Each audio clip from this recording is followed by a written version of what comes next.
Hello, hello. Mic check.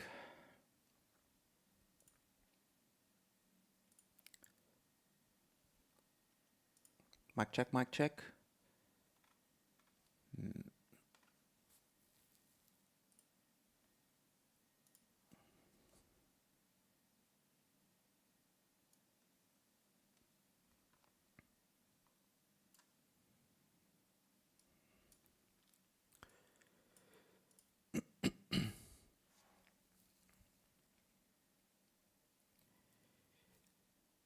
So something went wrong with the original live stream,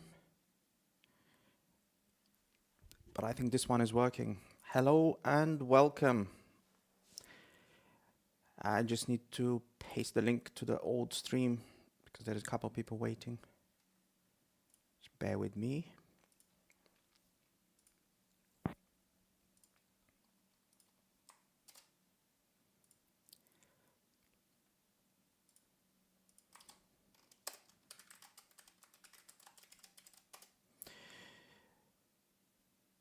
Okay, we're good to go.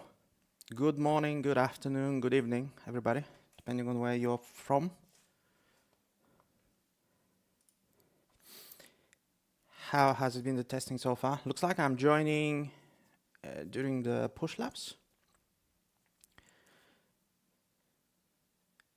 So let's see where we are. I just sat down in my seat, so haven't had a chance to catch up yet.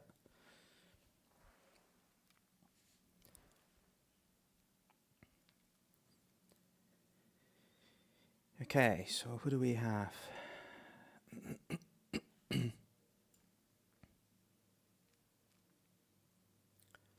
So that's Leclerc leading. Fastest lap 133.7. That's almost as fast as Antonelli from day 3 last week. I think he did 133.6.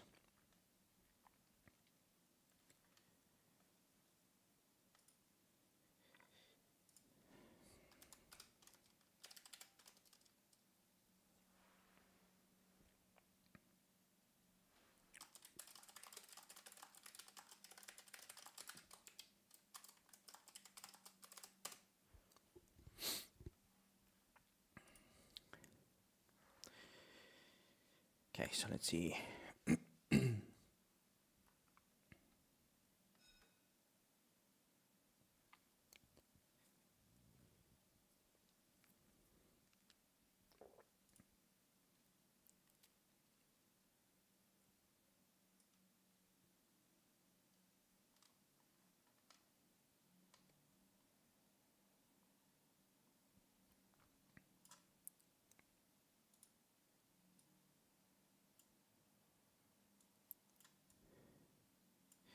So from what I saw, looks like the first day, every team will have both drivers in the car. So that's really good. So we'll be able to see all 22 drivers today.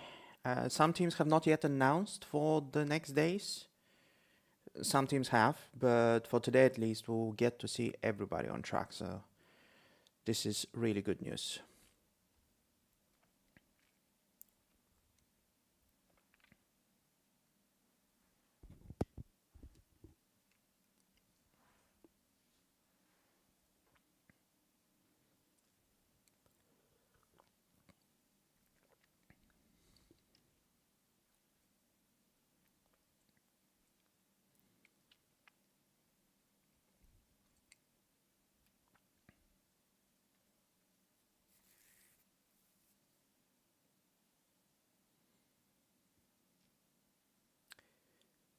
Let's see, Lindblad.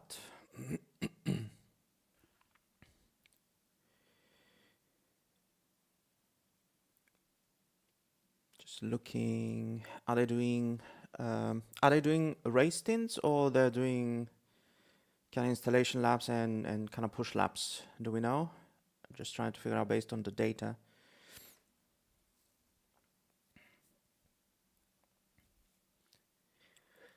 So it looks like Ocon has done the longest stint so far, followed by Lindblad.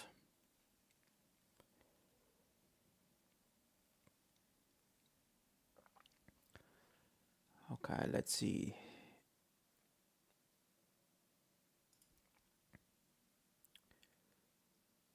Let's put Limblad in the telemetry, and then let's put, who do we want? Let's put Leclerc.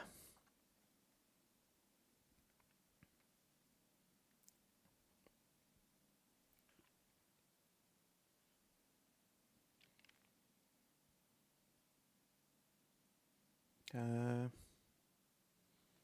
don't see it on the stream.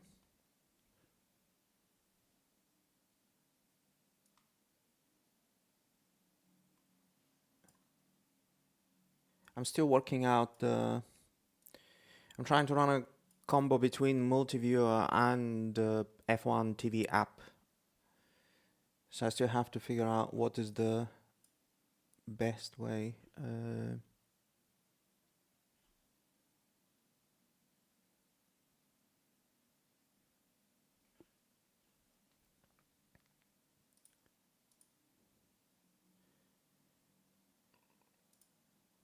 Let me know if you actually want to see any particular piece of data on the screen. Again, I'm new to this, but I'll figure it out.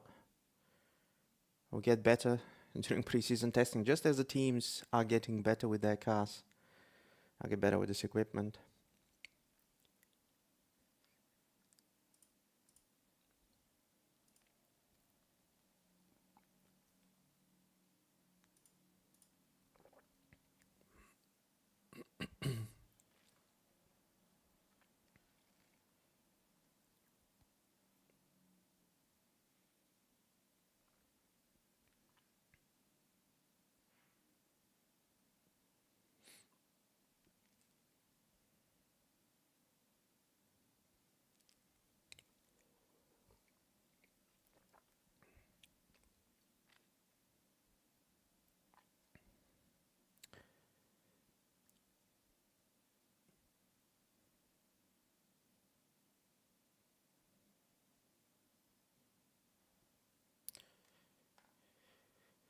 Not too many cars on the track at the moment.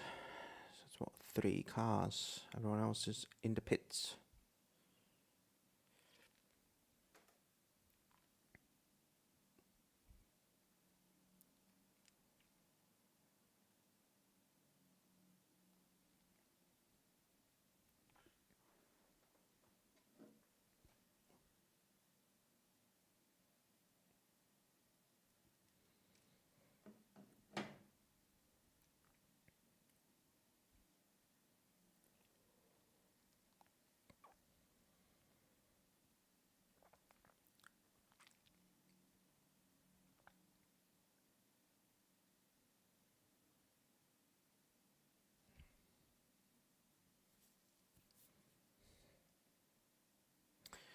Man, this they're showing Limblad at the moment, but this new Racing Bulls car, I don't know. I not big fan of the livers.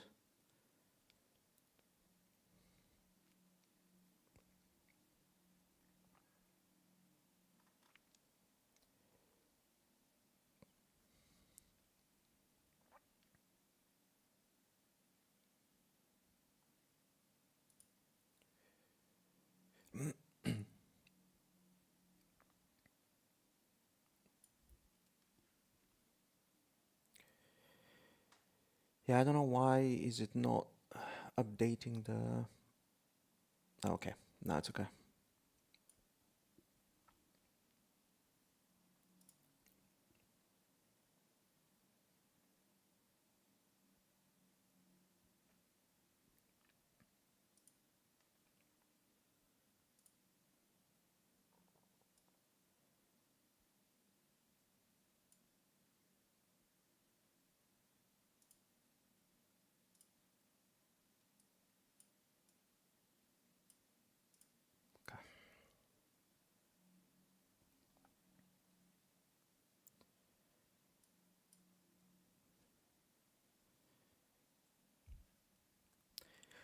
Which team are you most impressed with so far of testing?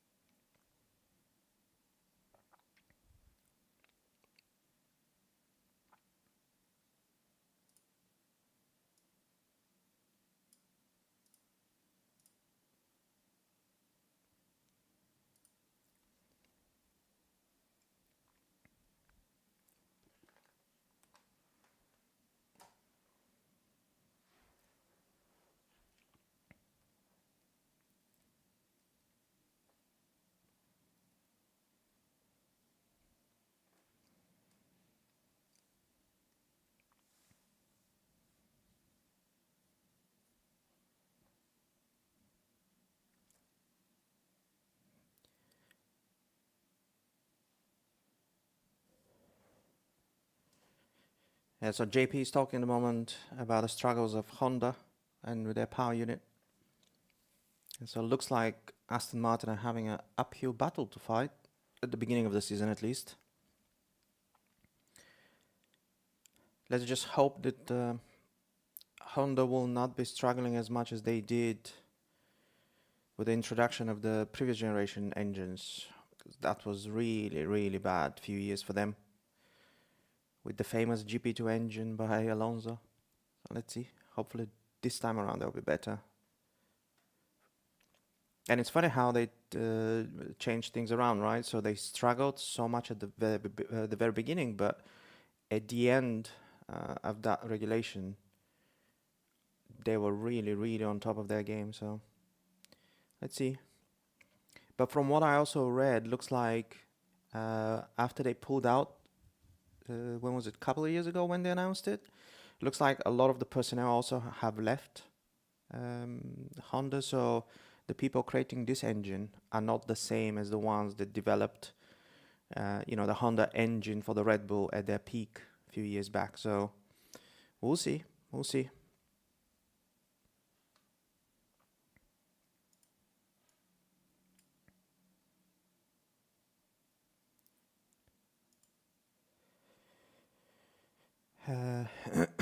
So they're talking about the active error. So it looks like in Bahrain there will be 4 zones, straight line zones, which I don't like the name, by the way.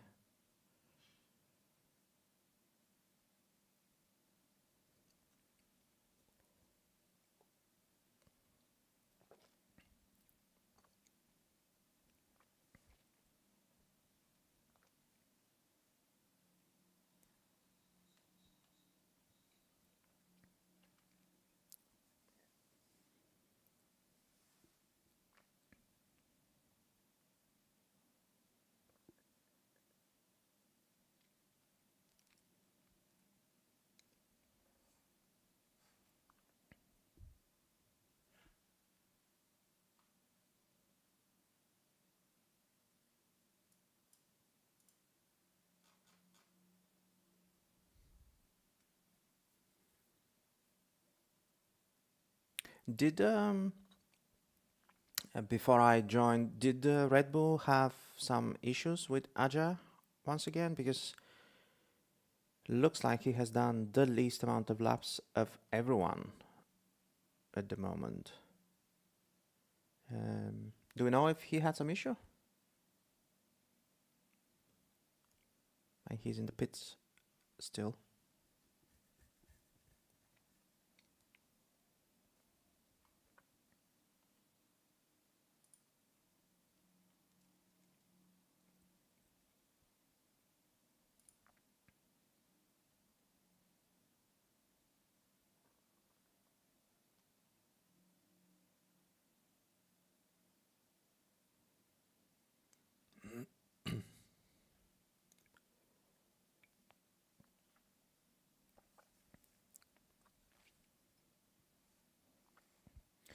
Let's see the world champion.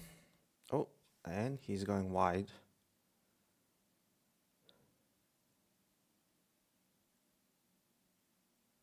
Was that turn 11? He had it off.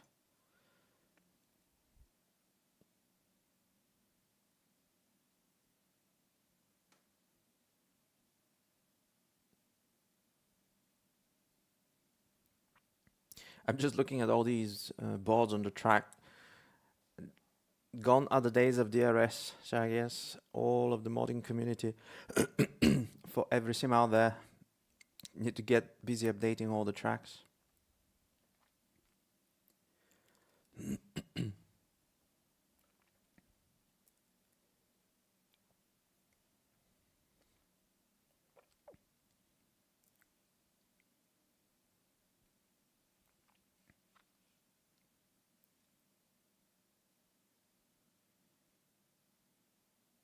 What tires is Norris running?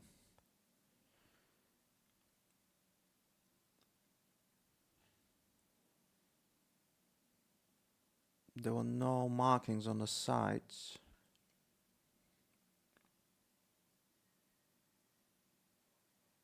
So he's not shown as running the test tires, is he?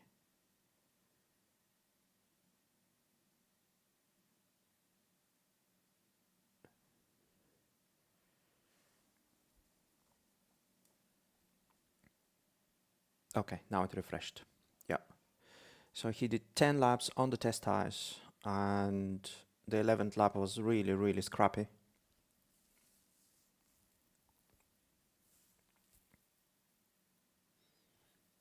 Looks like there is a bit of a delay between multi-viewer data.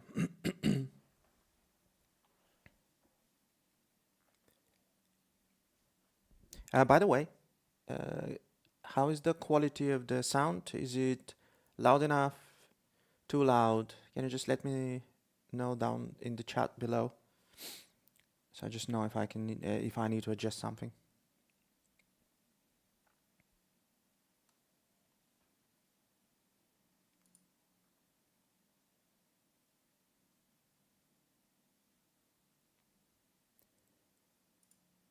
Mic check.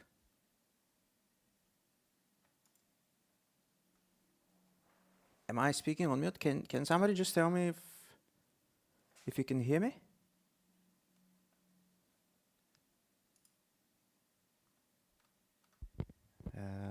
Mic check, mic check.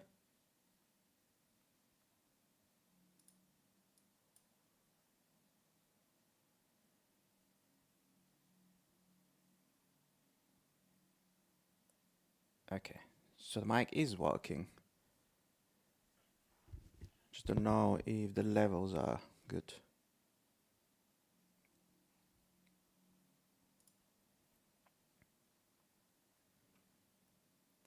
Let's see.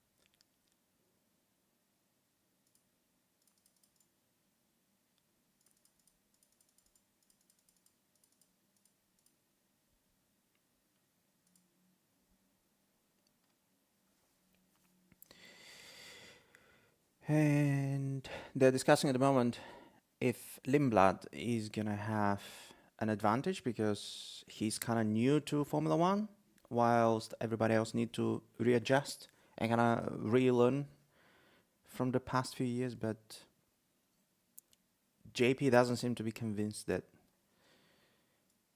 this is in Lindblad's favor. So we'll see.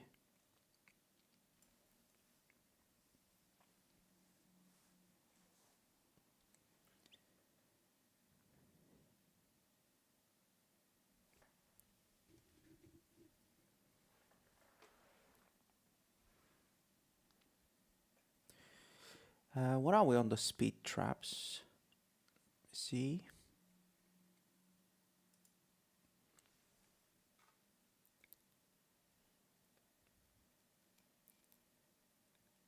So Ferrari top. No. Wait a second. No, that's Audi top. Then we have Ocon, Mercedes. So Ferrari is actually further down.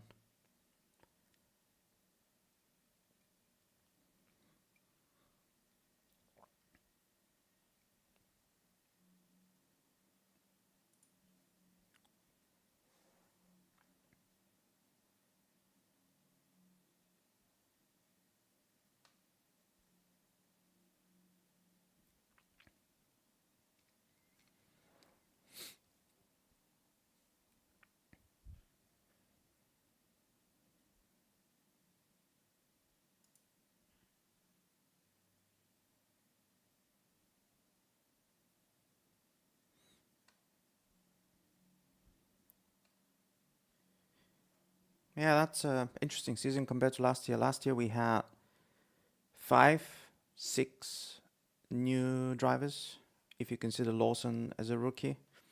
And this year we only got one. And strangely enough, the Formula 2 champion did not get a grid slot, so it's a bit of a shame.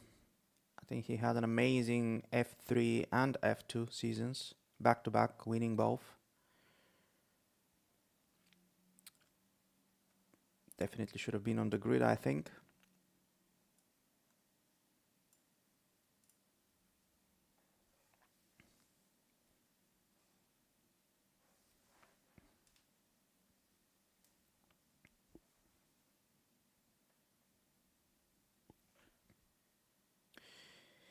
So Ferrari keep pumping the laps. Let me see how many laps has Leclerc done. So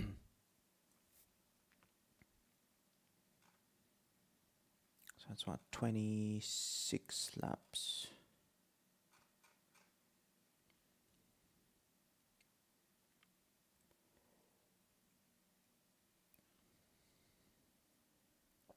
No, that's 39 laps.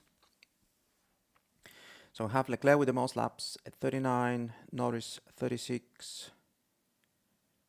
No, Lindblad has the most at 46. Okay. 46 laps. And Perez has only 2 laps. Struggles.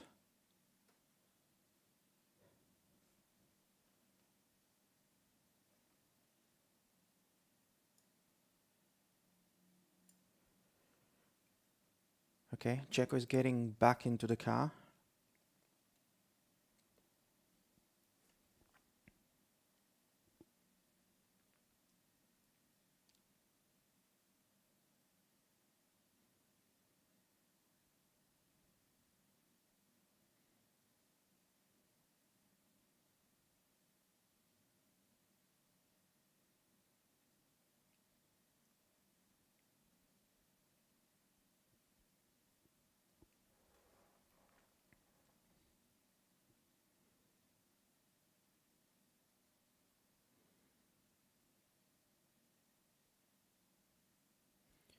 Okay, so they're explaining what the issue is with Cadillac, and it's interesting because it appears not to be a problem with the car.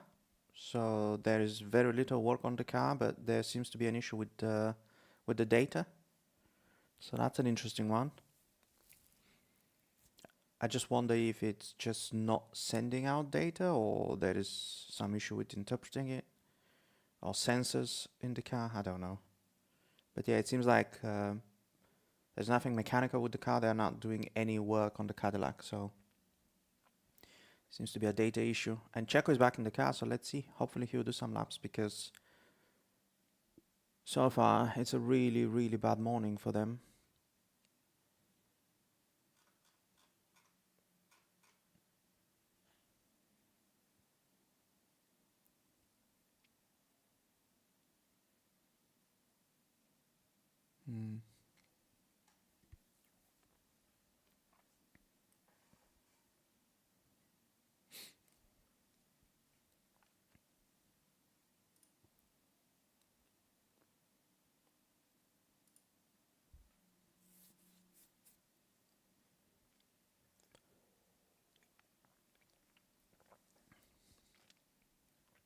Let's see the Audi, which is starting to grow on me rather fast. I'm really enjoying this car. Also, did you notice when I was checking some onboards from last week, it seemed like, especially when Hulkenberg was driving, he was 1 gear lower than most other cars. So I don't know if they were just testing something particular during that lap, or this is just how you drive the Audi. In general, all the cars seems to be like a gear lower, because they just need to keep the revs up and to spool to keep the turbo spooled. But the Audi seemed even more so than the rest. So once we get to see more onboards, obviously we'll get a better clue. But yeah, that was something I just noticed.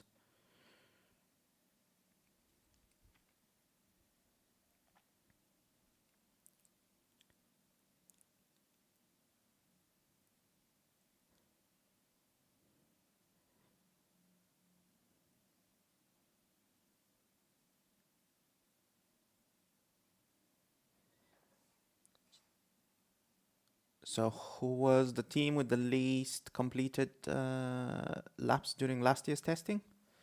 They're discussing, and it's actually Red Bull. Well, it was Red Bull, strangely enough.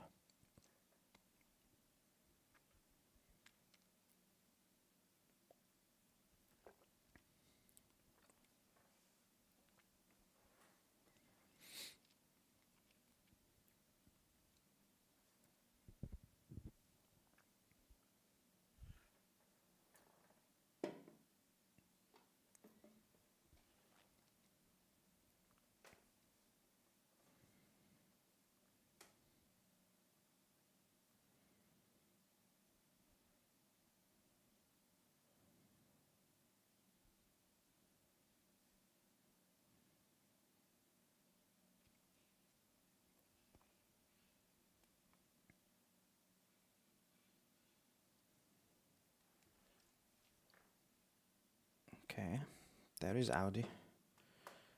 But it's difficult to see now the screen, obviously, during the day. So the best is to see onboards at night.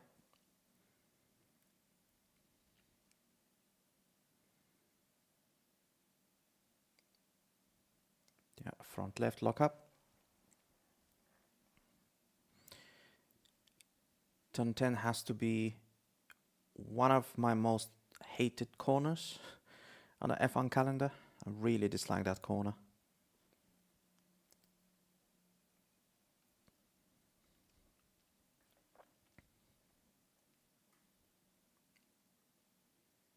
Was it last year when Alonso pulled an overtake on, was it Hamilton? Into turn 10? If my memory serves me right.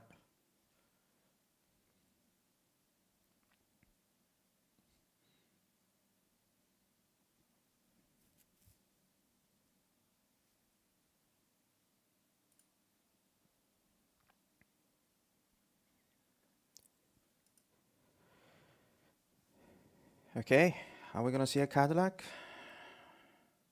Looks like.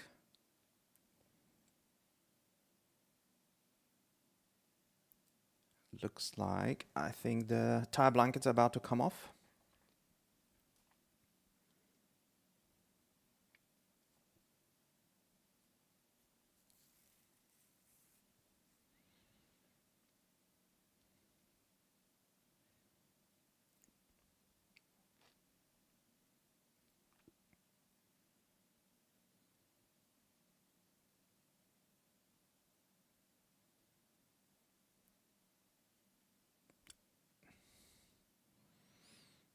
What are they waiting for? There is literally 4 cars on the track.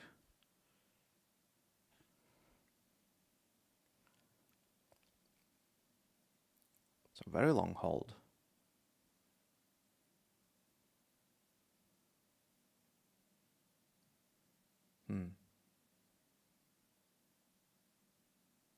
Okay.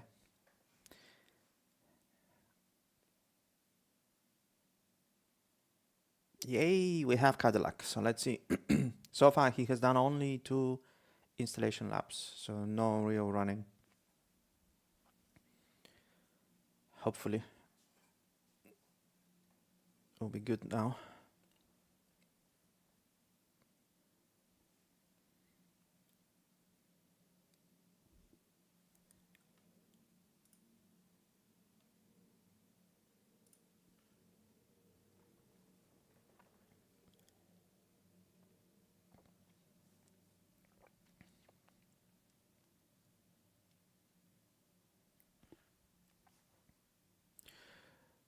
So Leclerc is finally in the pit. So let's change.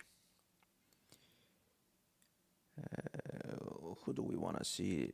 Let's go with Checo on board. His telemetry.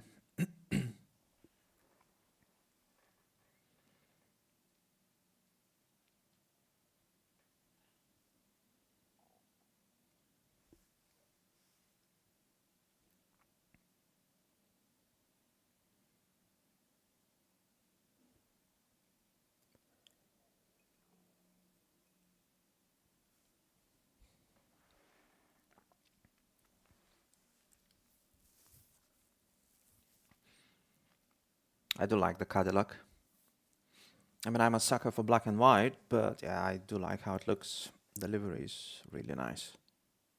And they've chose something different with the asymmetric, you know, one side white and one side black.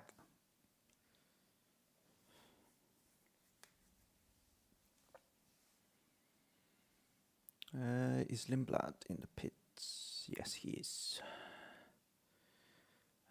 Who do we want to see? Do we want to see Albon's telemetry? Yeah, let's go for Alex.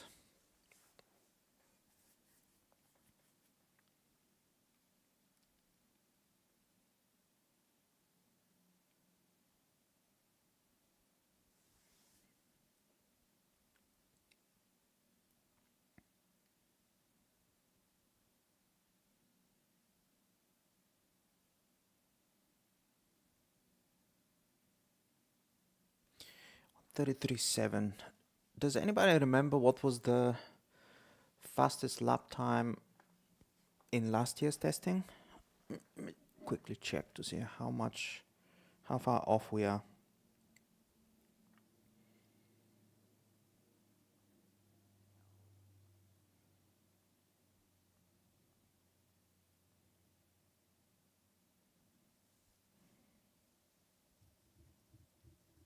So last year, 129.3. Okay, so that's 4 seconds off.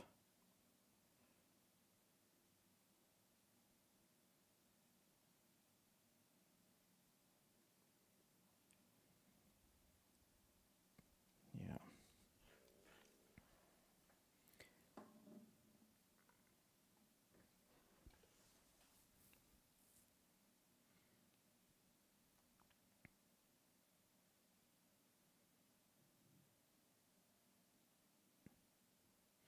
Okay, so Paris seems to be running beyond the installation lap, so that's a good sign. Looks like whatever problem they had seems to be resolved.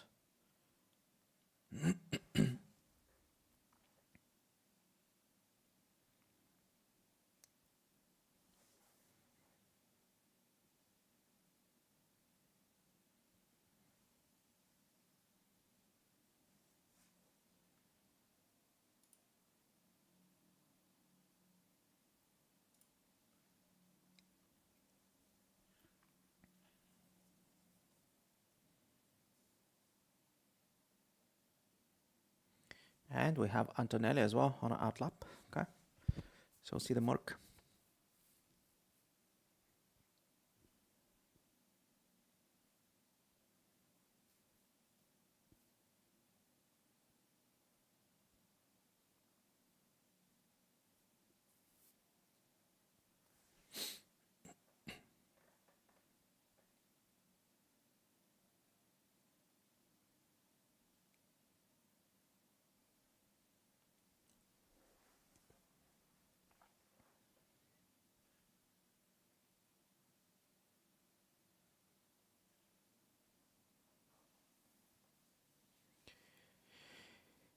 What is the temperature? Track temperature is almost 40 degrees.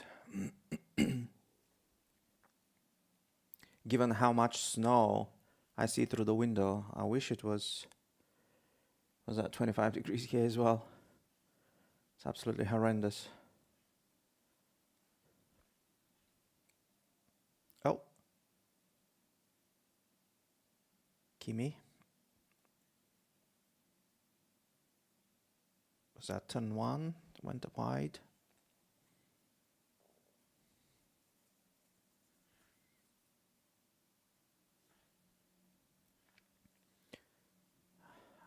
I assume he locked the fronts, but let's see. There's a replay. Ooh. Yeah.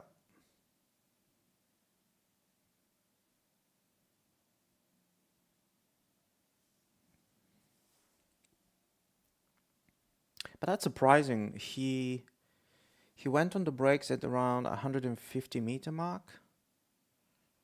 So either these cars are really, really poor in braking performance compared to last year's, or maybe just the tires were not ready.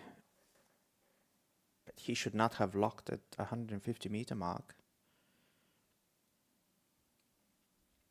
Or maybe he's just testing the, with the active aero and the boost mode. Who knows?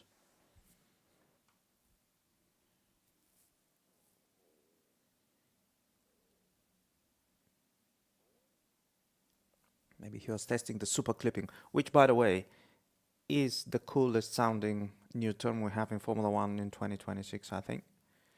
The super clip.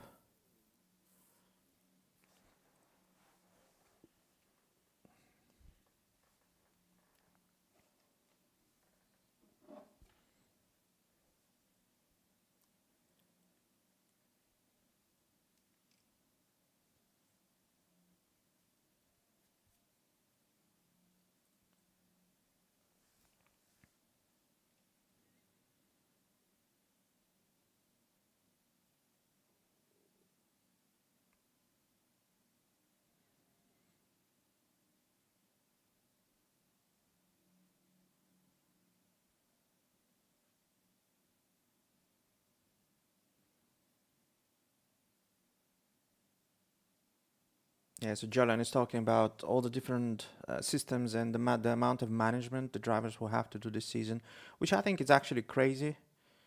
Um, I think it's gonna be a lot of busy time behind the wheel for these drivers. There's just so many systems to manage.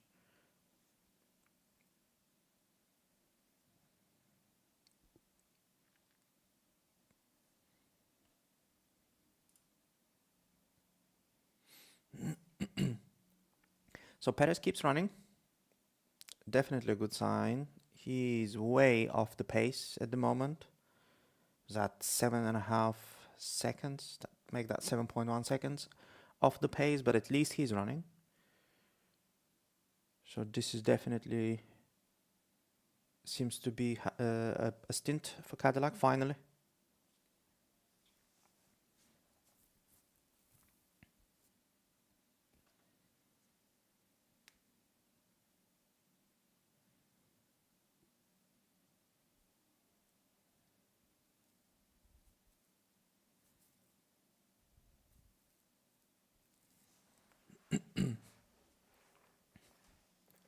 Yeah, good point by Palmer, because obviously we have the tires being new as well, and normally we would be talking about how different the tires are and how different the cars behave with the new tires, but because everything else is also new, we barely talk about the tires.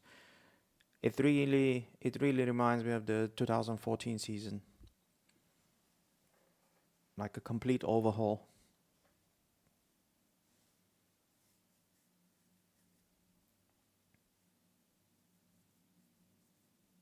So Haja is again out of the car.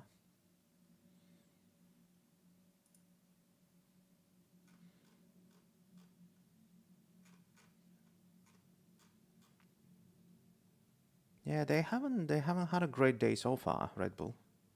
Oof, Kimi turn 10. Wow.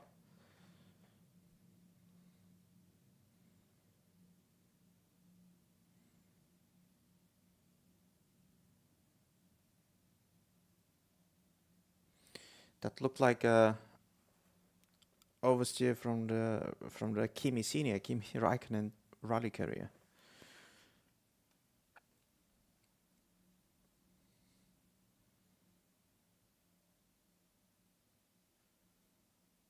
Okay, so Alex Albon is in the pits, so let's change to Norris. The telemetry.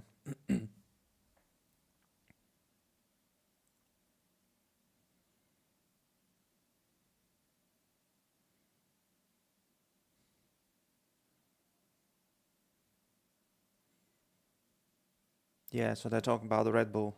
As I was saying, they haven't had a great day so far. He has done only 13 laps and no running for the last an hour and a half.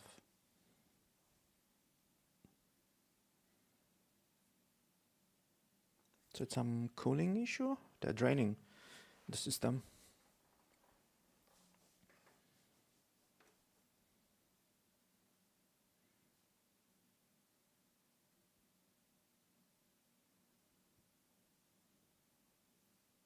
Hmm.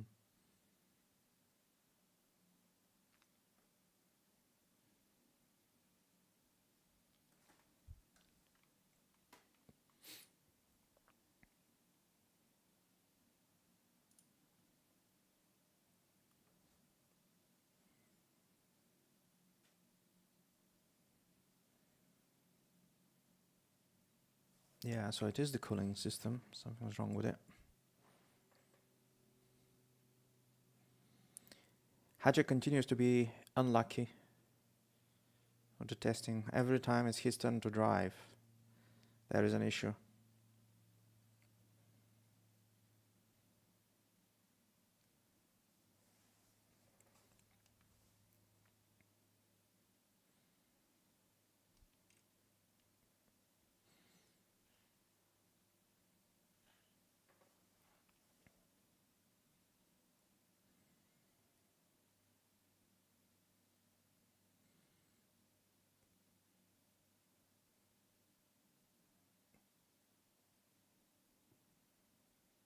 Yeah. Palmer is saying the same. Last week he had, I think he missed almost the entire day when he was supposed to be in the car, which was was it day 2 or day 3? I don't remember, but yeah. He's definitely on the back foot.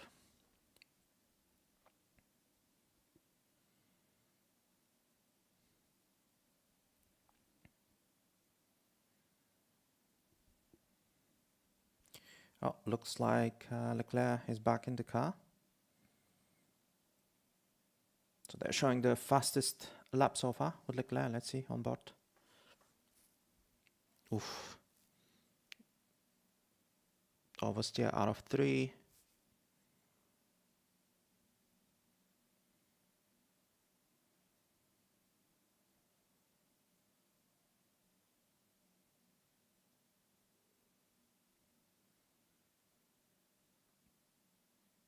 Bit of understeer.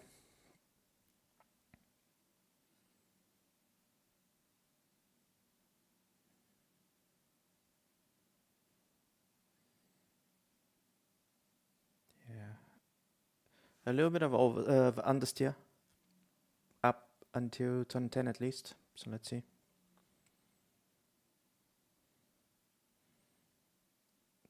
Again, understeer into 11.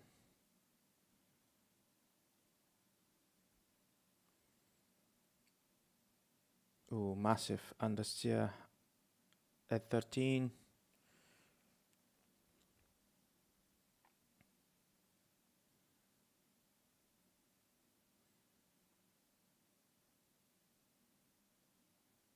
Yeah, so fast lap, almost as fast as Antonelli's lap from last week. So that's a 10th off, but not a great lap, to be honest. Definitely the Ferrari needs a better front end. He was washing wide most of the apexes. Too much understeer. Then again, obviously it's testing, so they're probably setting them up to be kind of more on the safe side, just to complete as many laps and as much mileage as possible. But yeah, the Ferrari looks like needs a better front end.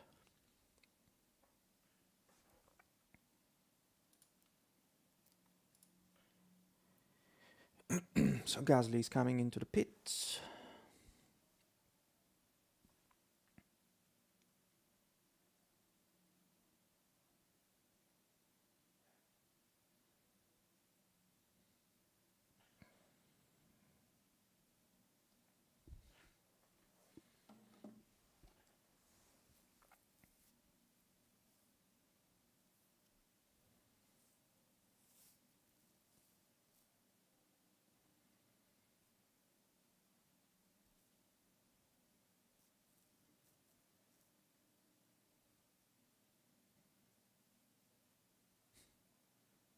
Kimi is always on the limit.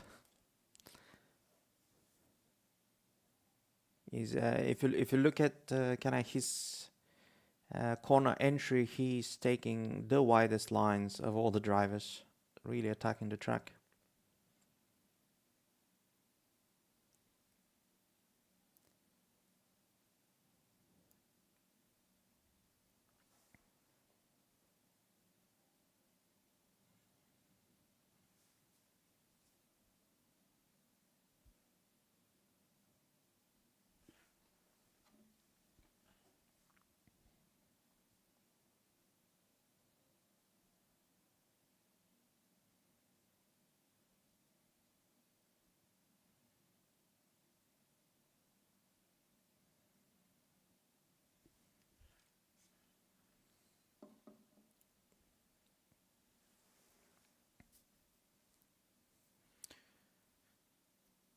Let's see Norris.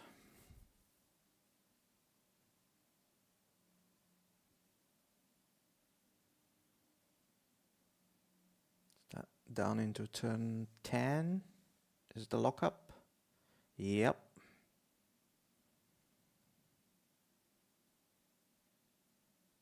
That was a big one. He went really wide and very early at that as well.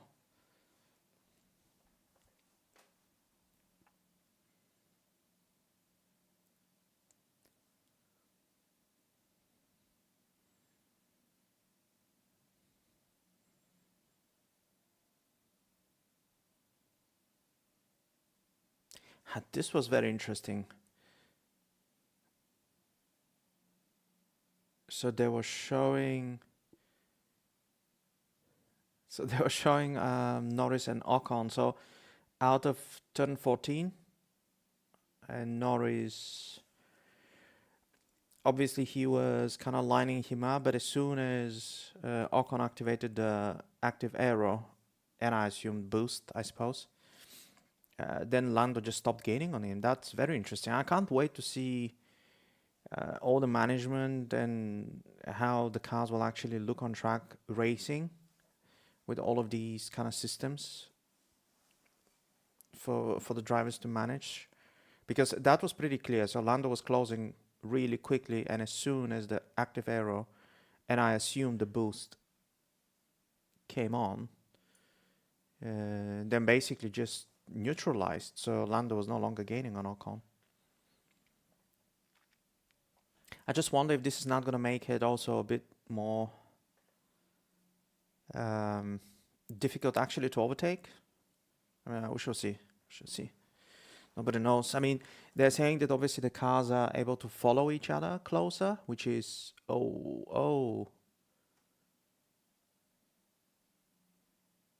I assume that's speeding into the pits for Lando. But yeah, so they're saying obviously that the cars are able to follow closer, which is fine. But will that make it for an easier overtaking or not? I guess the jury's out on that one. We'll find out in Australia, but yeah.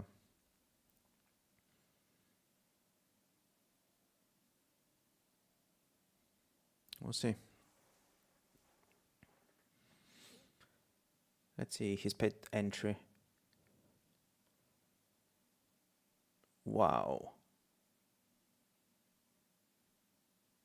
Okay, no speeding, so that's good.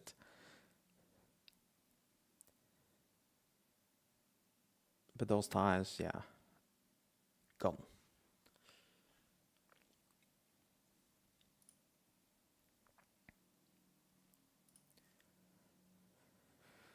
Good Orlando.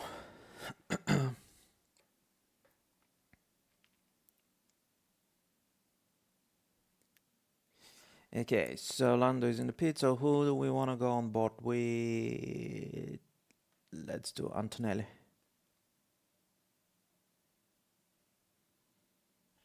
Why is Perez showing 0 laps on this tire? Which obviously is incorrect.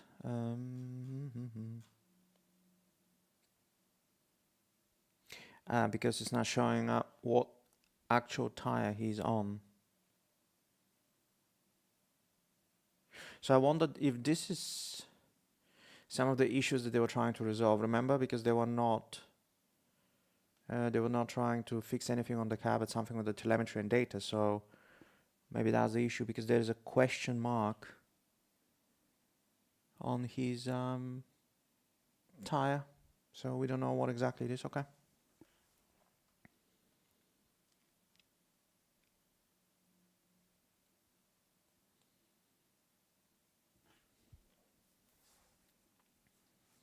And we had a Ferrari back out.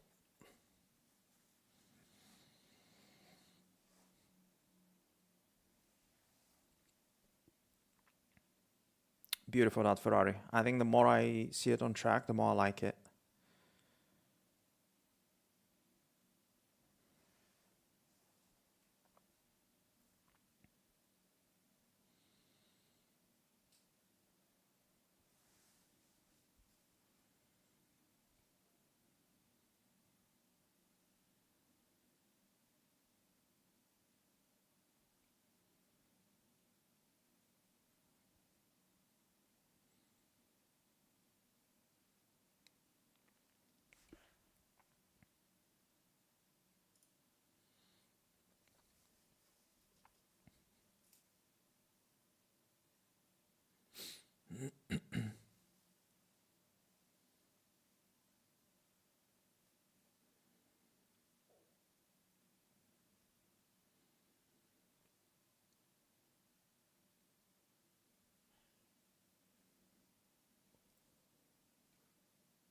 Oh.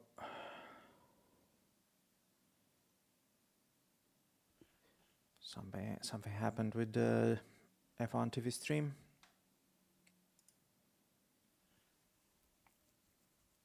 So I'm just looking, interestingly enough, looks like Antonelli has the purple Sector 1 and Sector 3, but he has lost out massively in Sector 2 to Leclerc.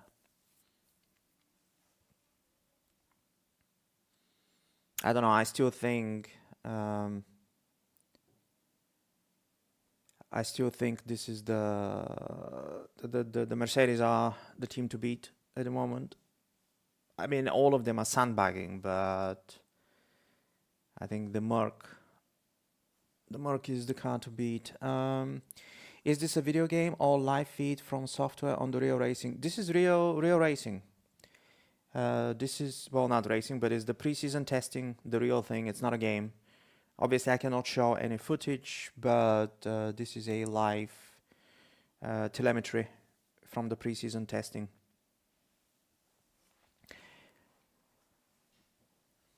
And welcome to the stream.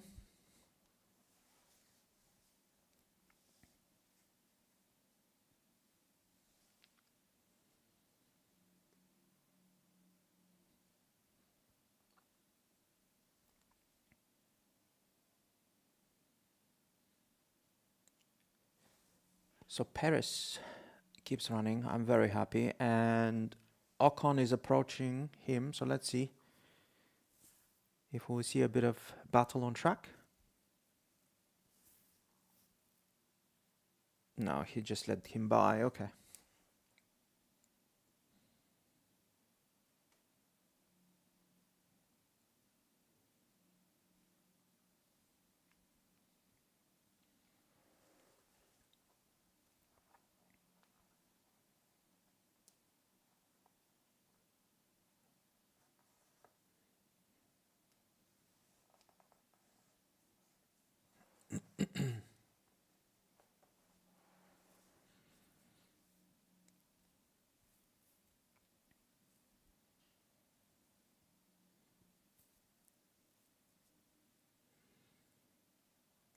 Okay, so the Hulk is on a push lap, so let's see what he can do. Where is he at the moment? He is P9 so far. 3 seconds off the pace, so let's see.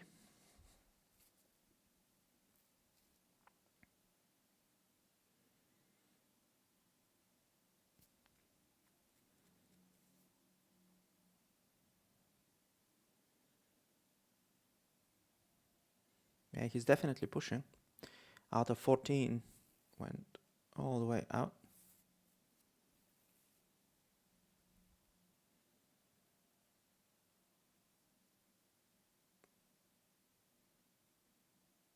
and no improvement.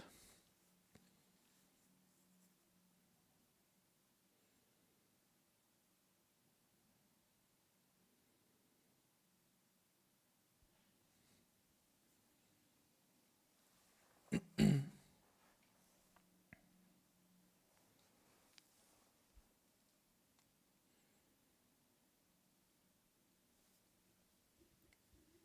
see Alpine.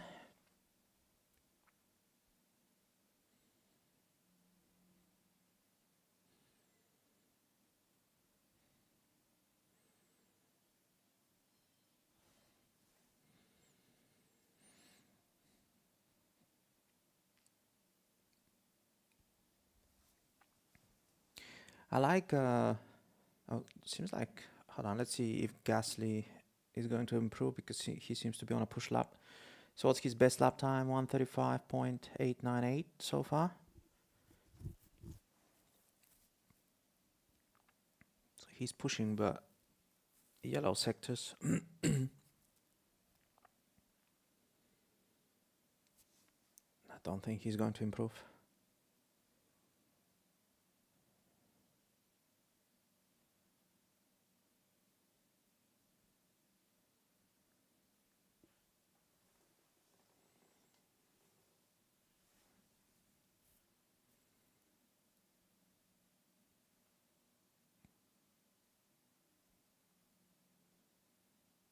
Yeah, he's miles off, 3.6 seconds after the first couple of sectors. But what I was going to say is that I do like the Alpines and Audi different approach to the active aero on the back. And I wonder, because at the moment the teams are having kind of different philosophy on that and different approach, but I feel like after the first few races, whichever design seems to be working the best, I assume, further down into the season, most teams will copy that design. So whether this is going to be a flap opening, like the traditional DRS, or like Audi and Alpine, just the wing falls back.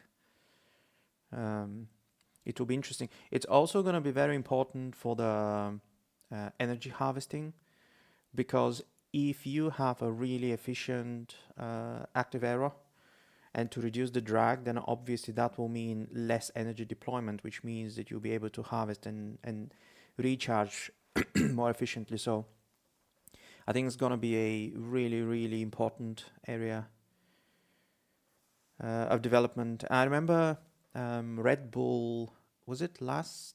No, it wasn't last. It was a couple of years ago when Red Bull had a super efficient DRS.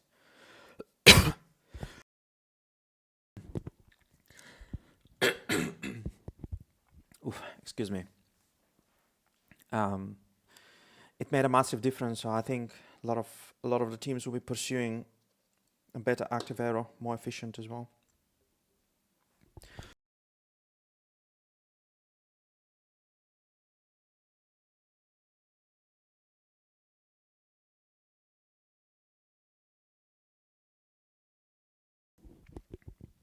Ah.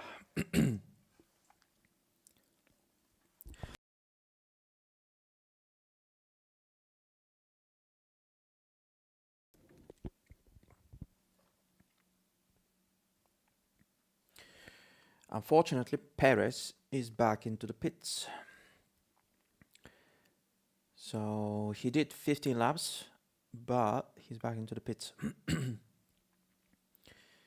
So who do we want to see? So let's say Hulkenberg, and let's go for Gasly.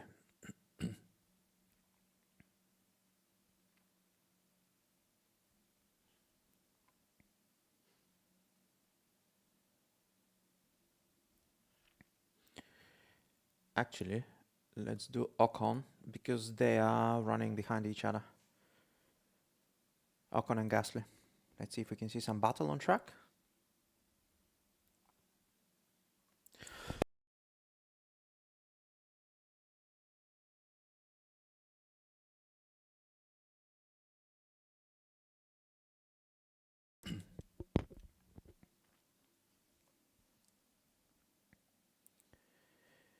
I'm not sure what's going on with the telemetry. It's not showing up.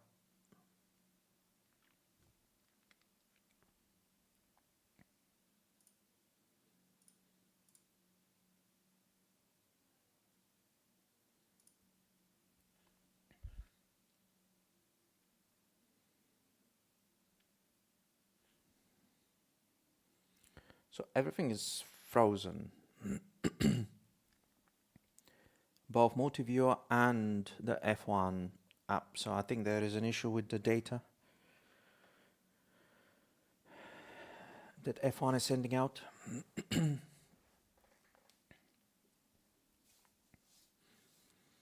just like that, it's less than an hour left of the morning session. It's crazy how fast the time flies.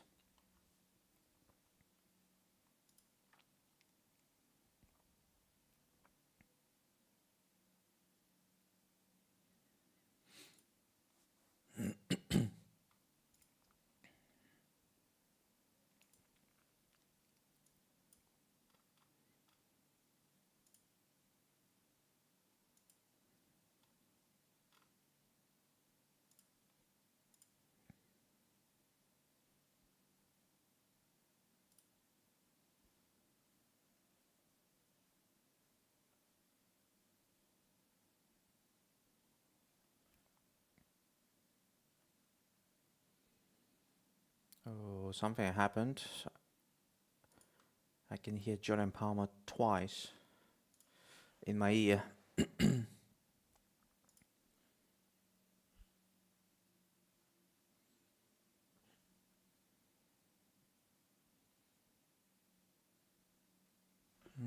I wonder what.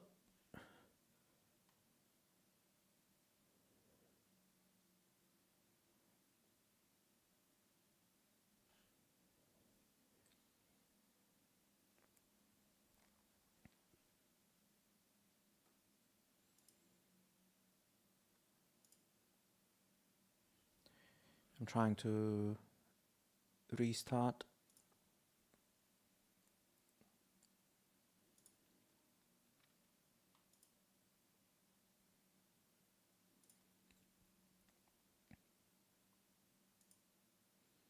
Yeah, so something is wrong with the data, guys. I'm sorry. Not much I can do. Seems like there is an issue with the data coming out of F1. So everything seems frozen, and restarting it does not seem to help.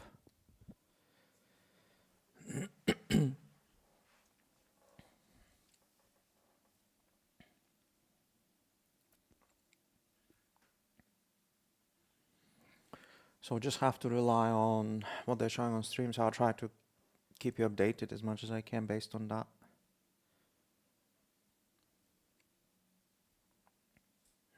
Mm.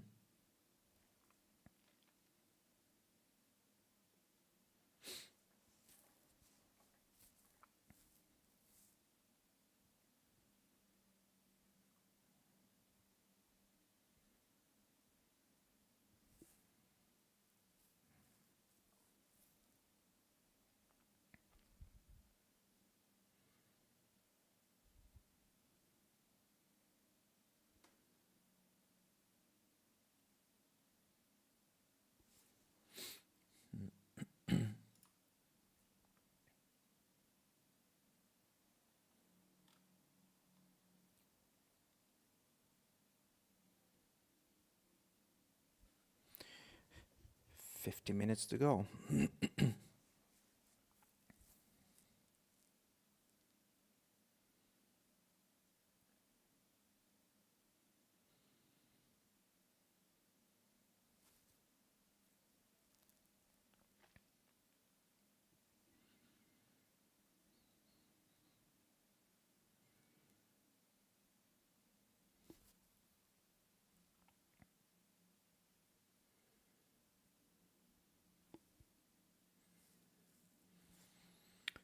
Hmm.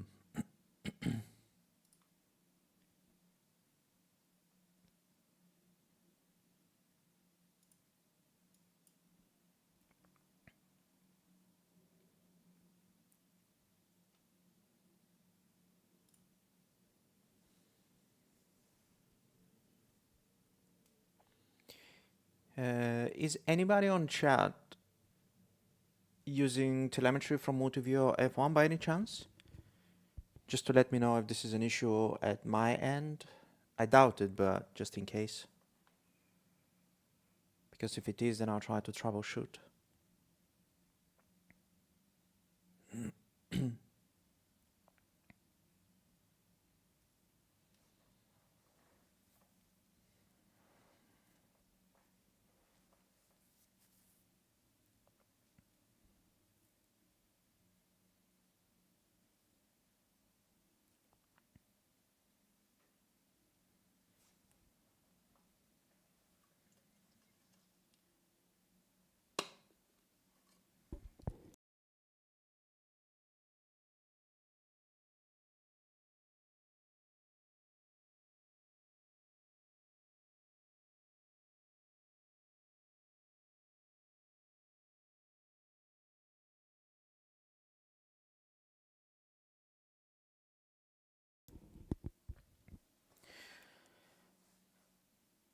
So that's Gasly. I don't think anybody is going to be doing a push lap anymore until the end of the morning session.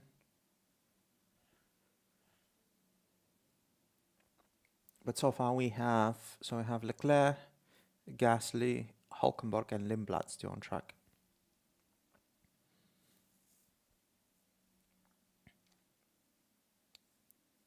And all in all, very tough morning for Cadillac. They're still in the pits.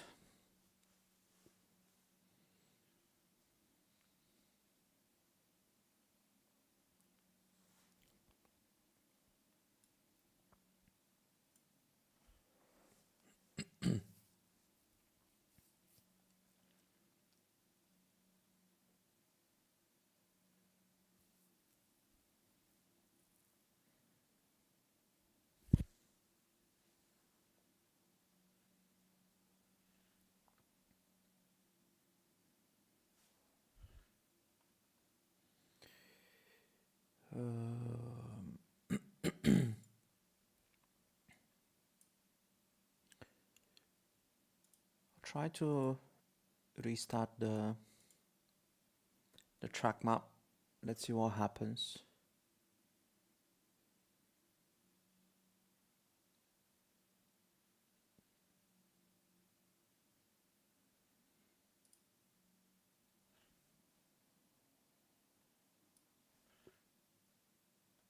No, it's still frozen.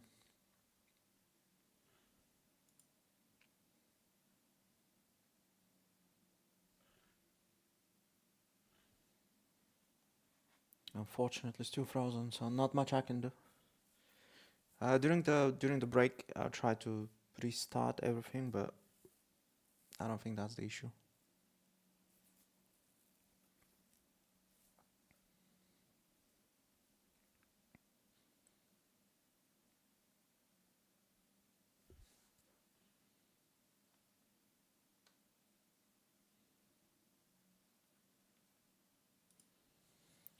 Track the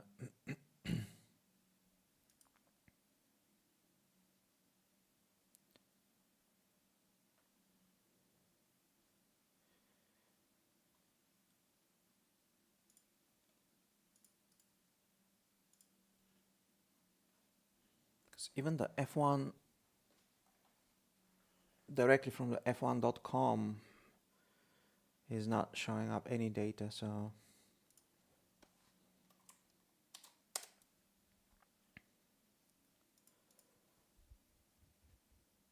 let's see.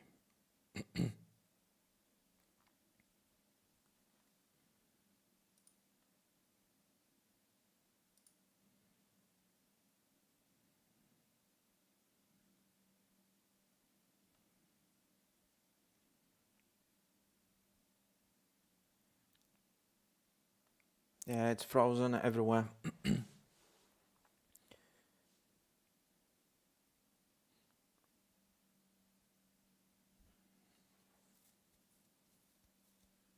Well, that's not ideal.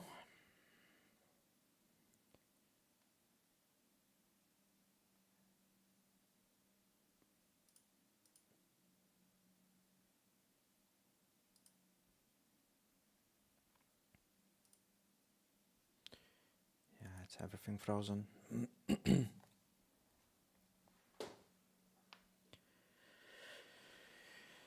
Let's hope that it will get fixed for the afternoon session at least. There is only 45 minutes of this morning session, but hopefully for the afternoon will be good. So meanwhile, let's see what we have on track. So we have Lindblad.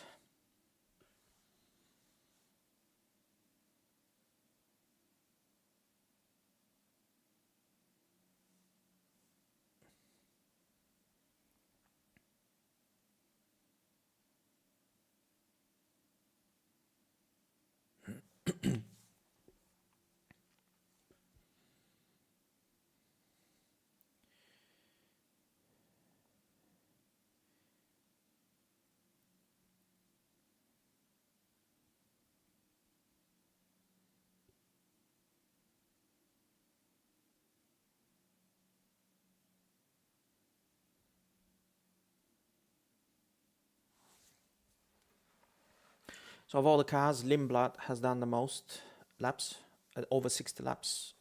Most of them have done close to a race distance, which is around 57 laps. Some of them just under it, but the biggest losers of this first session are Red Bull and Cadillac with very little running, unfortunately for them. And Lindblad's still going. So he's definitely having a busy morning.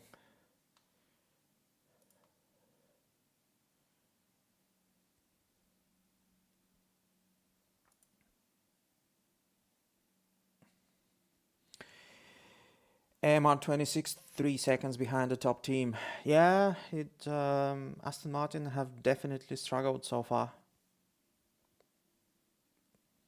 And even Adrian Newey and Alonso and Stroll are, admitting that they're not where they want to be, especially at the beginning of the season. So let's see if they will manage some in-season development to get closer. But yeah, so far, not a great start for them.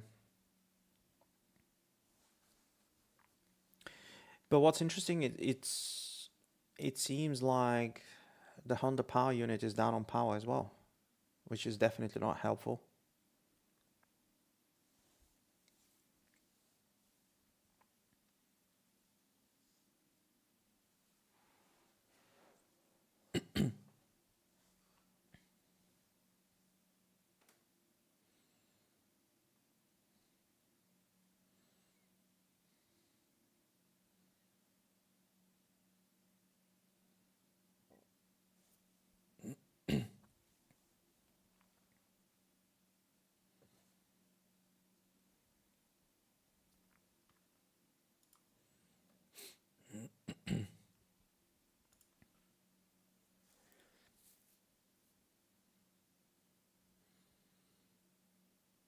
So Jolyon Palmer is talking about the different ways of energy harvesting that all the teams are testing, because they just don't know what's the most optimal, whether it's the lift and coast, or through the active aero, or the super clipping, or the high revving and kind of downshifting. Interesting times. Oh,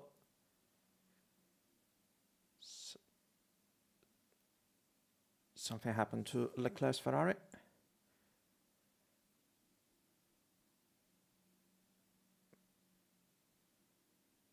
No. So that was just a pull away, and yeah, it's all good. So he's back into the garage.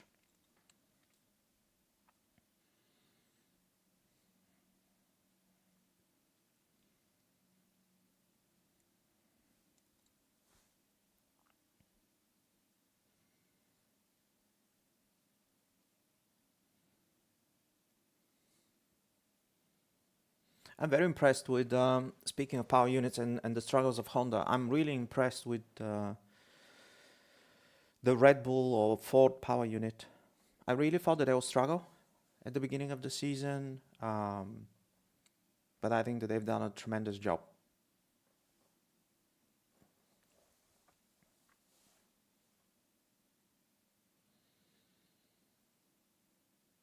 Oh boy, Cadillac again. There's mechanics with screwdrivers. It's never a good sign.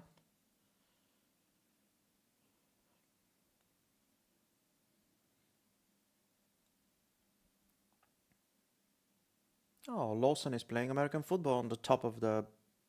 What's that? Some...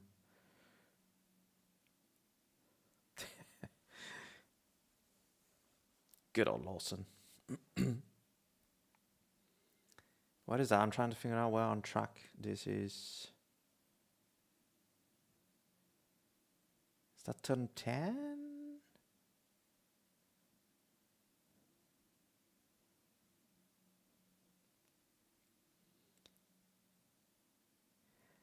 Yeah, this is turn 10, a support broadcast tower, something like that. They're saying, but this is turn 10, so I guess he's enjoying front left lockup party, and playing American football at the same time.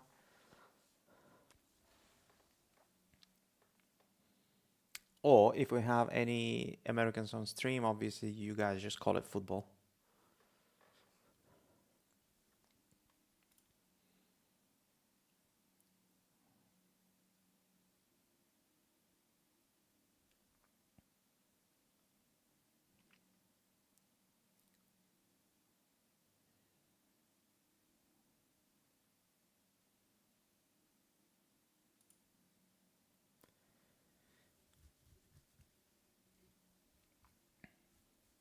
So Kimi is on a very slow lap.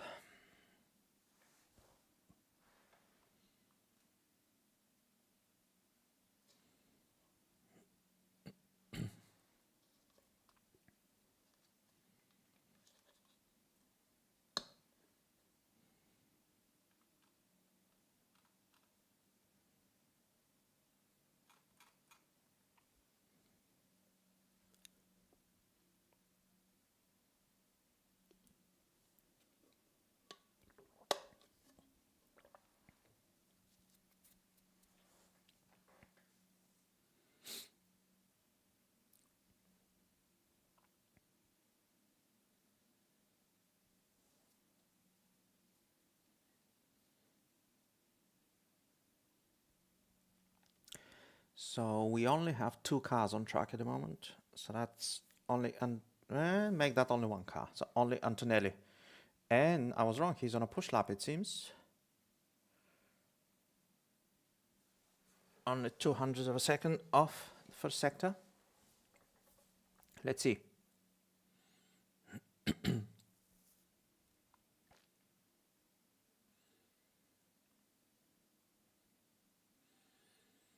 It's pretty good through 10. No lockups, no running wide. Wow.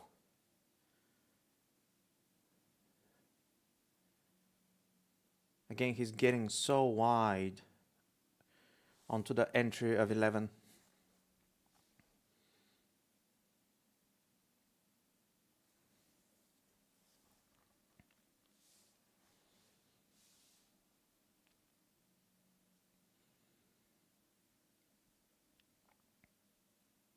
Oof. That's wide.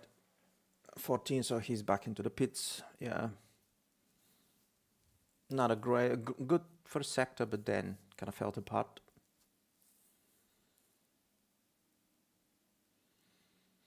And so we have Ocon on an outlap.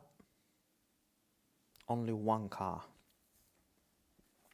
on track at the moment.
The nice looking Haas. Really like it this year. I think this is the best looking livery of Haas since they entered Formula 1.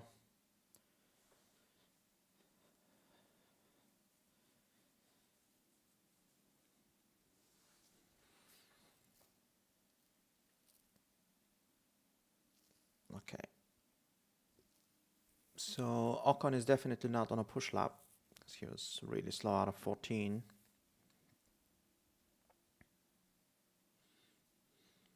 And he's on the test tire, so he's definitely not on a push lap. Oh, sliding.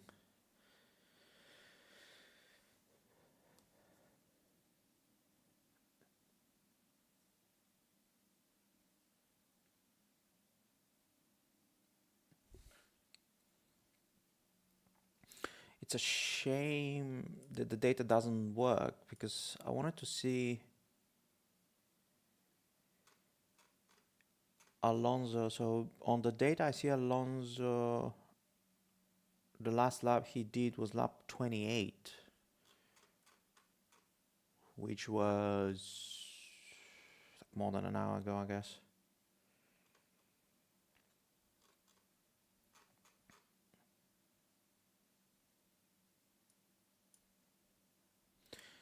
Not awful a lot of running this morning.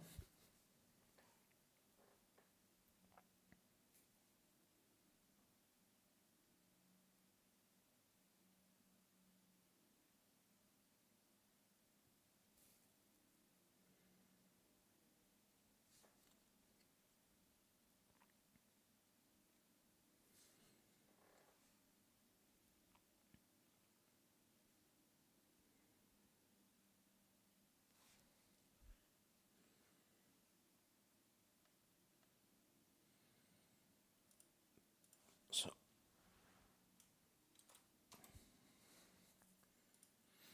I'm checking again the telemetry data, the live timing.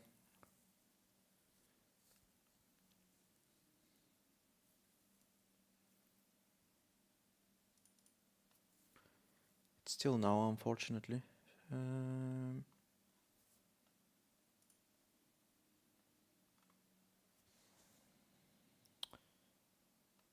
Real shame.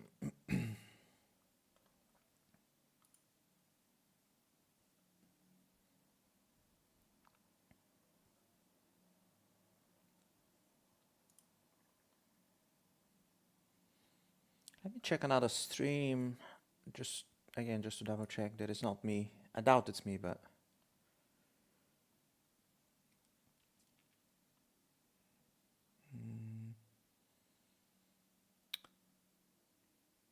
okay. So it's not just me. Okay.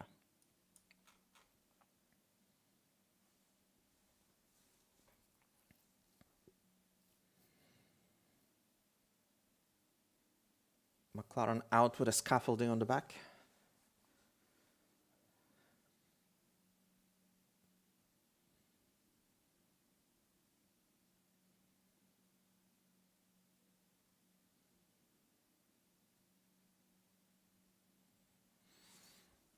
So we have few cars coming out, which is a good sign. So we have Antonelli, Albon, Gasly, Ocon, Lindblad, and Norris on track at the moment.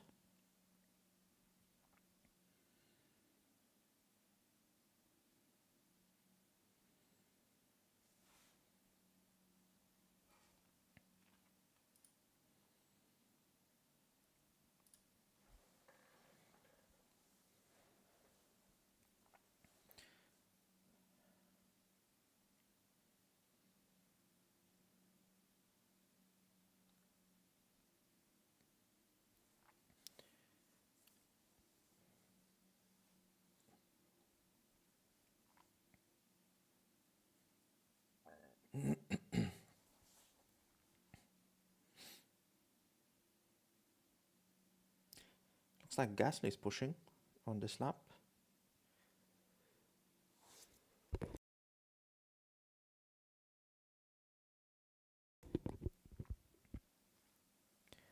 Never mind. That's 3.3 seconds off the pace.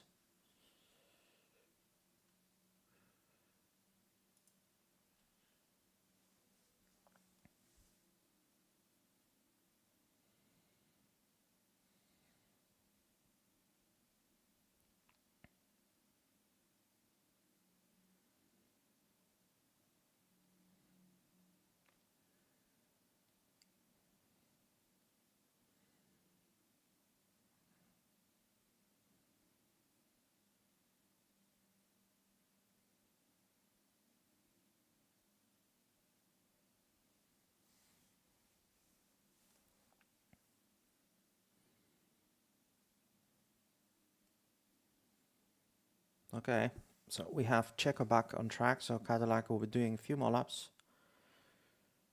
It's really good for them.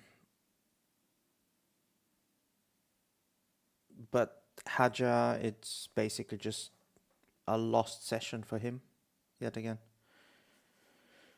I think he did 12 laps, 12, 15 laps, something like that. Let's see.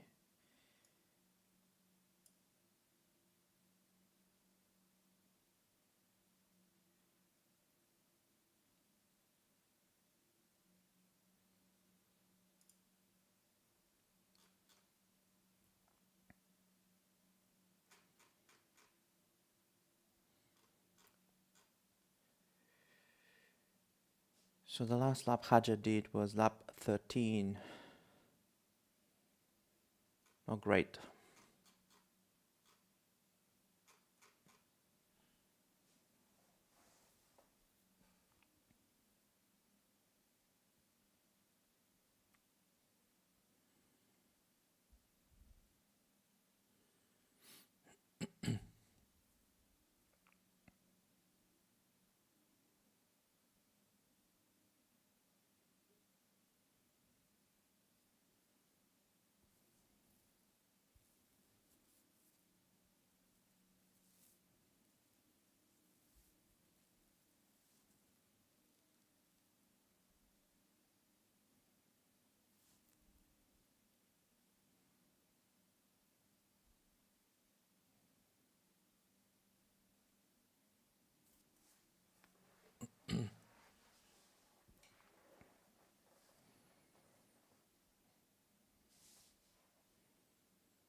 Oh, that was wide for Perez, although green for sector, so he seems to be pushing.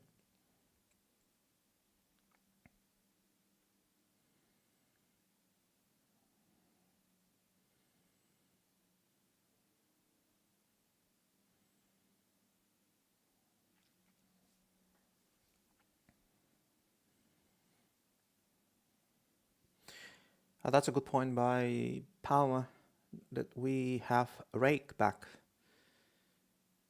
in Formula One. With the previous Gen cars from 2022, everything was basically just flat and as low as possible to the ground because of the ground effect generating most of the downforce. So we can see Rake again. I remember the Red Bull from 2020, 2021, such an aggressive Rake, that car. And it seems like at the moment Aston Martin is the team with probably the most aggressive rake, so it seems to be an Adrian Newey thing. I guess we'll see. We'll see also when the round one in Australia comes. I assume pretty much all of the teams will bring an updated spec car for the first race. So we'll see how much different they will be.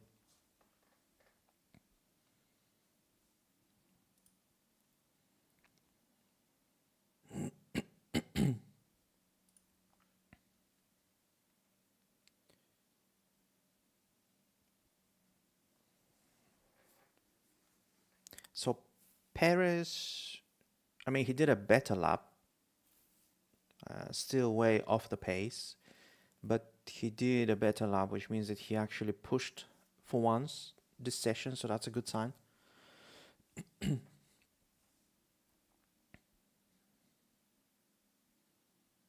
Oh, so here we have the total laps. So Lindblad has the most laps at 72, followed by Antonelli at 63, Leclerc 62, Ocon 60, Gasly 55, Hulkenberg 49, then Albon, and then the rest barely half a distance of a Bahrain Grand Prix. So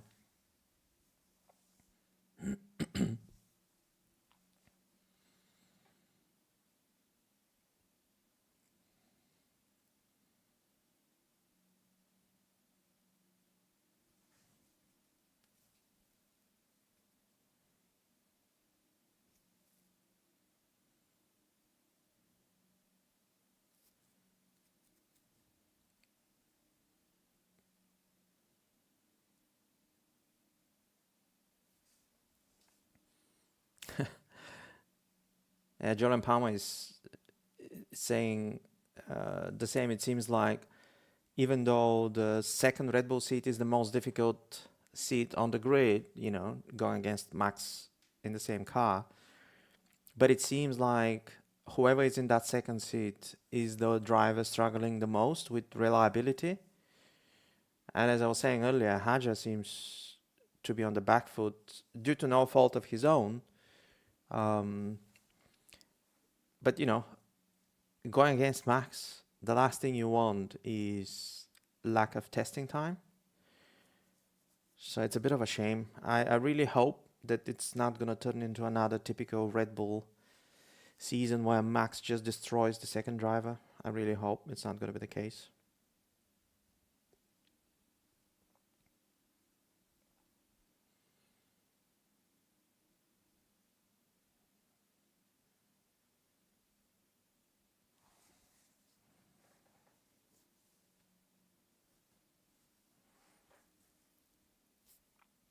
And Cadillac is back into the pits.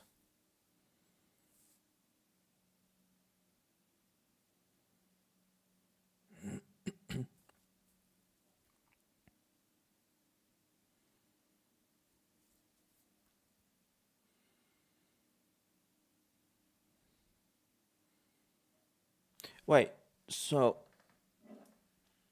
Hadja is supposed to be in the afternoon as well? I thought it's going to be Max in the car.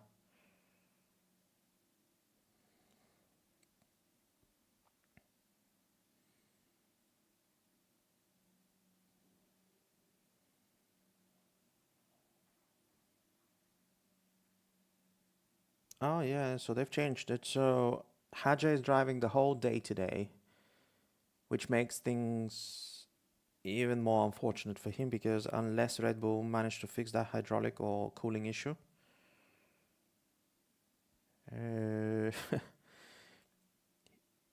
he's not going to do much running today, is he? Hopefully not going to be the case for his sake.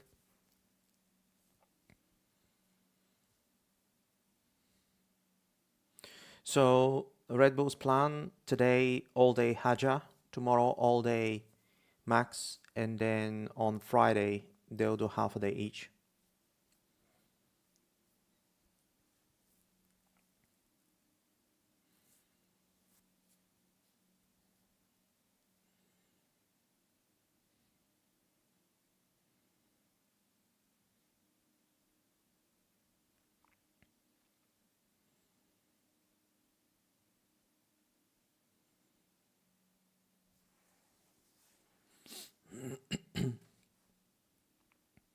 I love how aggressive Kimi is.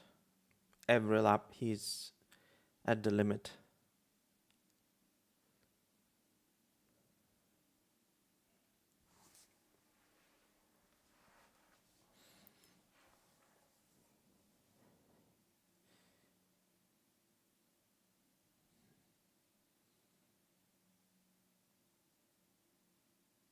Yeah, that's a good point by Palmer because the cars are now 20 centimeters narrower and Kimi is going so wide into the entry of 11. So he'll get done for off track there if this was the race session. And Jolien is saying that obviously the cars are narrower, so probably his reference point, he's maybe used to a little bit wider car, bigger car, wider tires as well. So he's just going beyond the line. And last year that would have been okay within the track limits. Good point.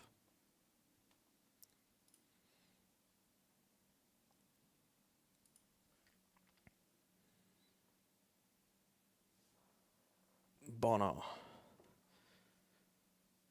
My tires are gone. I miss a radio chatter between Bono and Lewis. It's one of those, even though the Ferrari team radio in 25 was pure gold, but Bono and Lewis is like JB and Max, at least for me.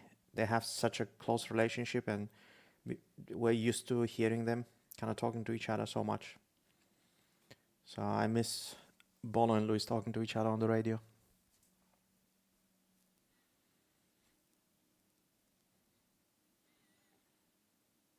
But let's be honest, the best relationship at the moment is Charles Leclerc.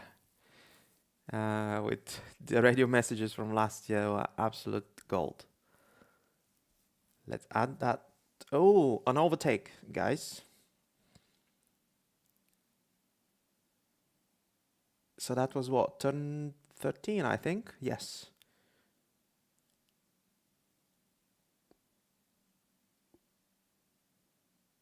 Okay, so nice. So the first battle we see on track, Albon and Antonelli.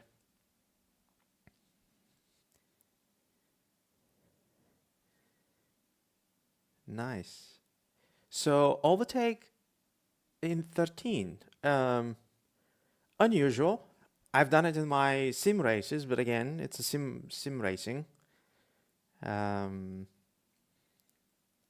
yeah, so nice overtake into 13, and then Alex tried to come back to him, at him into 14, but didn't manage. So interesting. So maybe we will see. Maybe I was wrong earlier saying that, this may not be great for racing, even though they are able to follow each other. And actually, we might see overtaking in places where we're not used to seeing. So encouraging. And it didn't look like Albon, gave the position away, because he did try to push Kimi again wide in entry of 11. Exciting. It's the first taste of actual racing.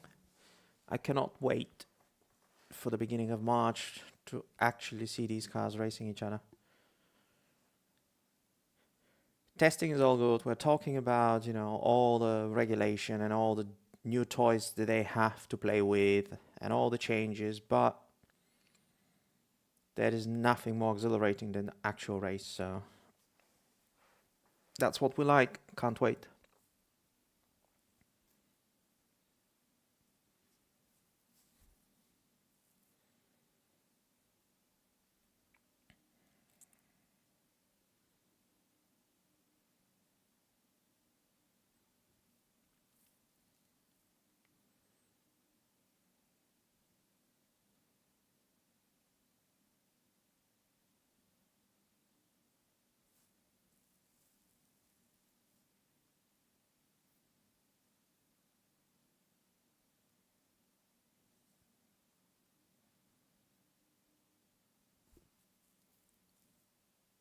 Oh, and I just realized the Delta is back.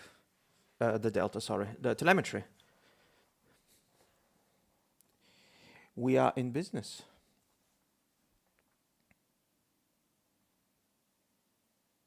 Is everything working? Seems to be. Oh, Paris is back on track. Oh, massive lock up into turn 1. Nothing unusual, unfortunately.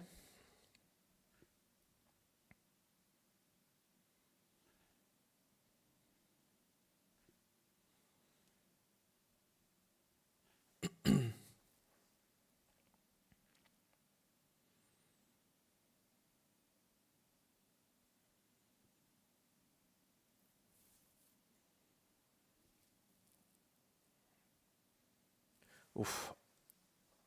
That rear of the Haas didn't like that turn 11, 12.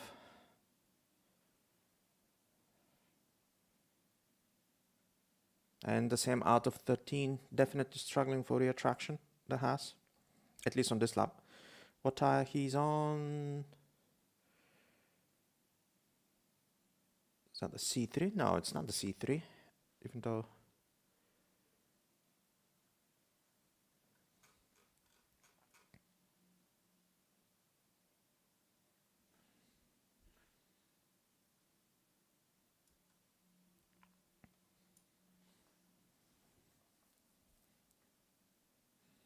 Yeah, so he bailed out on that lap.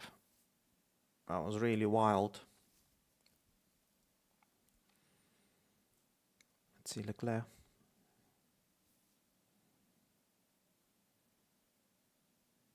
So sector 2, so if I look at the sectors, Leclerc seems to have done a massive sector 2, much faster than anyone else. And that's where the big difference comes between him and Norris and Antonelli, which are the closest two drivers to his lap time. Actually, sectors 1 and 3 are pretty similar between the three of them. In fact, the Ferrari has the slowest sector 3, but Leclerc has done the business in sector 2, which is interesting because I'm trying to recall his lap time, and he did seem to have a lot of understeer, but looks like there is more to come out from the Ferrari car.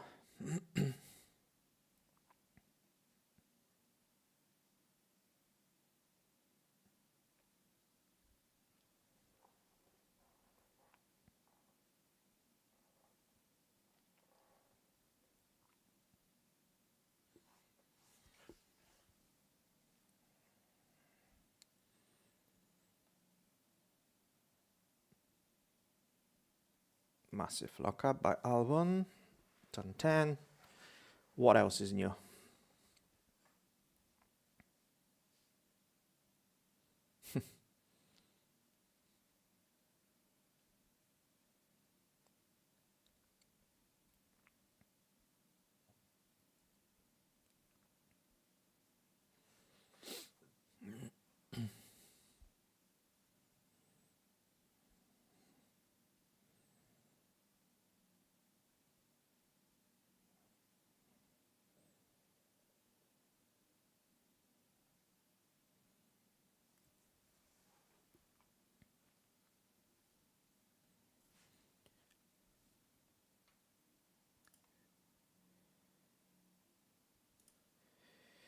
So the Williams seems to be struggling the most under braking into turn 10.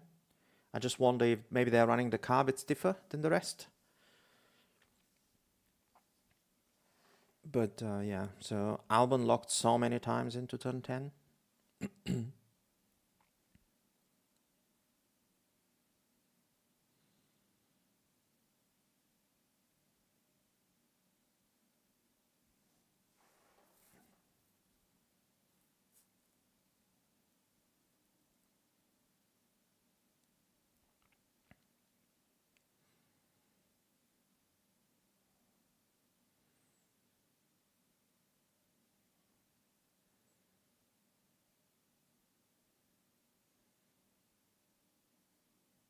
Oh, looks like Alex is pushing this lap. Let's see. No, not really.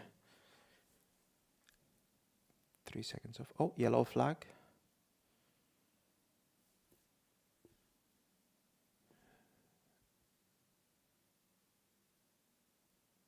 That's sector 3, but what is the issue?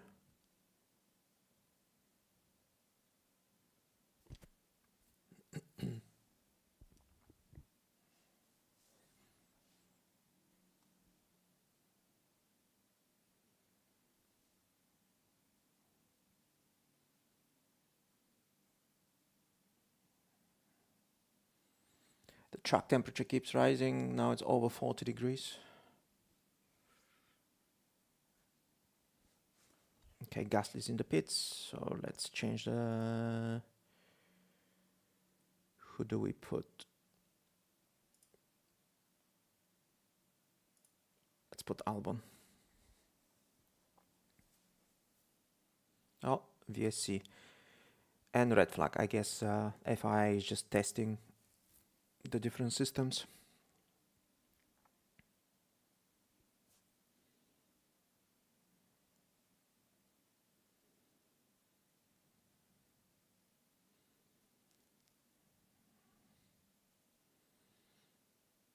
So I suppose this is gonna be it for the morning session. I suppose they will probably do a few practice starts after the track goes green. So we can hear cars revving for 10 seconds. Do you guys think that they will change the rules for the start? Do you think they'll keep them as they are, or they'll just change it for the Melbourne race for round one? Because the issue seems to be that it takes so long to spool up the turbos that if you're on the back of the grid, you will not have enough time from the moment you've stopped the car to the lights out to actually spool it up properly. So I think they may have to change it. I know Ferrari are not happy with a potential change because they seem to have found something the rest have not, but I think they'll change it.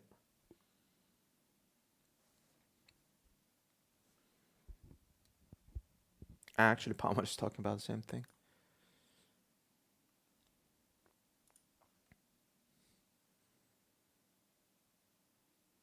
Yeah, I think was it? I remember we had one season where launching the cars was difficult, but I'm trying to remember, was it 2014? Yeah, I don't remember, but I remember there was one year where it was quite difficult. They didn't change, obviously, the launch procedure, but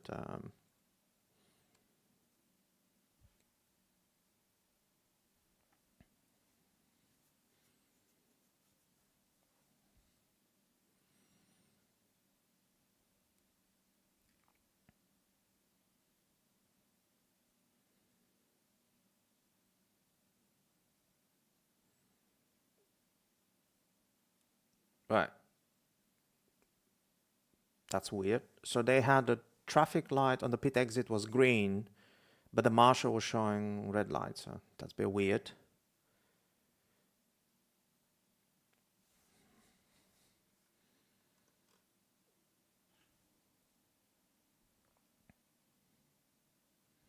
By the way, I can remove the speed trap, so you can actually see the messages at the moment.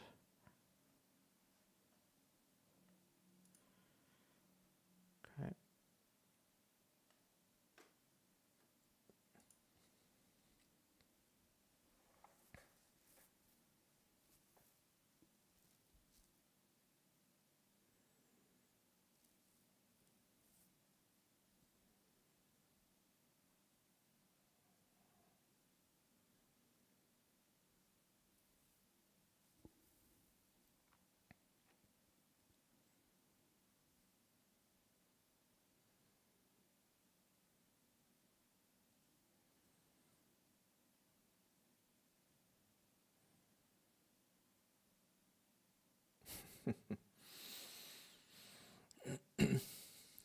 Looks like Jordan Palmer is missing the actual racing commentary.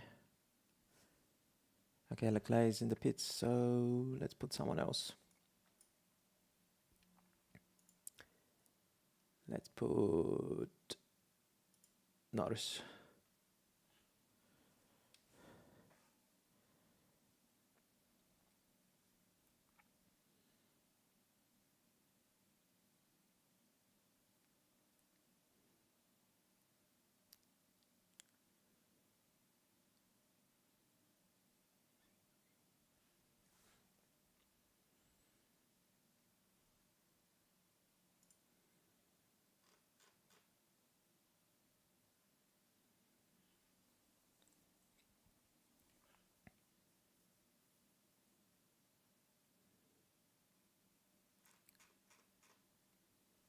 So was that double yellow?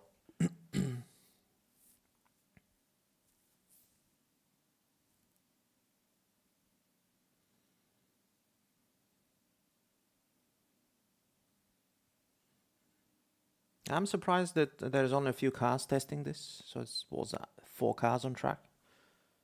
But maybe they did test it last week, so they don't have to.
happened here?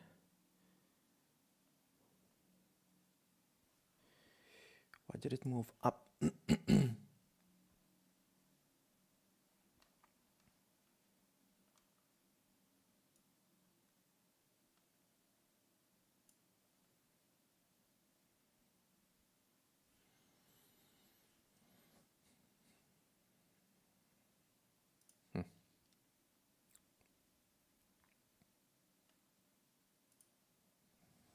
Let's see the race start.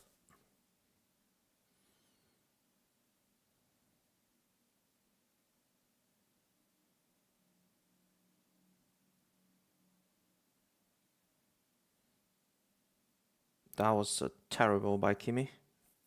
So much wheel spin.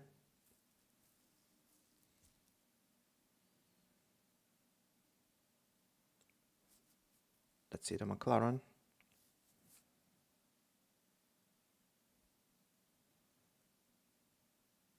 I can't imagine how loud it's going to be when you have 22 cars on the grid with 100,000 people on the stands and all of them revving for 10 seconds plus. The noise will be wow.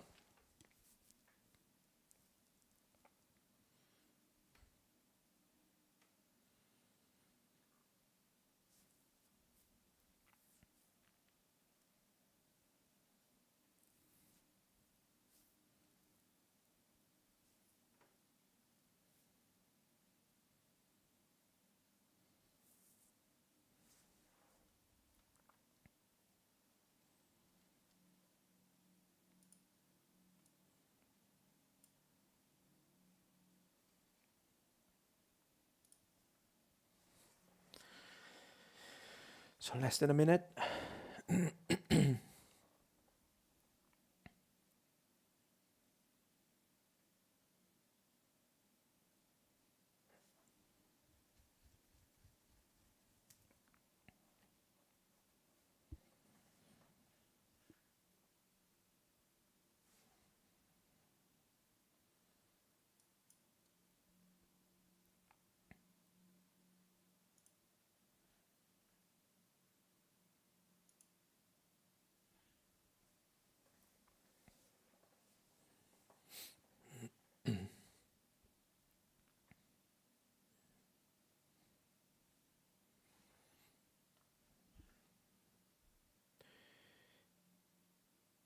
And there it is. We are on the top of the hour. Morning session completed. So overall, again, pretty strong Ferrari. They did the mileage, the second highest lap count of everyone.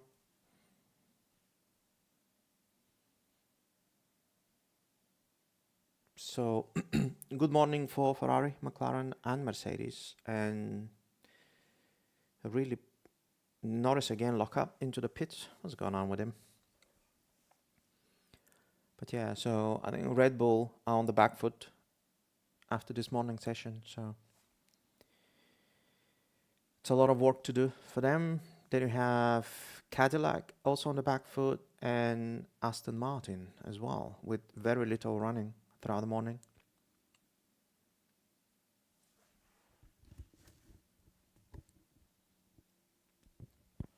So let's see who will be back in the afternoon. So McLaren, we will have Piastri in the afternoon. For Mercedes, we will have Russell. Red Bull, we have Hadjar in the car for the remaining of the day. Then Ferrari will have Hamilton. For Williams, we'll have Sainz. Racing Bulls will have Lawson. I guess you take a break from playing American football. And then we have Behrman for Haas, Bortoleto, Colapinto, and Bottas. So every team is going to swap drivers for the afternoon session apart from Red Bull. And let's just hope that Red Bull is actually going to do some running. I've chosen the wrong thumbnail picture, haven't I? With a running Max Verstappen, which neither of these things did happen this morning.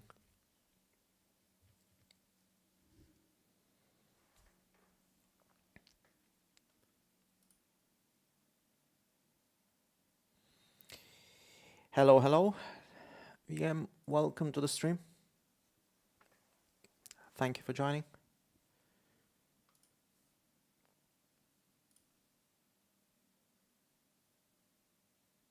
Yeah, impressive Ferrari. I do hope Mercedes are not sandbagging too much. I'm sure all of them are, but let's hope it's not too much.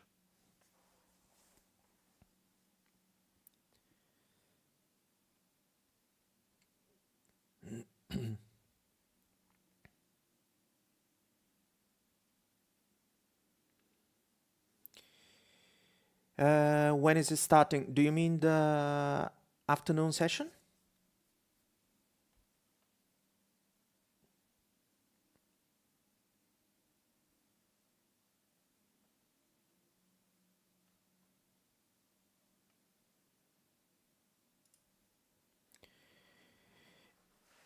I will actually put an update here.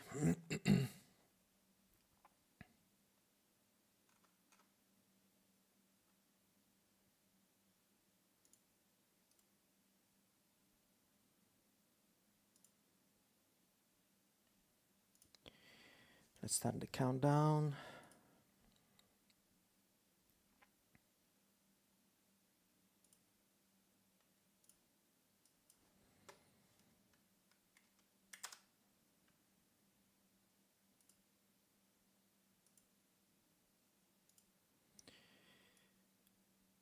So here is the countdown for the afternoon session. So it starts in...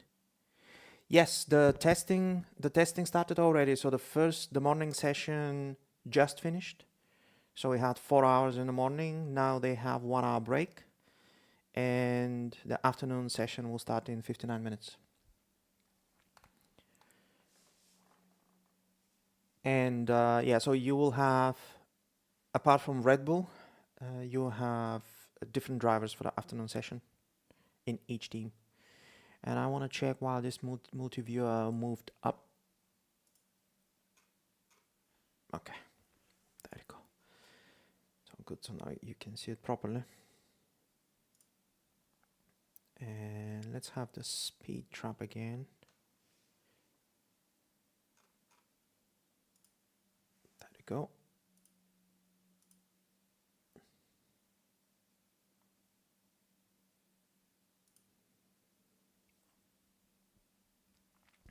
Red Bull, my favorite.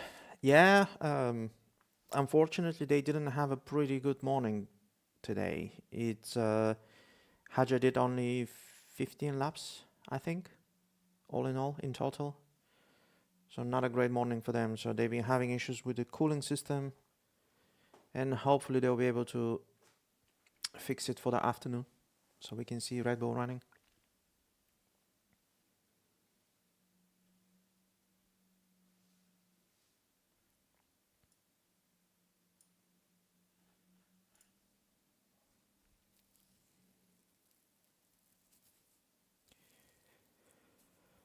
But for Ferrari, not the best test.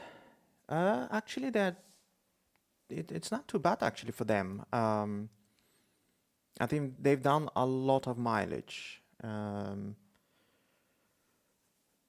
So I mean, who knows in terms of pace? We will definitely not we will not know during testing. So that's just not an indication everybody's sandbagging. But they've done a lot of mileage. I think last week, the last day, they did over 150 laps. Day 2 also something similar, about 150 laps. So almost 3 Grand Prix each day. Today a bit less. Today, let me just check. How many laps did Leclerc did in total after all?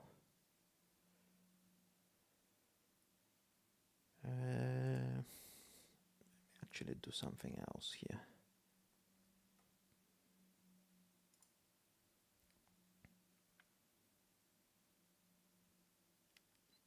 No, we don't need that. Let me check total laps.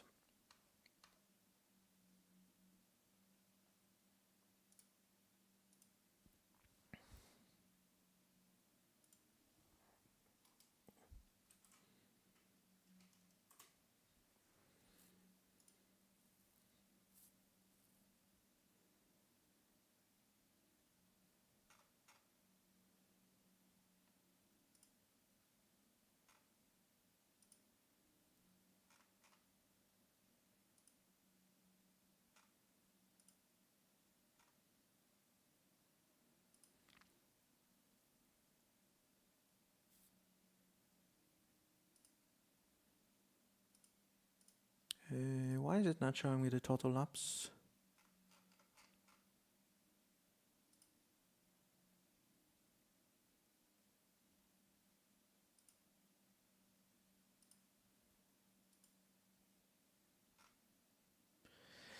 So yeah, so Ferrari did 70 laps this morning.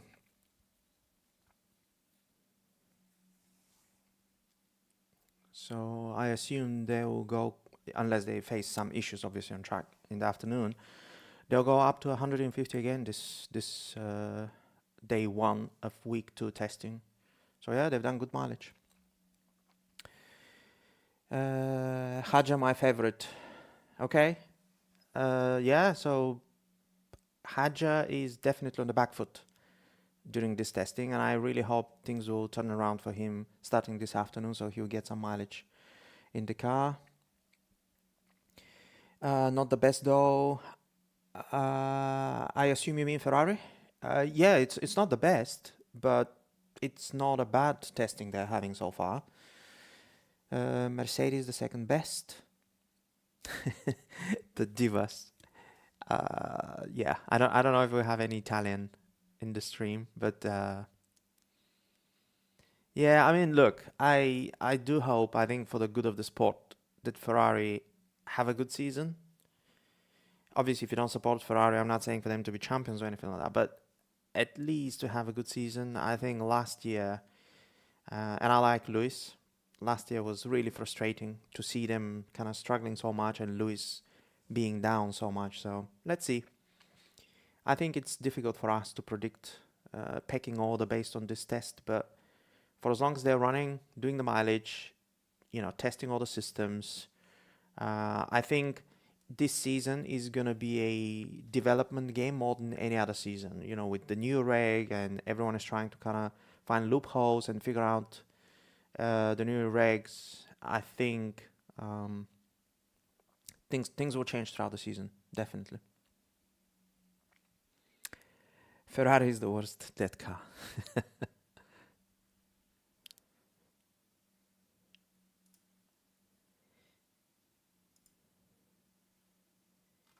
Okay, I'm actually gonna go and check because I missed in the morning the first couple of hours. Just see what did I miss, and then I'll take a few minutes break before the second session. But yeah, let's see.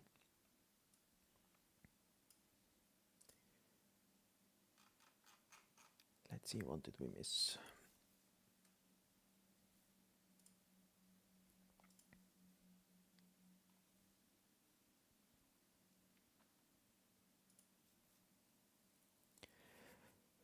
And how did you guys find the morning session?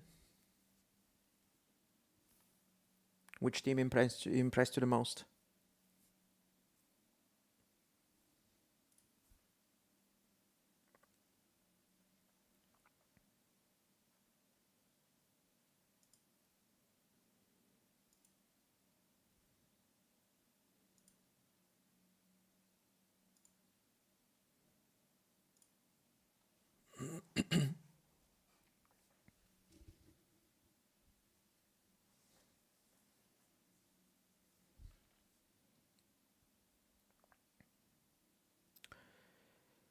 So many HPs on their car. They need both the health for the attacks from other teams and the horsepower.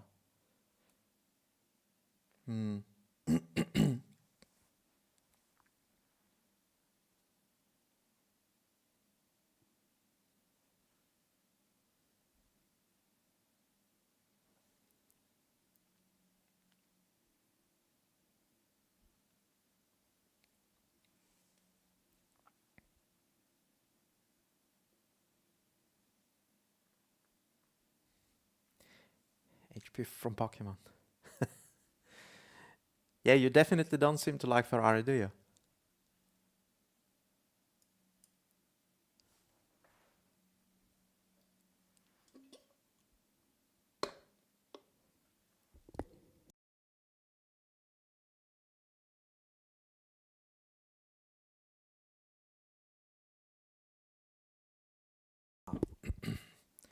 put the clock, but I actually didn't write what is it counting down to. Let's change that.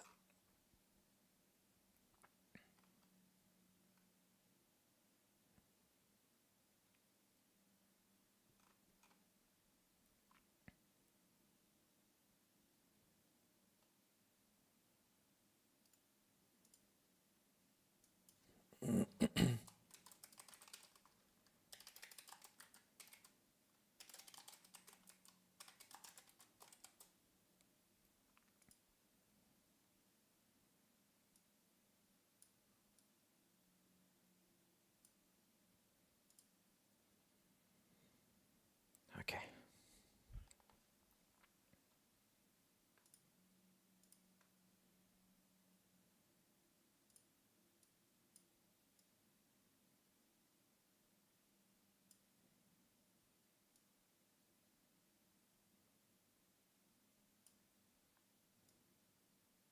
Just resize it a little bit.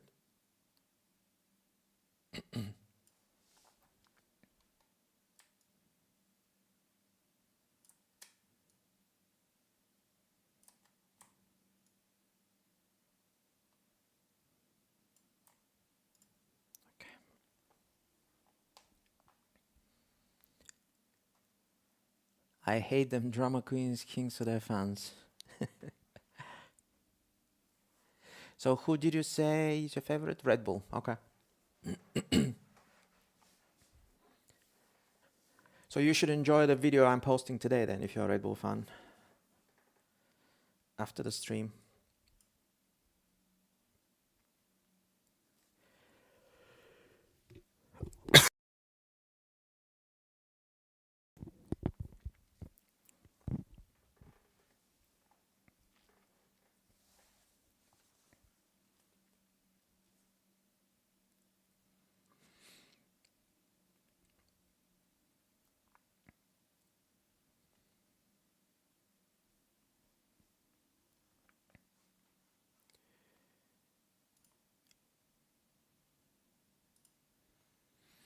Should we have an idea? What if I, during the break,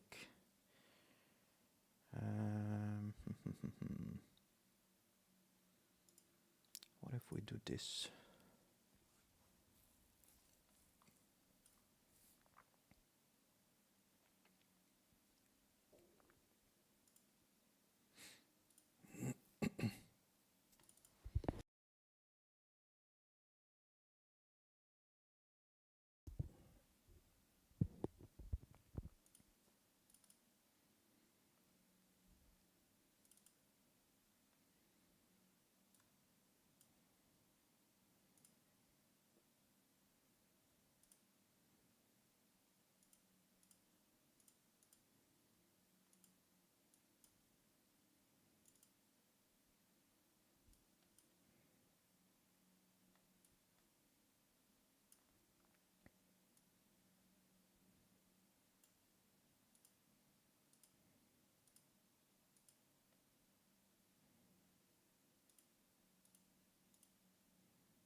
What if we put this during the break?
can run this during the break.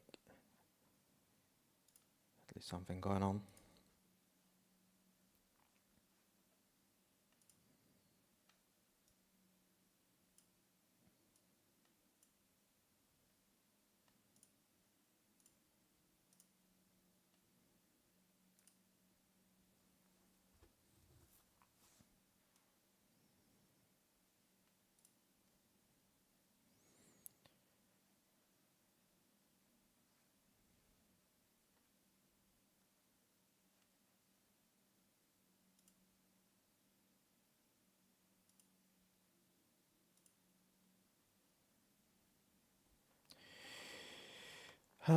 Okay, I can name many bad things about Ferrari. Yeah, I bet you can. Is anyone watching that is McLaren, Ferrari, Aston Martin, or Williams fan?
Just disposition these things a bit here,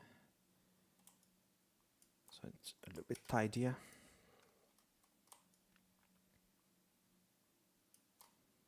Okay. Is anyone watching that is a McLaren? Oh yeah, I read this, but I'll let the people in chat answer that.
Okay, I think I'm gonna take 10-15 minutes break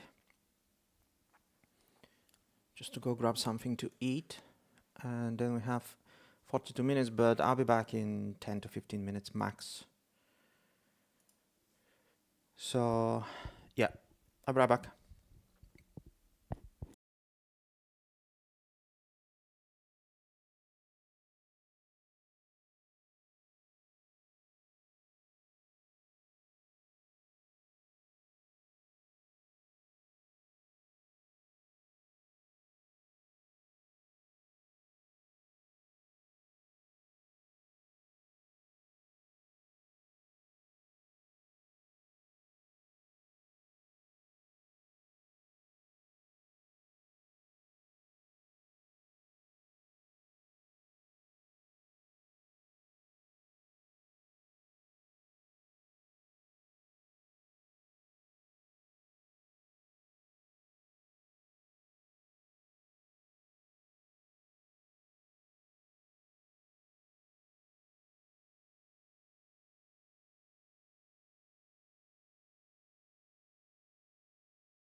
Hello, hello, I'm back.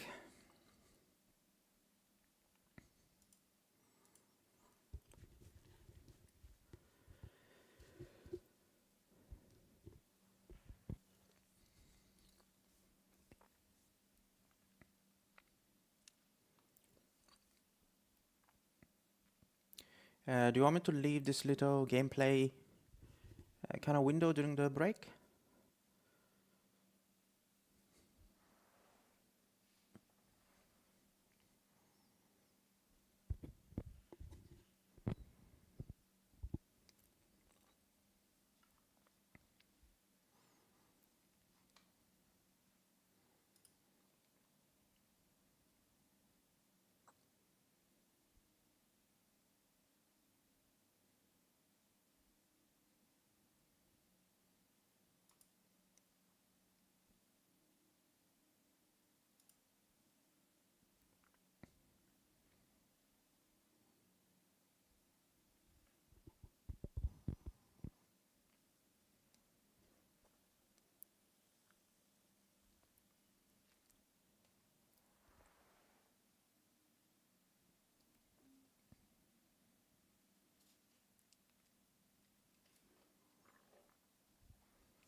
I think I need to adjust the bitrate of the stream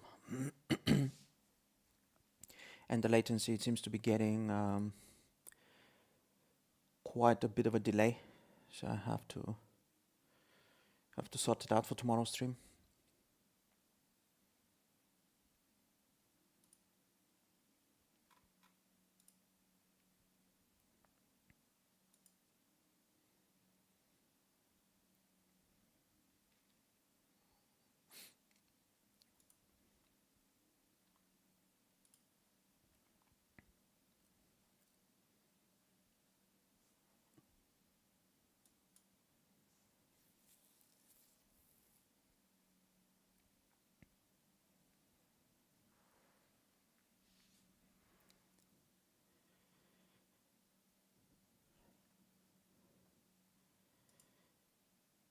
Okay, let's check on Twitter just to see if there is any news. Some of the teams are sharing.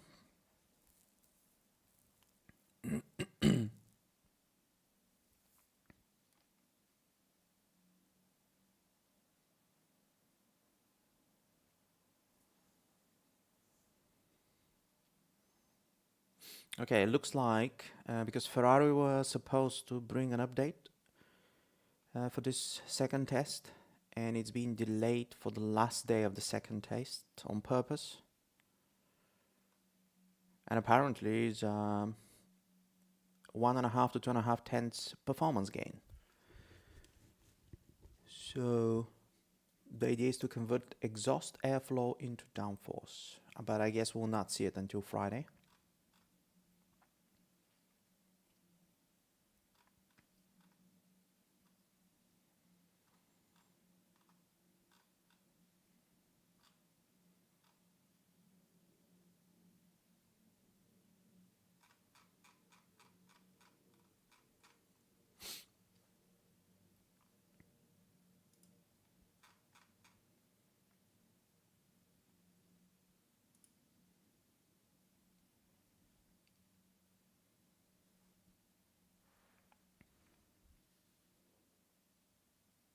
By the way, guys, are you... how does it, because I was asking at the beginning of the stream, but obviously there was a few people only. How is the sound quality of the mic? Is it loud enough? Or is it too loud or too quiet? Can you just let me know so I know if I need to adjust something?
I'm just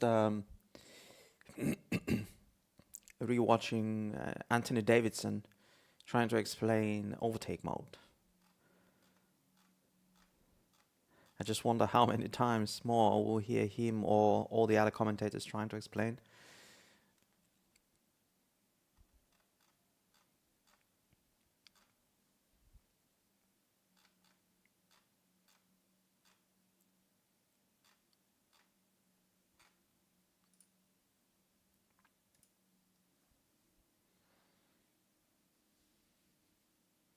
Speaking of the new um, and the new tools the drivers will have, which of these new uh, toys and kind of rules you find the most difficult to grasp? Is it the active error with the straight, what was it? Not straight line, but straight, what do they call it? Like straight line zone, straight line speed. But is it the active error? Is it the boost? Is it the overtake? Or is it the recharge? Which of these four seems to be the most difficult to get your head around so far? I can tell for me, the charging of the battery seems to be kind of the most difficult to get my head around.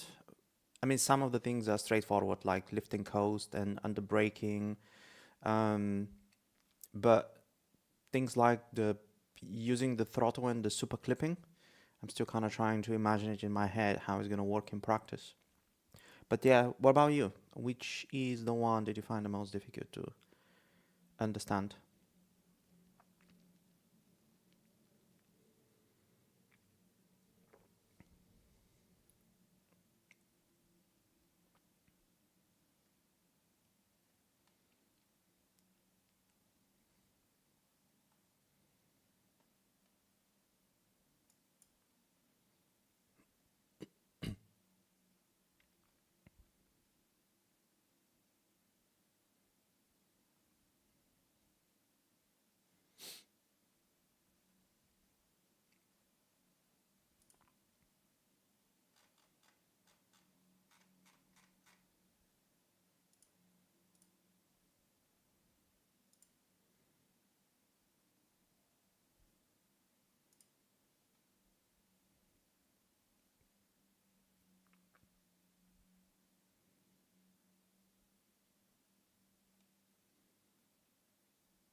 Let's leave this window while we're still waiting.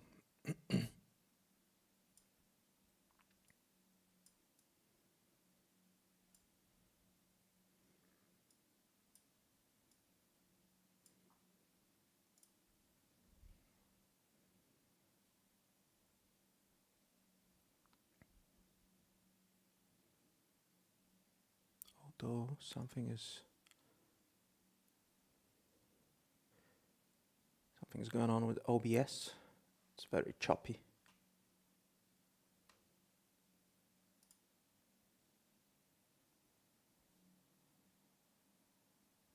Hmm.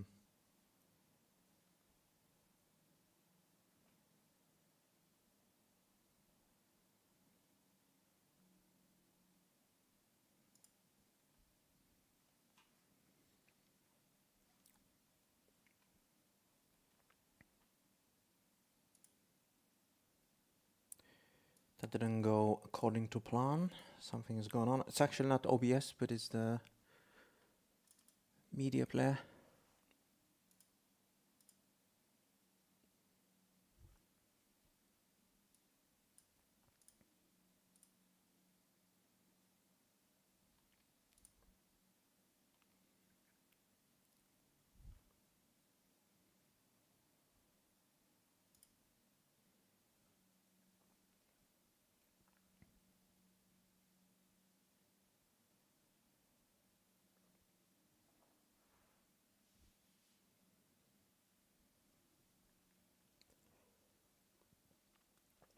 .17 minutes to go.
Let's see if this will work this time.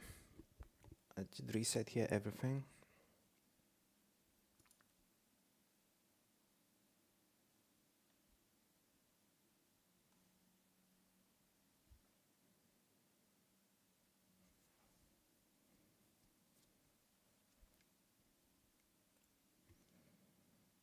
Okay, seems to be good now.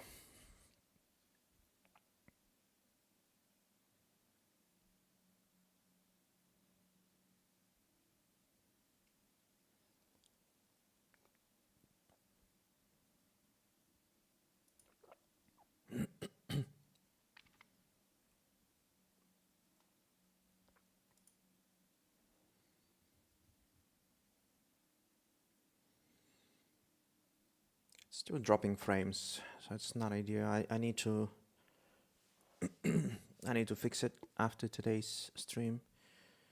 So I'll just get it ready for tomorrow.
Okay, so it's very choppy, unfortunately. So I have to stop the the video and fix the stream for tomorrow.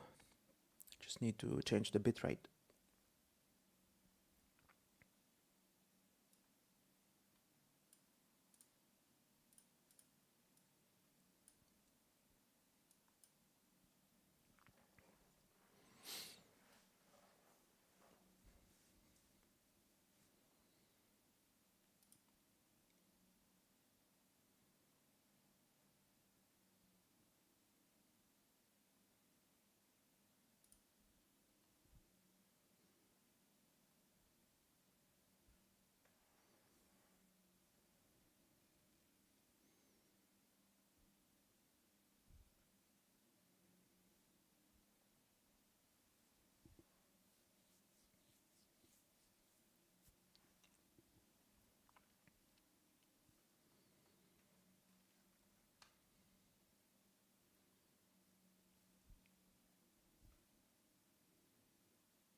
It's a lot. Uh,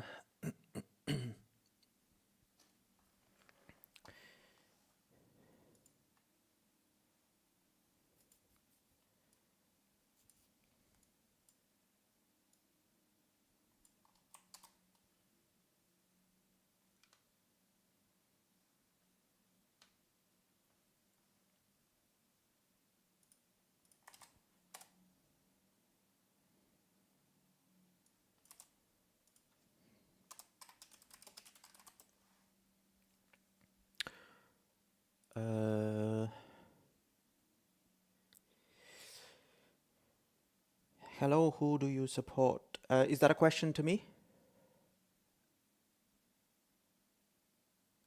Lol Norris. I love the name. Is that a question to me or to the chat in general?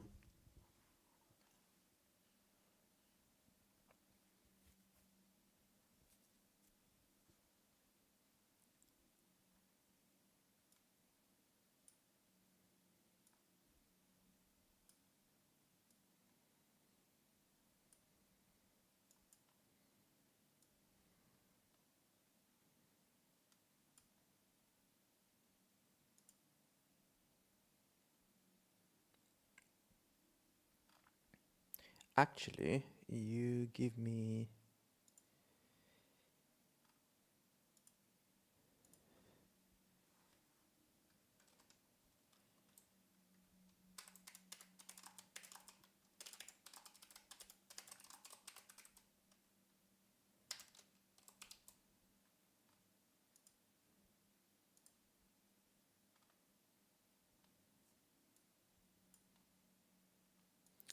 Yes, to me. In So it's interesting. For Formula One, unlike football, I actually like to follow drivers, not necessarily teams. But yes, I support Lewis Hamilton at the moment.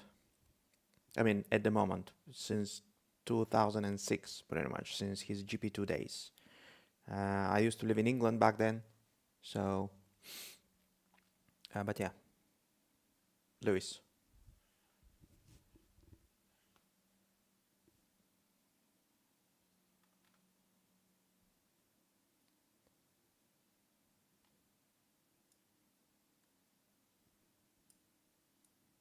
And who do you support? I assume it's not Lando Norris, based on your nickname.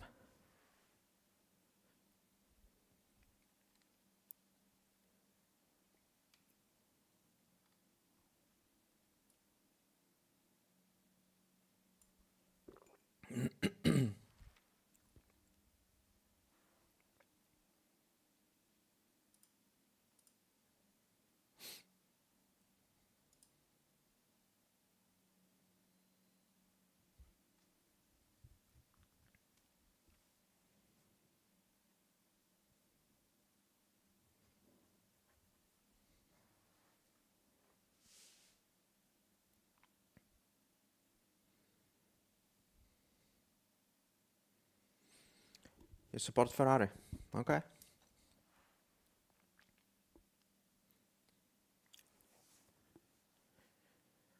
Maybe they'll have a better season this time around.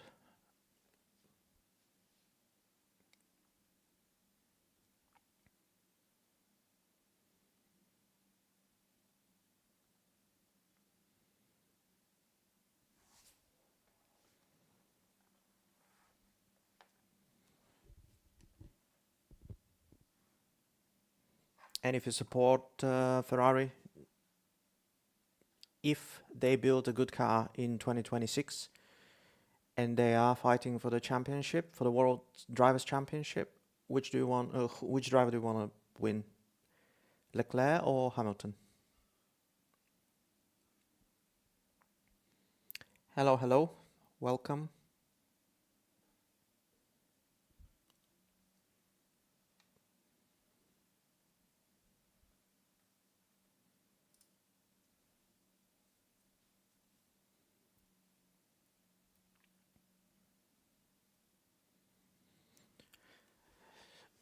So just a few minutes left for track action, but the TV One Up kind of session has started. We can hear Crofty summarizing the morning session now.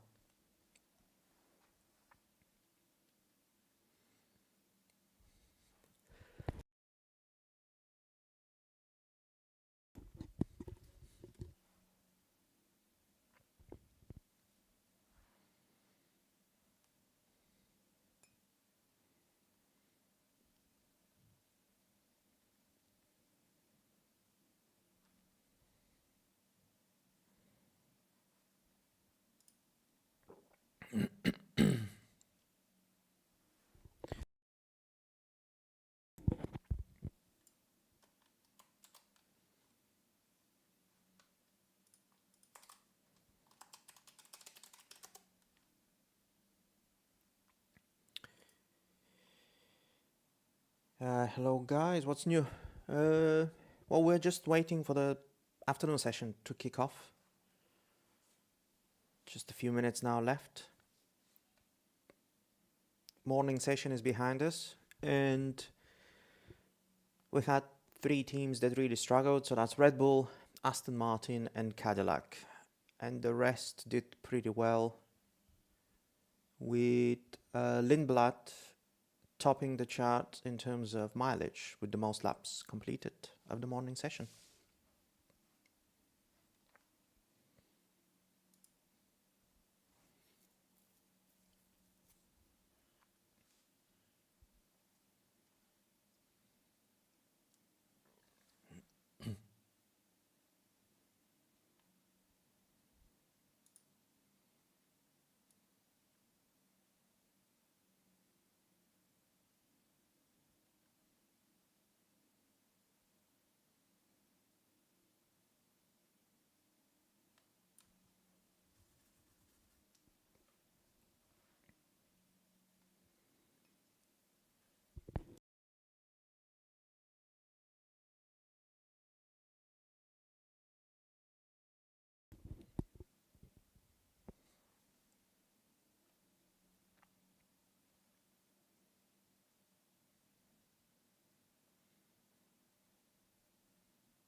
Green flag.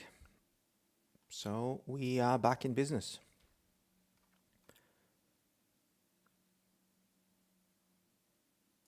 Let's just remove the clock.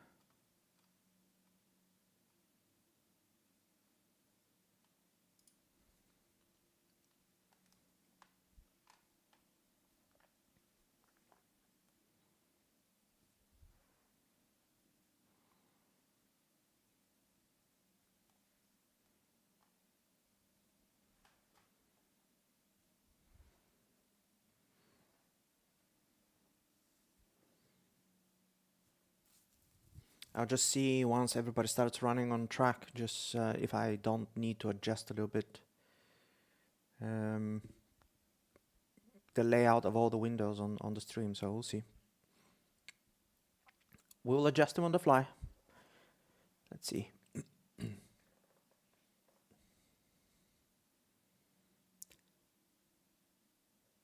Let's do a poll. Who do you think is going to be the first car out on track in the afternoon session?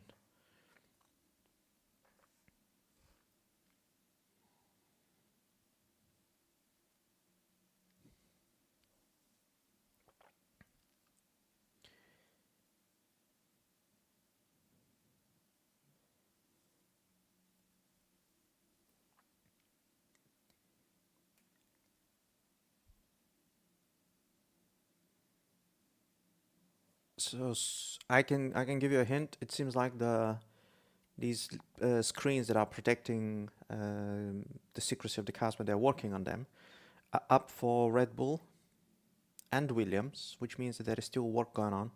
So they're not going to be one of the first cars out.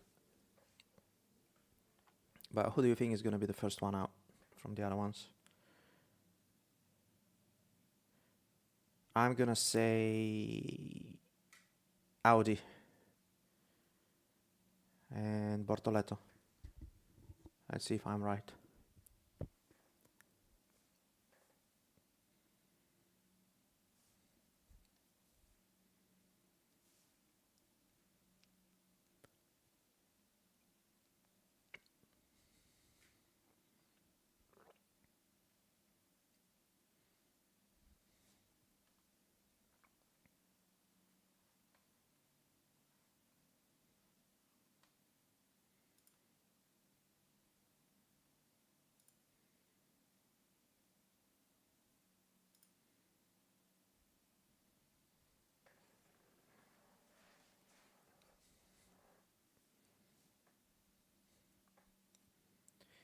There is an interview with Matt Harmon from a technical director from Williams.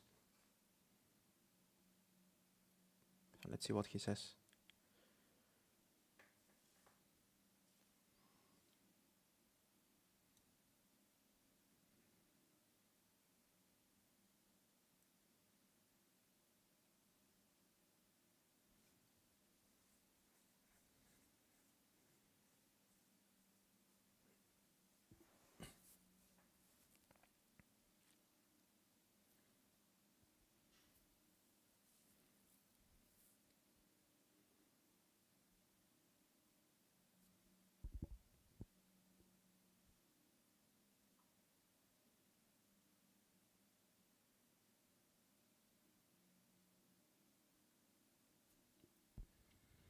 So far he's talking about um, them trying basically to recover for lost time in Barcelona.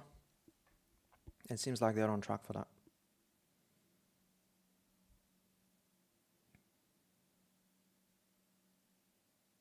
Hey, it was Behrman in the Haas. I was wrong. Uh, no, not Ferrari. It's an interview with Matt Harman, who is the technical director for Williams.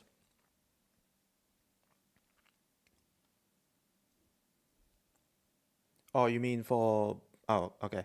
You're chatting not Lord Norris. Okay.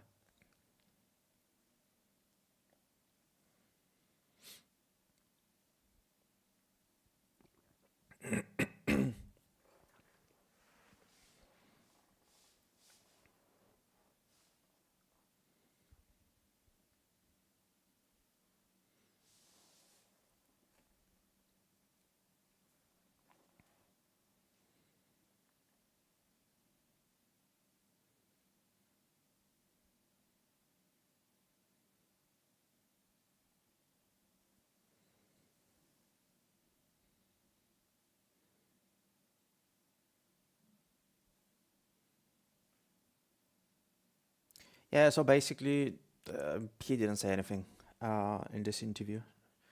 And to be fair, I don't think that they're going to reveal anything at this stage. But yeah, so we lost time, trying to recover. It's going to be a development game throughout 2026. That's about it. So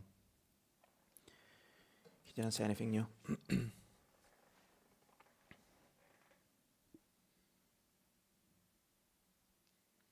So we have Lawson and Behrman on track.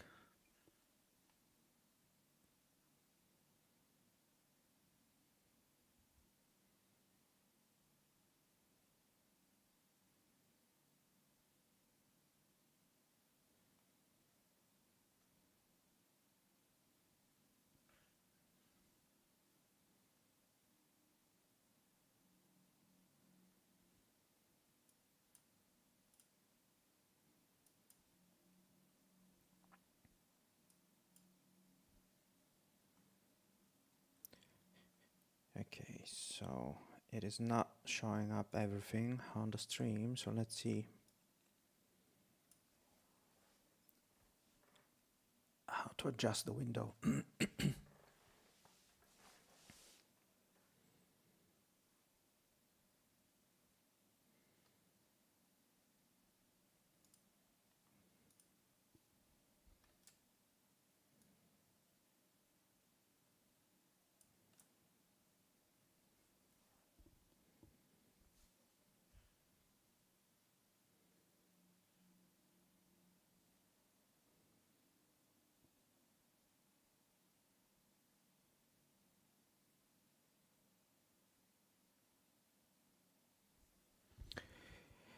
Hi mate, how are you? Any news on F1 today? Hey, hello and thank you for having, good to have you with us. Any news on F1? Well, plenty of news. Obviously testing is going on. Red Bull, of the top 4 teams, Red Bull is having a bad day so far with very little running. So hopefully they will have their car fixed for the afternoon and then we'll see them on track. But yeah, apart from that, the other top 3, so that's McLaren, Mercedes and Ferrari, soon to be running as expected, with Ferrari topping the morning session. So this is kind of the quick news. Looking forward to the afternoon. Let's see.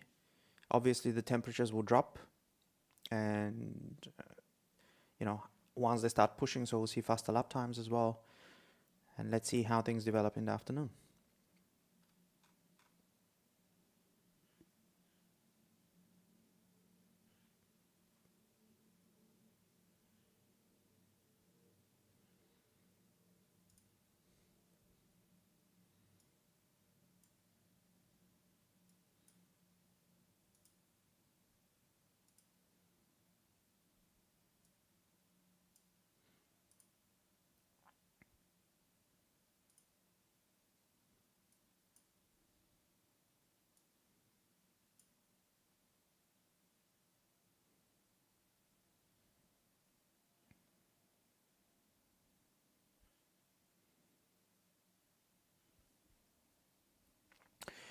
Do we have a live 1 hour at the end of testing? It's live the whole day today. So it's 8 hours live. The whole week is actually live on the TV or the F1 TV app. So it started at 7 o'clock GMT and it will continue until 4 o'clock GMT, and it's all live so you can watch.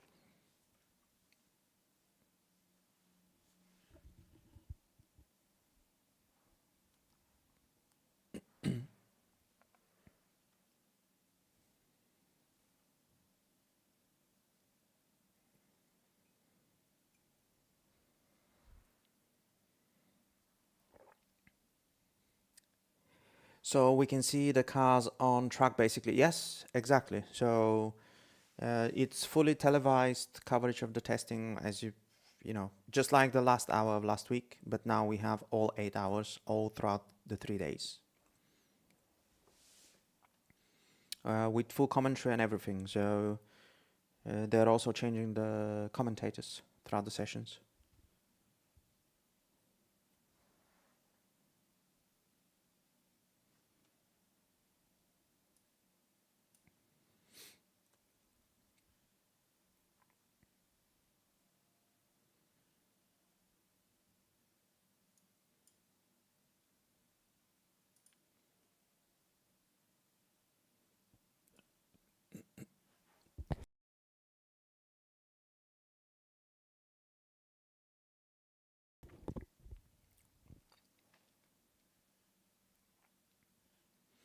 I'm trying to work out a way to still display the telemetry of the individual drivers as we did in the morning session, but if I show it the way we did in the morning, obviously it will cut out the sector times for the bottom 11 drivers, so I have to figure out a better way of doing it.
I'm trying to put them basically side by side instead of being on top of each other, and to fit them where the speed trap table is. But so far I'm not having any luck, so I'll keep trying though.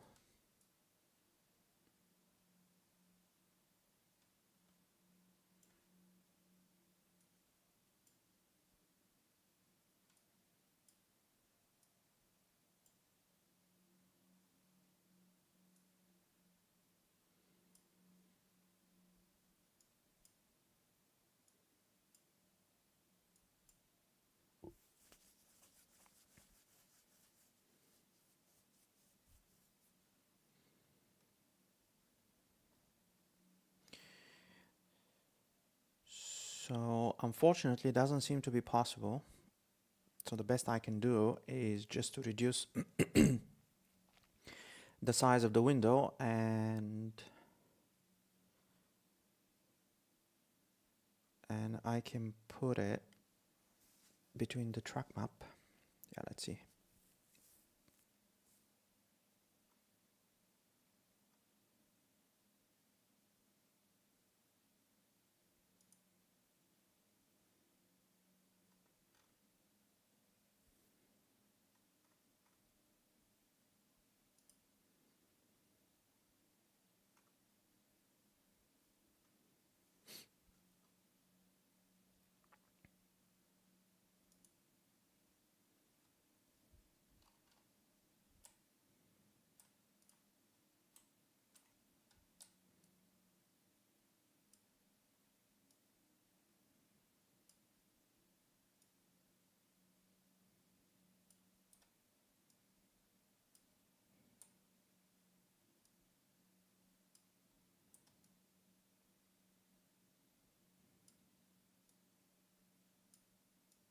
So try to kind of fit it here in the middle.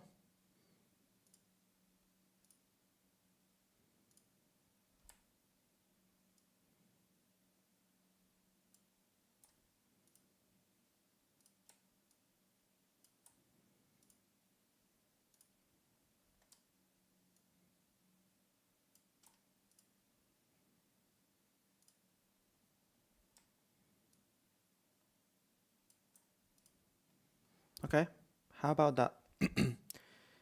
It is, it's not ideal, but at least we'll be able to see some of the telemetry. So let's choose.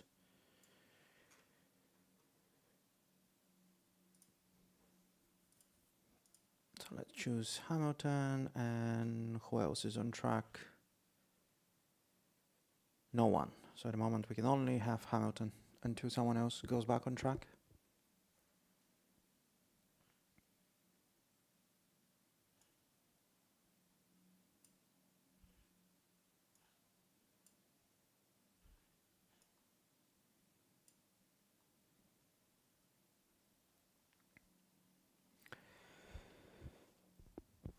The number under the tire type is the amount of laps driven by the driver.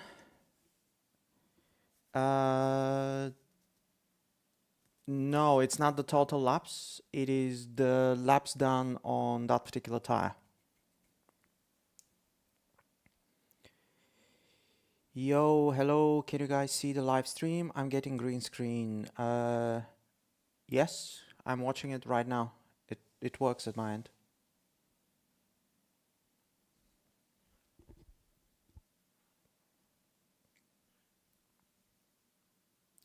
And we have Piastri now on track, so we can have two people.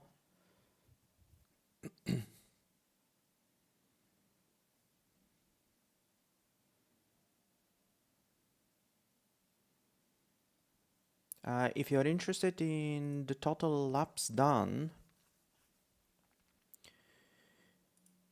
I could potentially display it.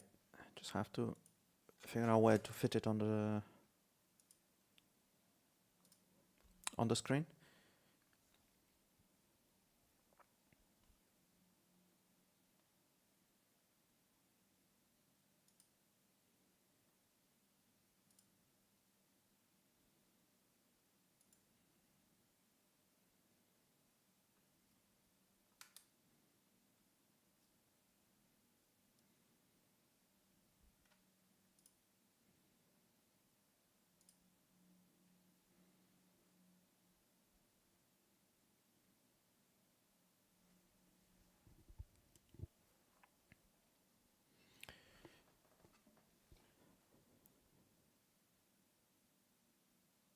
Okay, so how is this layout, guys? I know it's not perfect, but I wanted to show the telemetry. I think it's good to have it. Just let me know if it's okay like this.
Okay, so let's see.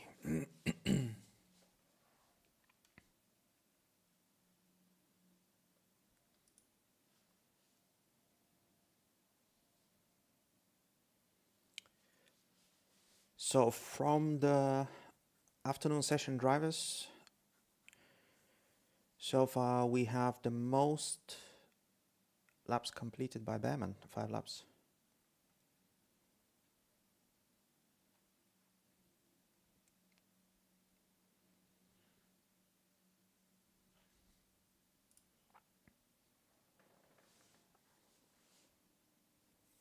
So Ferrari continued to test this rear airflow that Andrea Stella was saying that apparently Ferrari have something cooking which will improve 1.5 to 2.5 tenths, but we will not see it until day 3 on Friday, so we'll see. But this is what this green kind of paint on the back of the Ferraris, they continue to test this airflow. I guess they're trying to find correlation between the real track performance and sim. Who knows? Better now. Thanks. Okay, good to hear.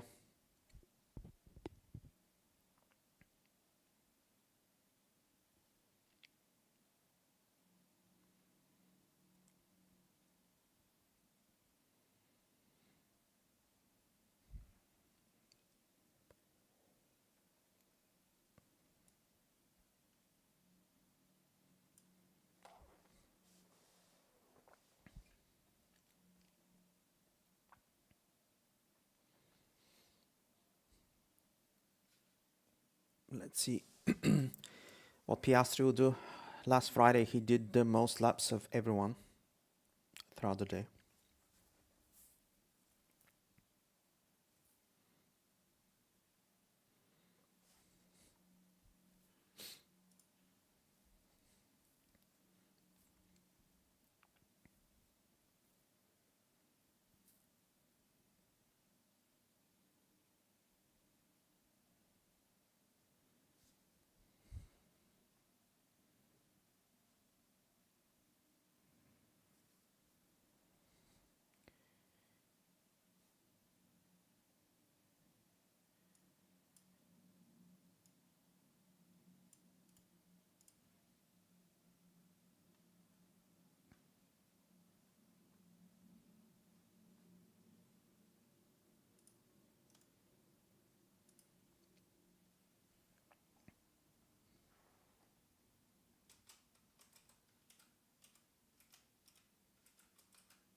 Can you show Russell's speed?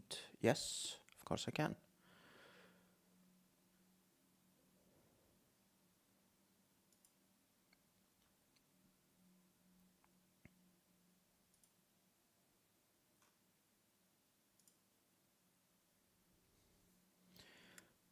So he's on lap 1 at the moment on his tire.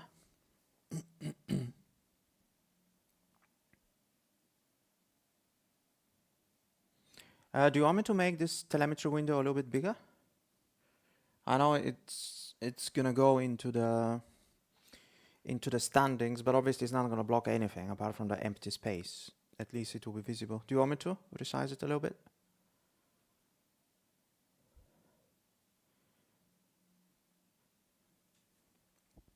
Okay, so Hajar did an installation lap and he's back into the pits. So there are good signs from Red Bull, but still not ready to.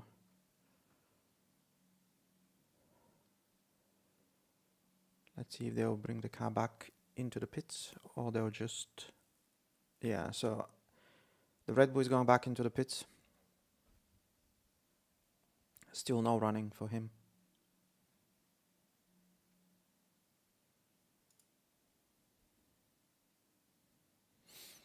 It's fine. Okay, I assume this is for the telemetry. Okay, thank you.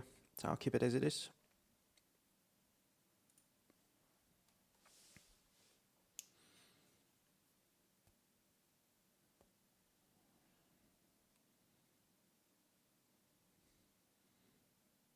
So Piastri at the moment is the fastest of the afternoon session. So let's go and use his telemetry then, together with Russell.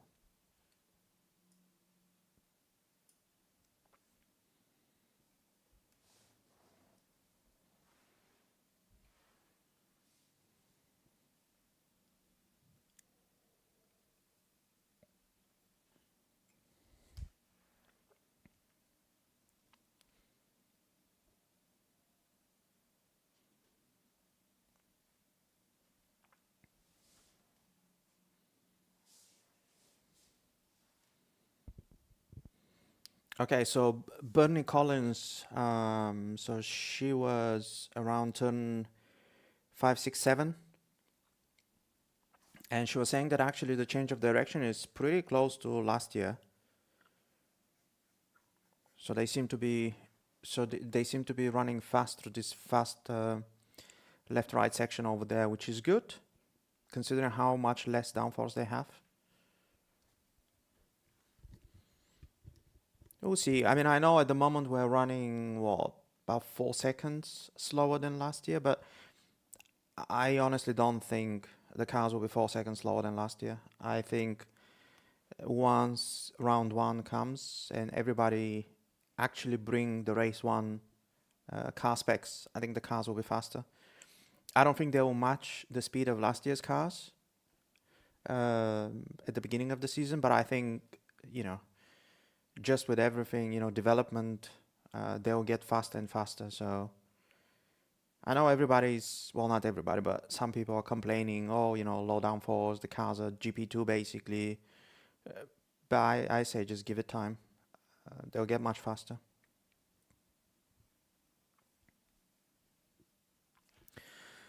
Okay, so Russell is revving his car, so I guess he's into the pits, building boost. So we have only Piastri on track at the moment.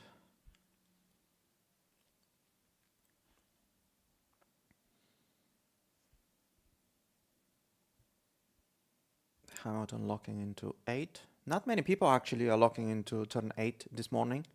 A lot of people are locking into turn 10, but not many into 8.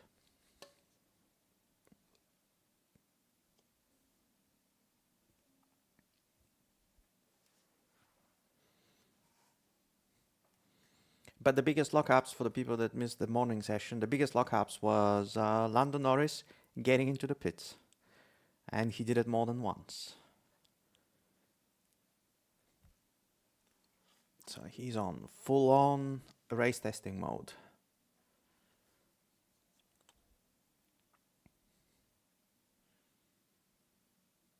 Okay, so Piastri is in the box and only Hamilton is on track. Outlap.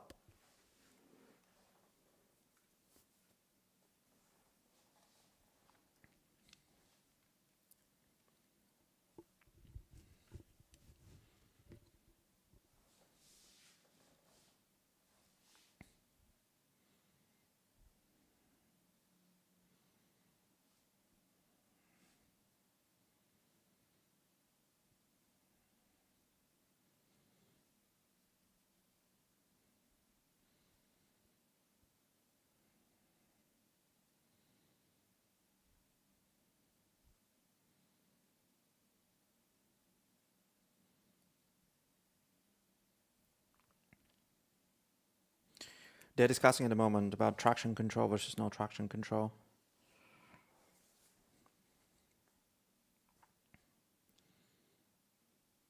But we should not have traction control in Formula One. Just doesn't make sense.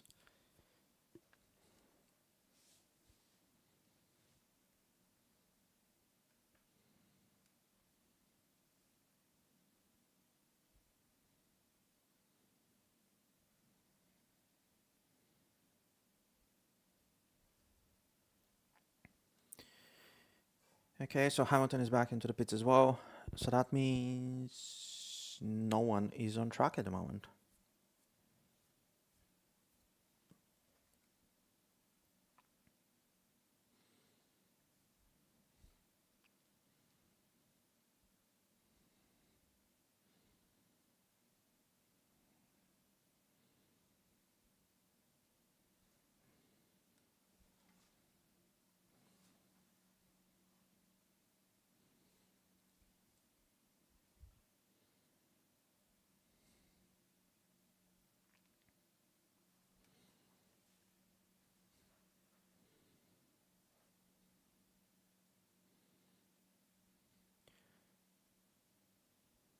So someone was asking whether the cars will no longer be fast through Beckett's and Maggots, Silverstone.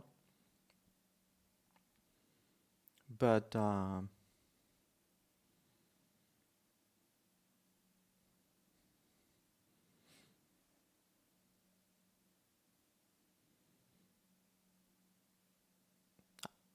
I think they'll be fairly fast there still.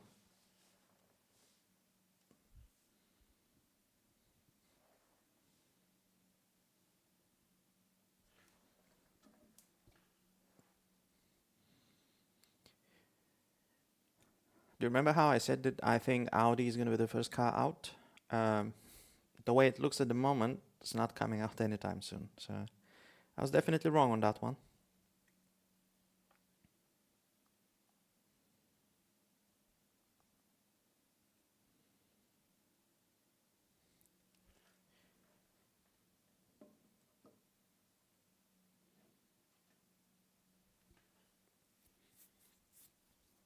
I can't wait also to have a good 2026 spec car in sim racing, just to kind of to be able to test all the systems, to really see what drivers kind of have to manage when they're racing or driving.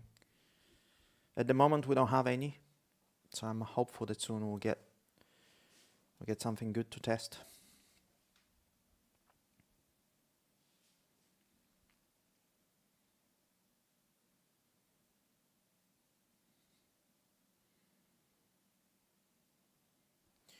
Oh, we have a car out. It's Lawson.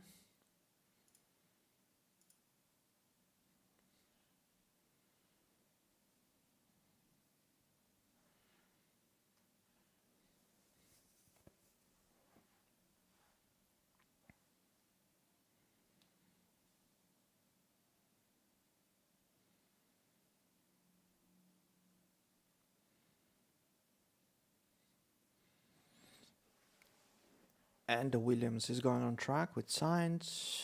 And who else we have? We also have Colapinto, so let's go on board with him.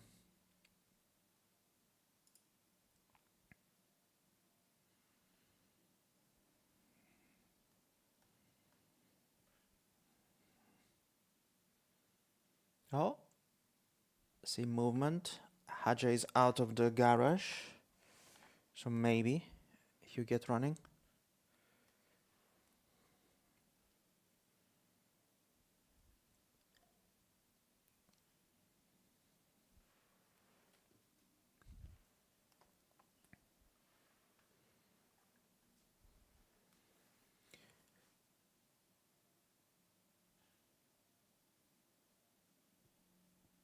Okay, so Colapinto is with the scaffolding, so let's go with Haja on board.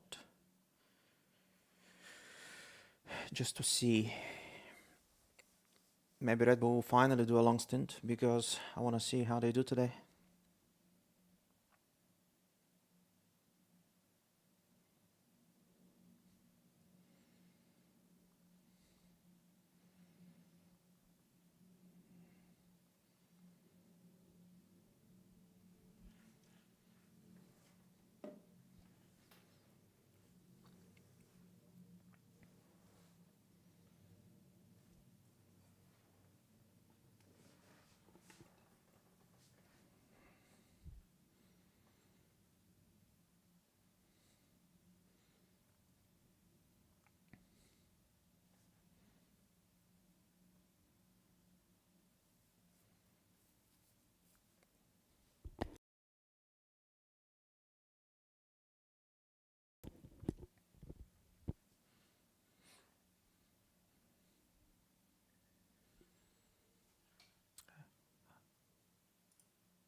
So they're talking about the diffuser of the Ferrari.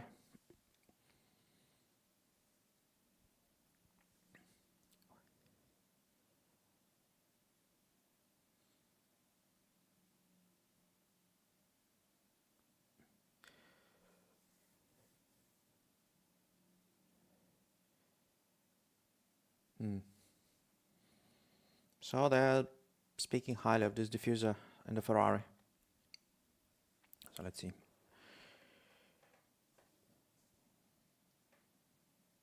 Okay, so let's see Haja. How many laps he has done on this tire? I think this is lap 2 for him.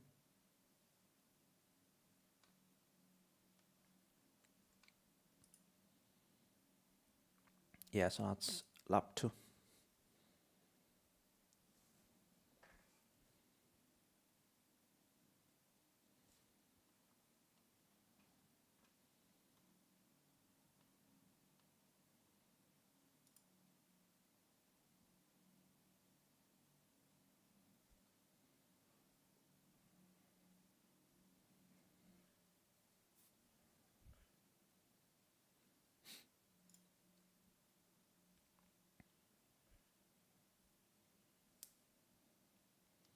Oh. Carlos Sainz is 2 green sectors. But he's way off the pace. P14.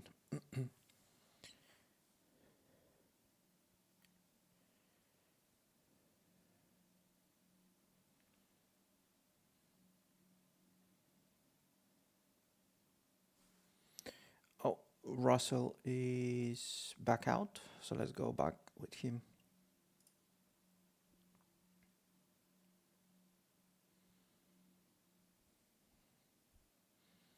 But the Mercedes doesn't sound very healthy. Unless he's testing something specific. But it sounds very weird.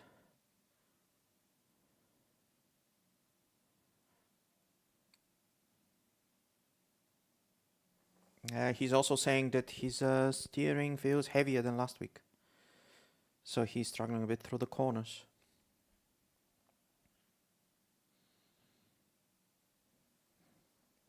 Decrease the force feedback.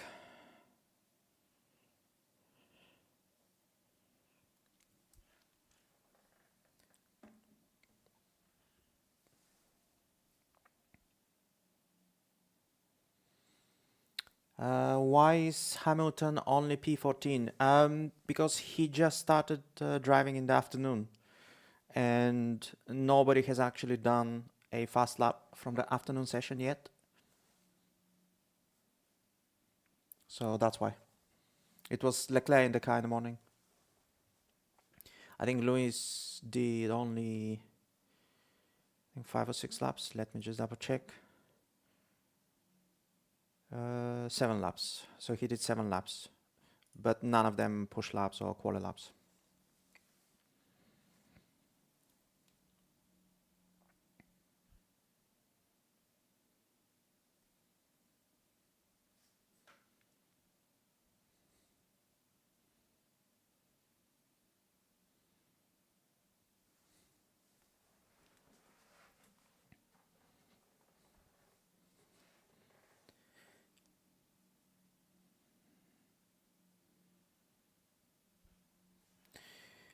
And Haji is back in the pits. Oh dear.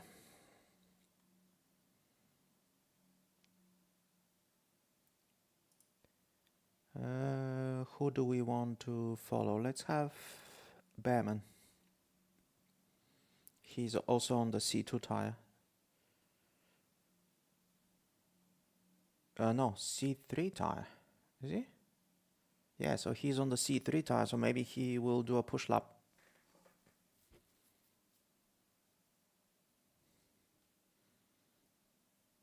And we might see Aston Martin. There was movement in the garage there, so...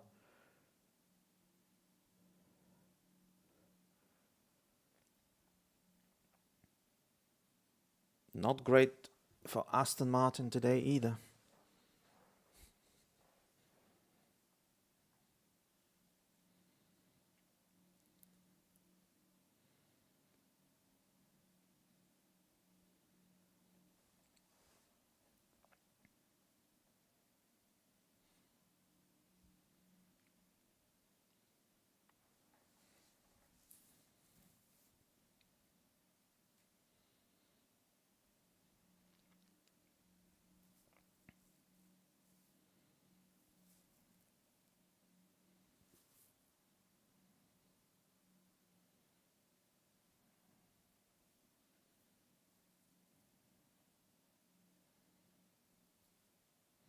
Just looking at Behrman, even though he's on the C3 tire, he's fairly slow.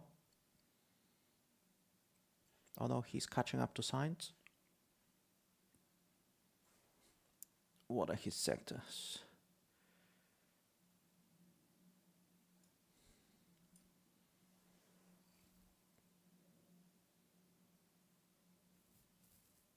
Yeah, still yellow sectors for Behrman.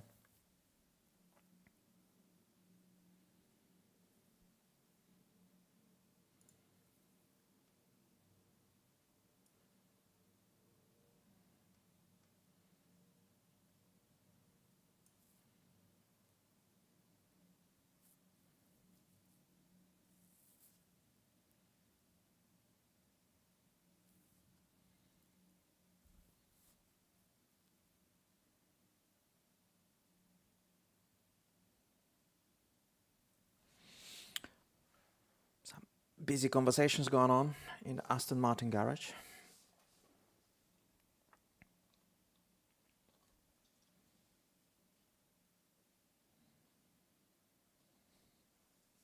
Oh,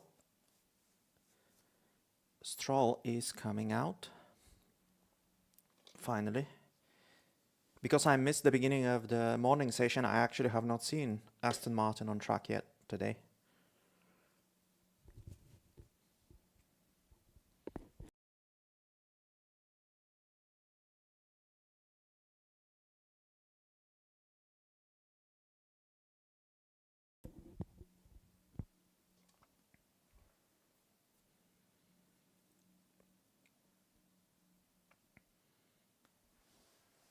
Okay, so Russell seems to be picking up the pace.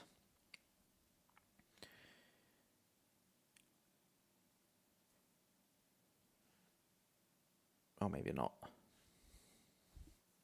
I mean, slowly he's, you can see he's pushing a little bit.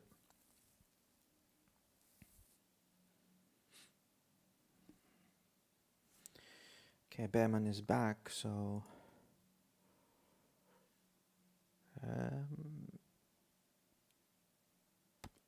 let's go with the Aston.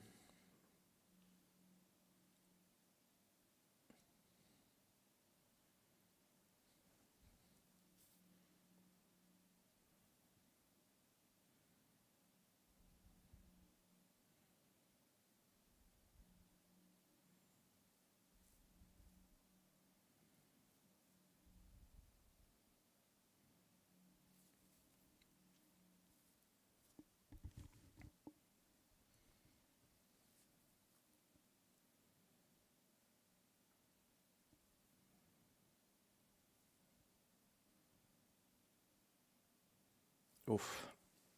He went really wide on the exit of 4.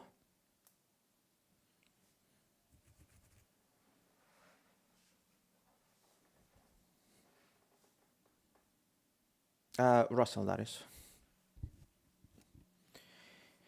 And now we're with Sainz. Let's see a lock up into 1. Yes.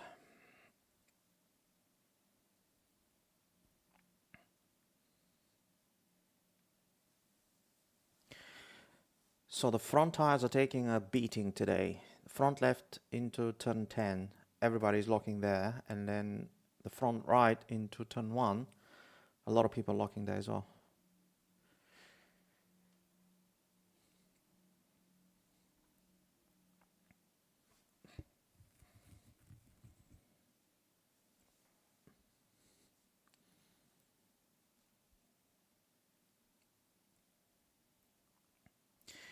Okay, so Stroll is running installation laps, so maybe let's go with someone else. Let's go with Hamilton.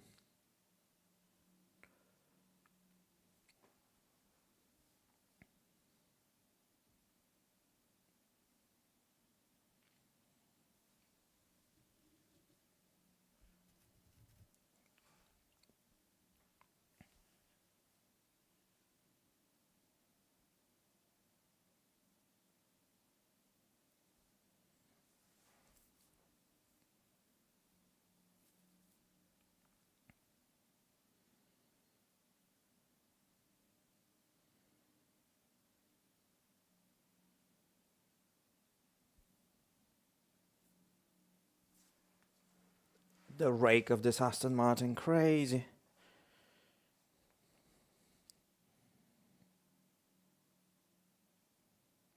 The cars look so different compared to last year. They were running so low to the ground, and the Aston, if you look at it from the back especially, it's sitting so much higher.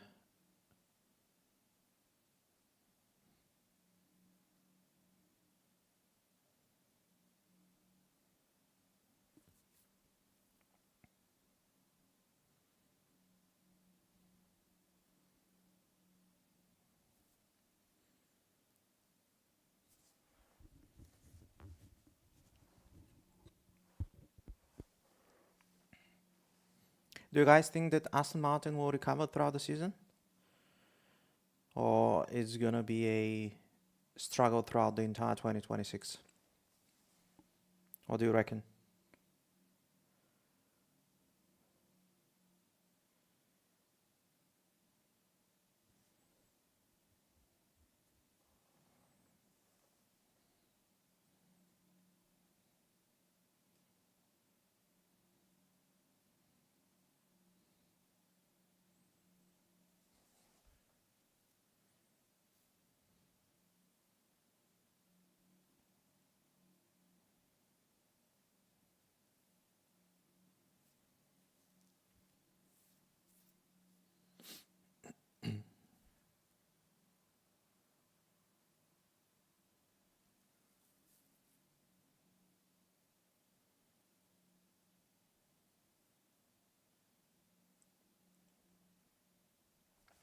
Yeah, so Anthony Davidson is talking about how different the Aston Martin looks compared to everything else.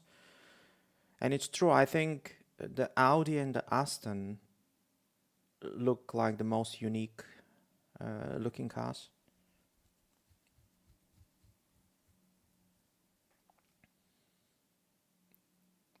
And lock up into turn one for Stroll.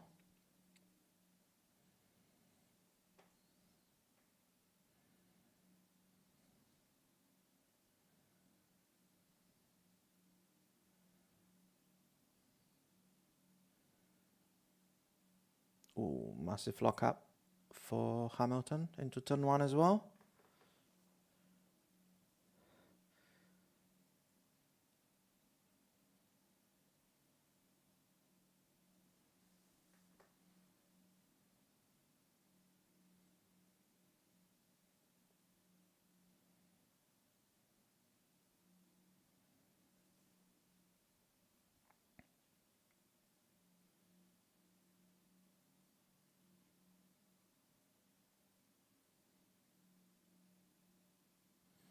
I really like the side pods of the Audi. Aesthetically, it looks really nice.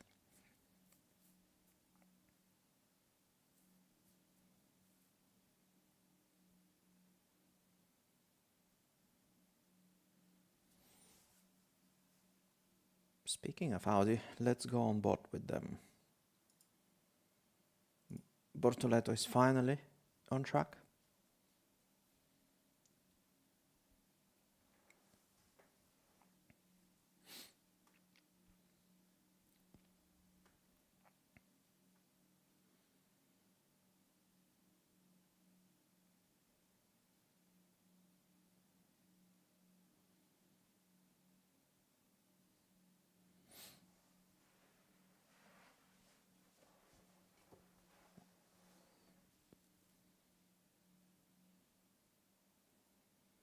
So far tied up by Bortoleto.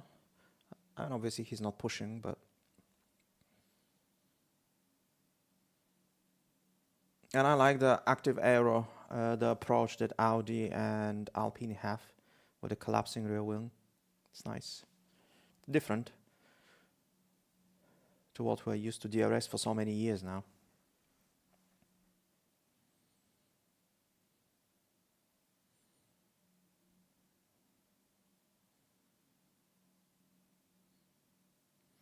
By the way, I just thought of something, obviously massive change in regulations for Formula One, but does anybody know if Formula 2 also changed its rules?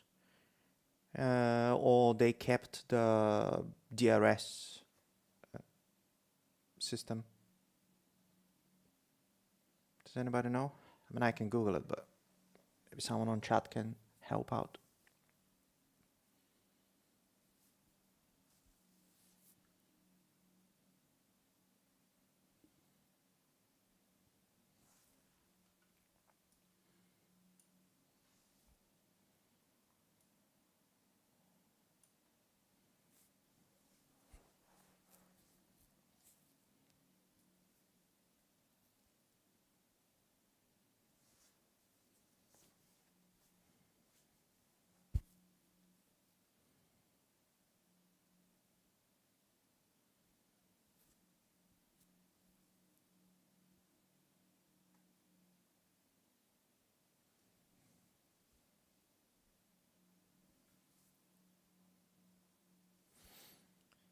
Okay, so Piastri seems to be the fastest driver on track, so I'll just go with him on track. He's already up into P4 and by far the fastest driver from the afternoon session.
So we have Bernie Collins, one of the analysts, in turns 5, 6, and 7, the fast S section. And she's saying that through there, Aston so far seems to be the slowest car. But in all fairness, they're also...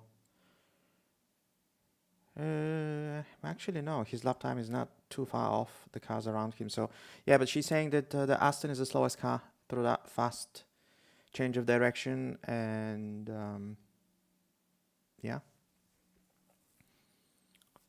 So Aston seems to have a lot of work to do.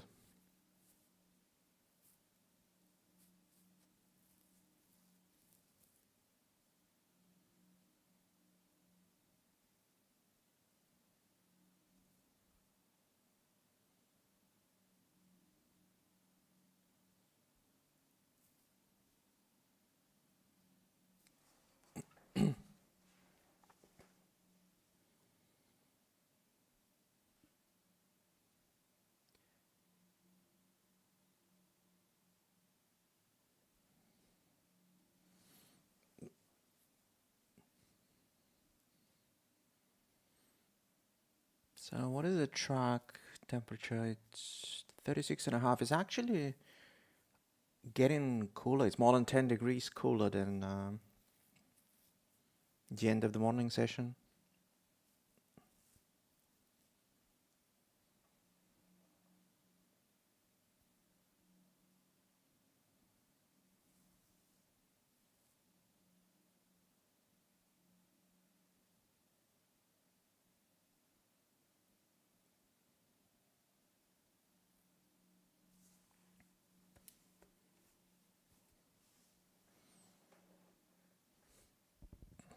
So they're talking about the starting procedure, and as we discussed in the morning, whether they will be changing it or not. And so they were asking the drivers, or some of the drivers, what do they think about it, and if they're finding it dangerous. So none of the drivers said it's dangerous. And Max Verstappen's answer was in typical Max's fashion. He said, well, if you think it's dangerous, you can always start from the pit lane. So Max being Max again. But yeah, none of the drivers seems to be saying it's an issue in terms of safety. So maybe they won't change it. Maybe what they'll do is maybe they'll just allow um, like a longer time from the last car stopping on the grid to the actual lights out. Maybe they'll just make it a minimum of 10-12 seconds to have enough time for the cars on the back of the grid just to spool up the turbos, but we'll see. It doesn't seem to be changing, so maybe just a small tweak to the lights sequence and that's it. He got lost. Who's that? Who got lost?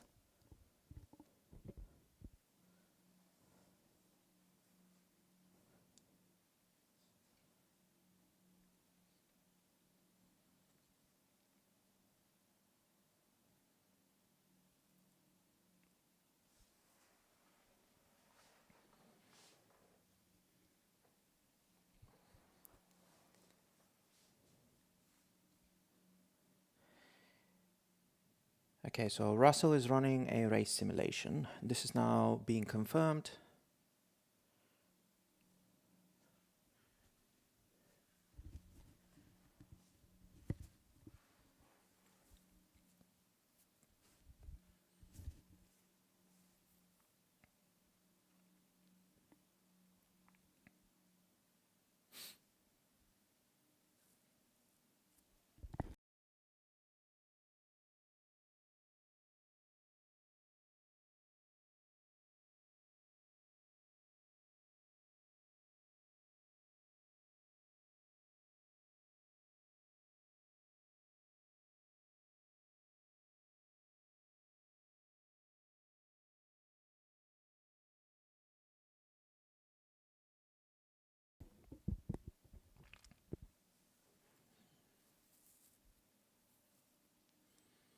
Oh, and there is an Aston Martin in the gravel.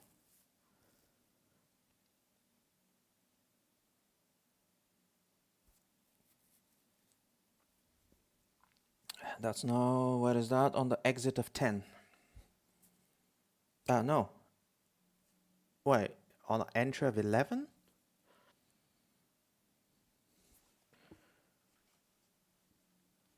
How did that happen? Red flag.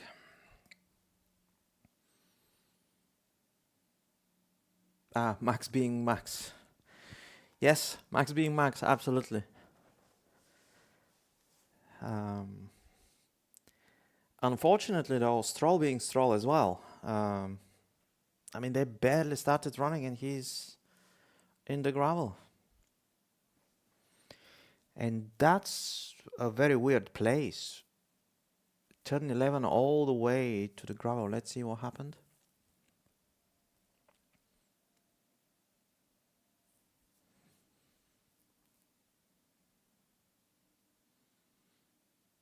Ooh. There is something wrong with that Aston Martin. Just the moment he hit the brakes, it's just the power just went off and it locked the rears. Okay, guys, need to go. Thanks for today and maybe till next time. Thank you for joining us. Good to have you with us. Until next time. Yeah, so that was not on Stroll. Something broke in the Aston. And that tough testing continues.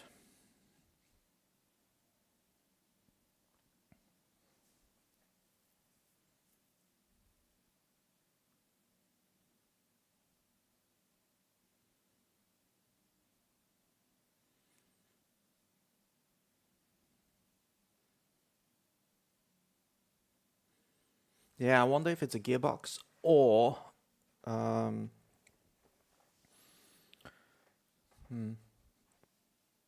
perhaps a gearbox. Who knows?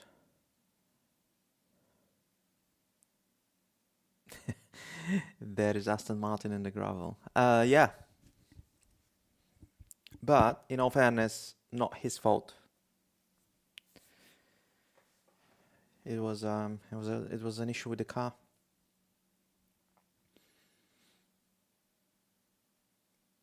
sounded like a gearbox issue, but I don't know. It could be also the new kind of regen system. Who knows?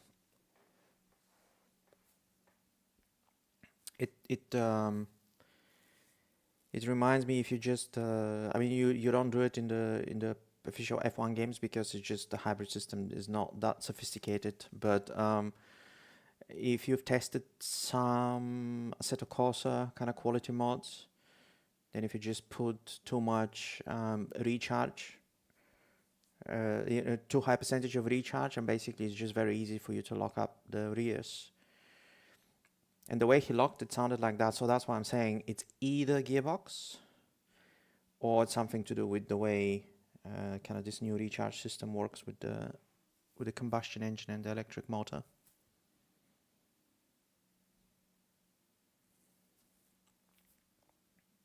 Let's hear.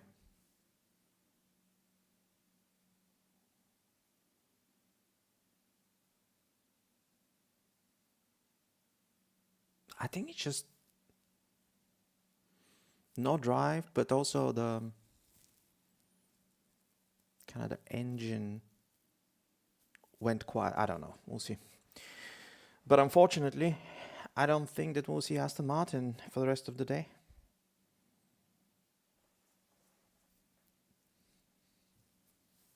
I hope I'm wrong, but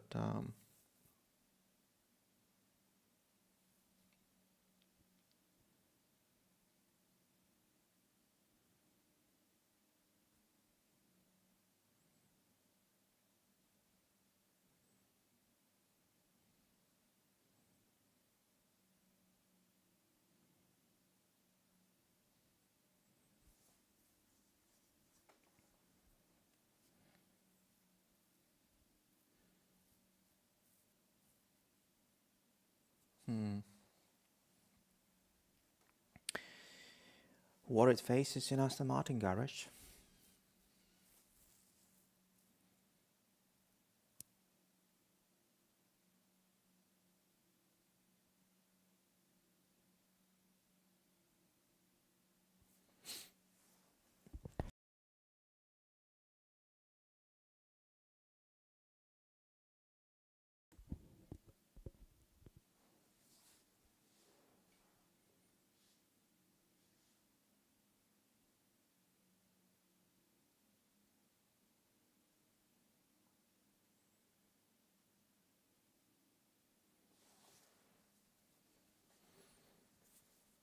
They're showing pictures of the Aston Martin versus the McLaren.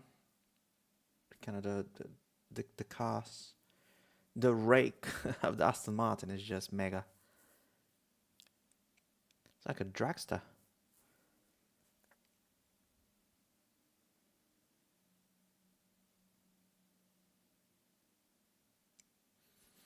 Yeah, it's a massive difference between the McLaren and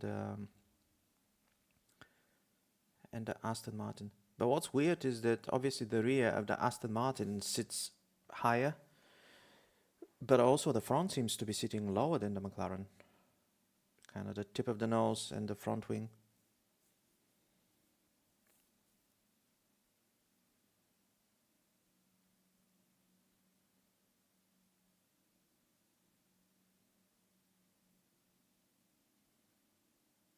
Oh, now they're showing the Ferrari.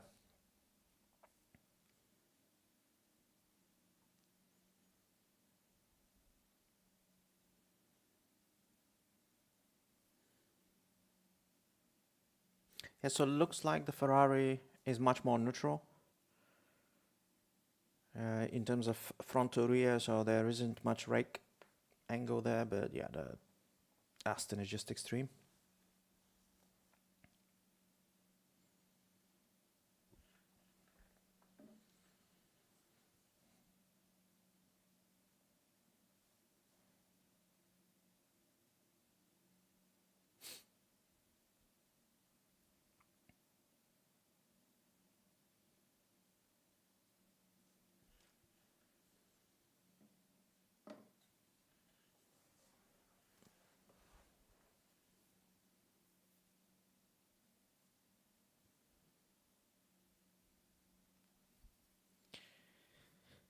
So less than 3 hours to go, and they are moving the Aston, so I assume we'll be back to green flag pretty soon.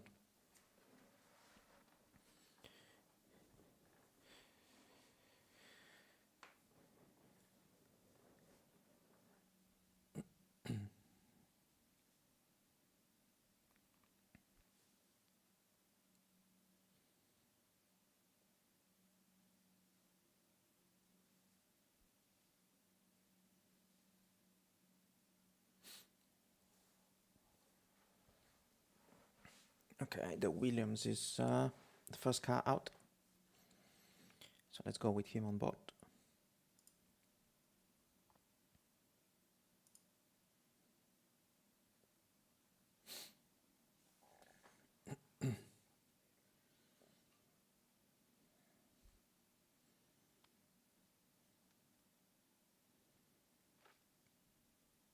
Yeah, the Williams is also one of the cars with a really aggressive rake.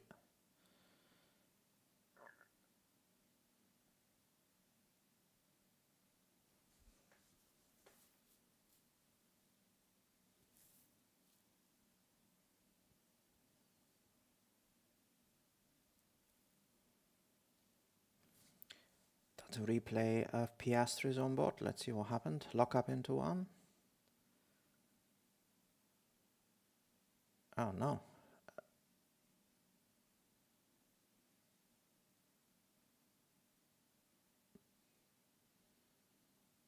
No big drama. I don't know why they're...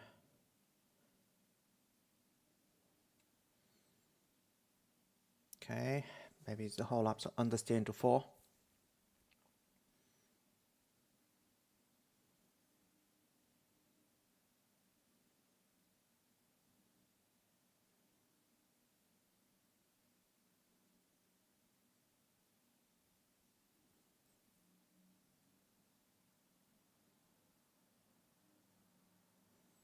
Wow, the McLaren looks really good through the slow section into turn 10.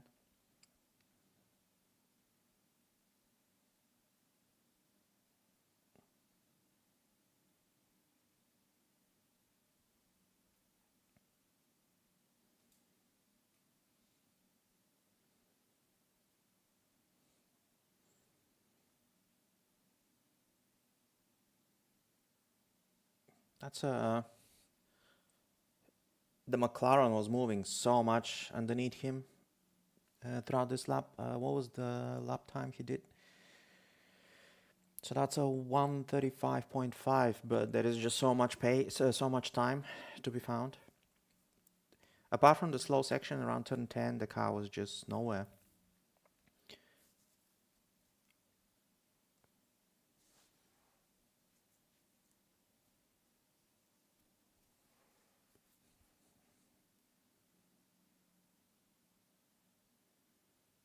Oh, and we have Haja.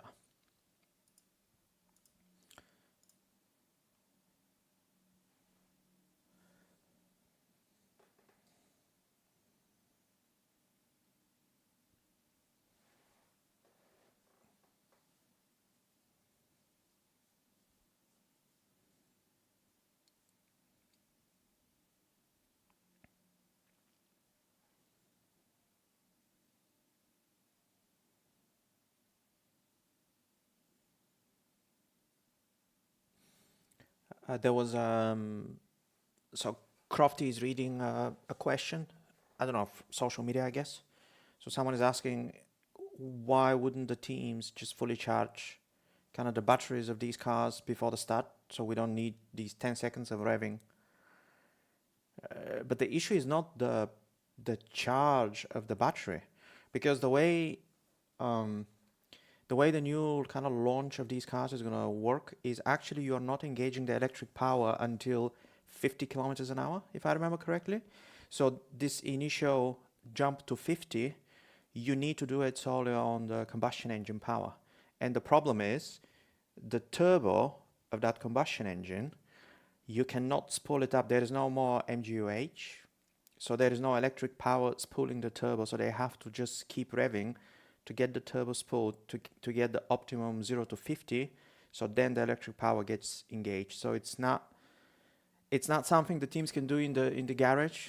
Even if the battery is fully charged, until they reach 50 kilometers an hour, it's still not going to engage. So,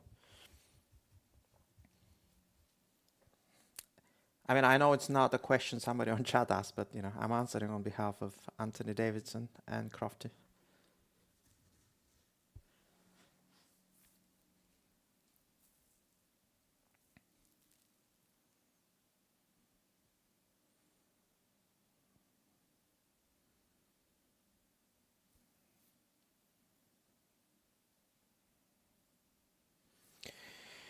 And Haji is back in the pits. Okay. Let's check Hamilton.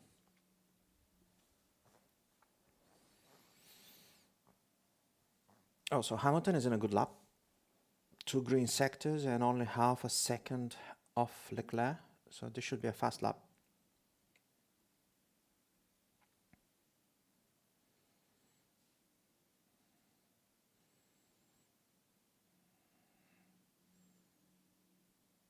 Okay, so that's P4.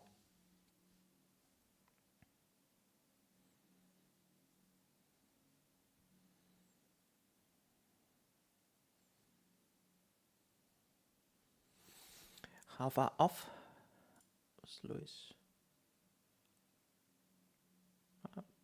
8/10.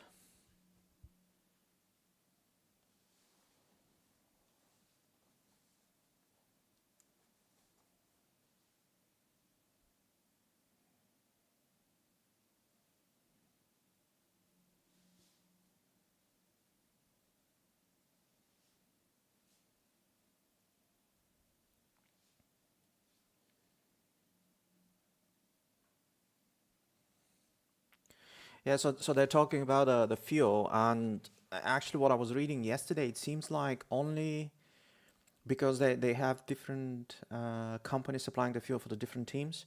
So from what I read yesterday, only Ferrari and I think Audi have been certified for their fuel to be kind of compliant with regulation.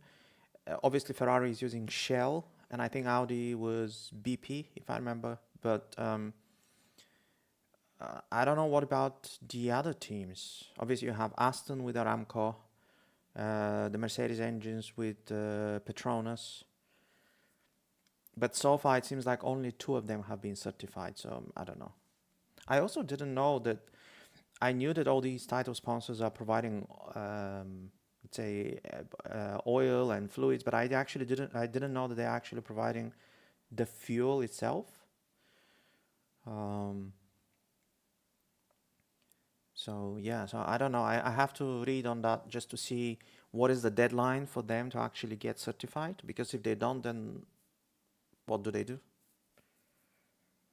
And obviously this year is being different because of the fully sustainable fuel that they all have to run.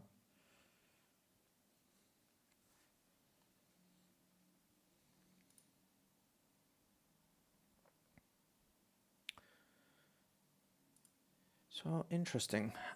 I think the development in this season is just going to be on so many different fronts that it's going to be super exciting for us to see who arrives on top by the end of it.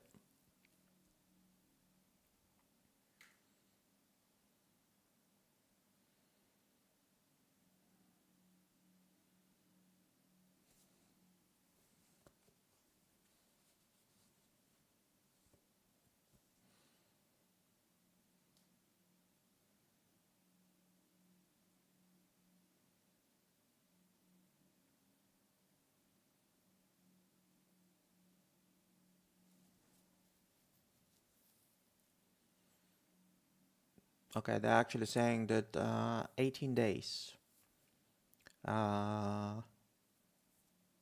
for the manufacturers that are not in compliance with the fuel regulation. They have 18 days to get certified.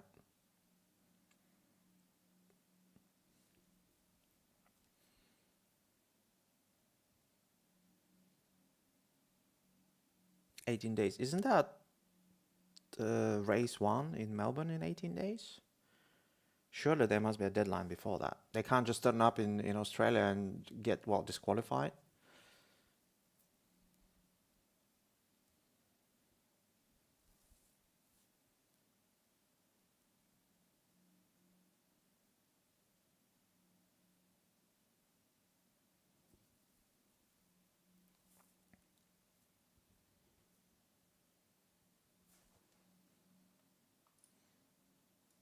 Okay, let's go.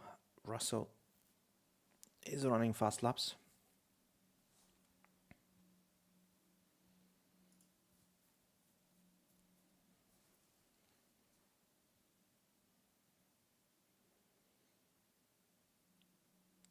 Yeah, so Russell is on a pretty good lap now.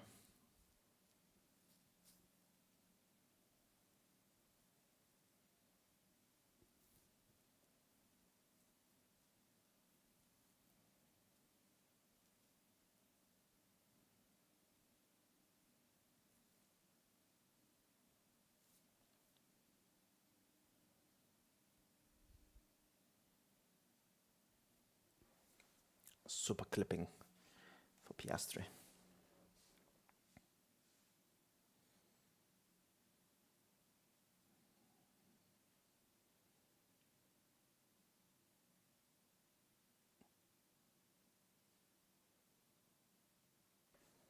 Why I don't see Russell on the track map?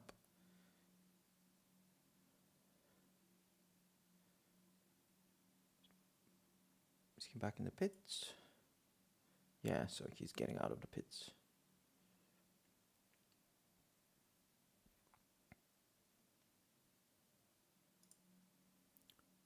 So Piastri did a pretty good lap. 34 flat. So he basically matched Norris.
So Lawson is on the C3 tire, so let's see if he will do a fast lap.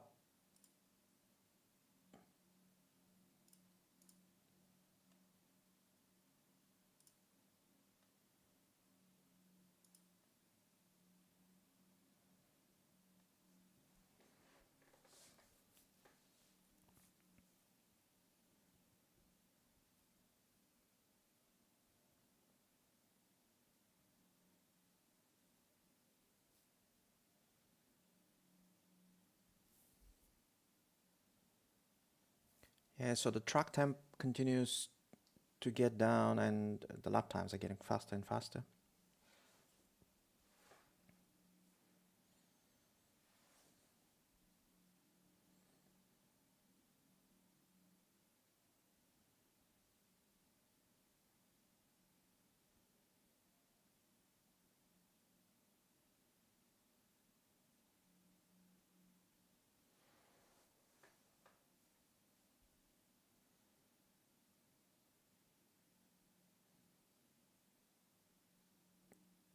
Yeah, never mind, Lawson is not on a fast lap.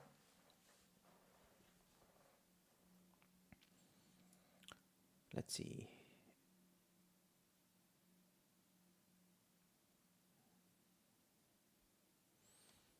It's actually Hamilton seems to be on the...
I've gone quiet because I'm listening. I'll tell you in a second.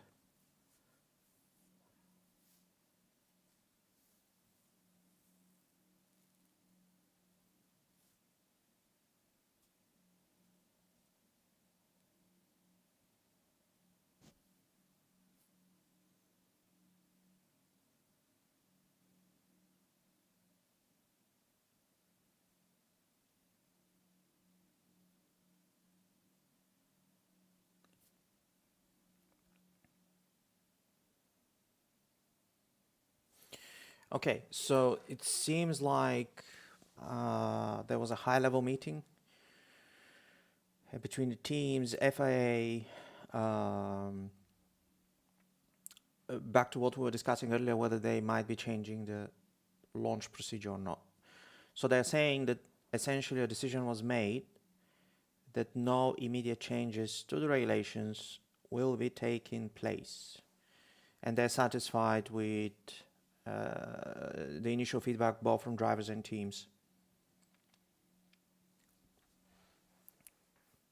So they are saying that there will be further evaluation of the power management systems, but at the moment, no immediate change in regulations. So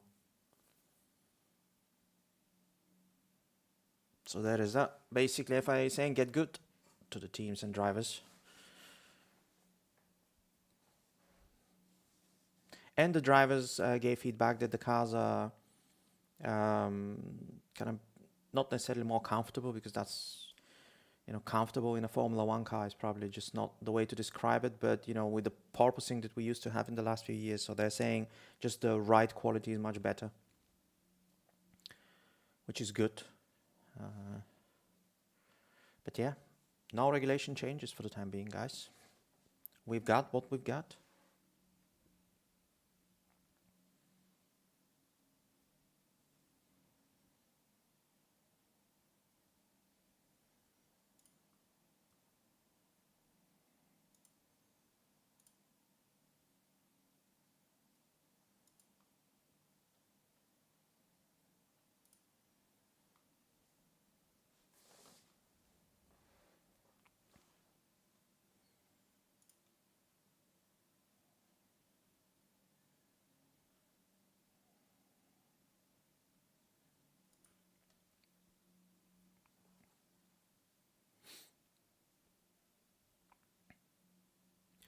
So Sainz seems to be on a good lap.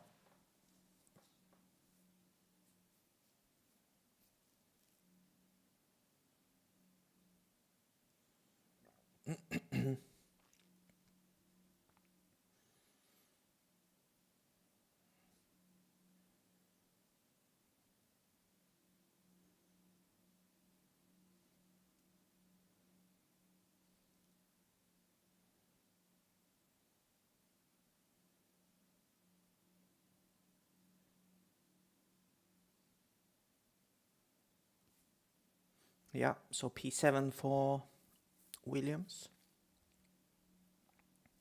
That was a good lap by Sainz.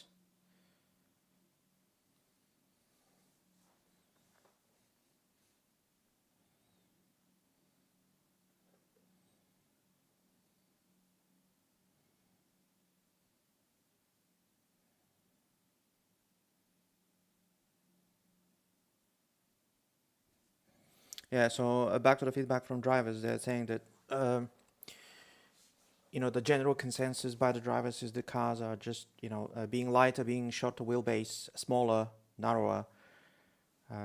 Generally, they find them better than last gen's cars.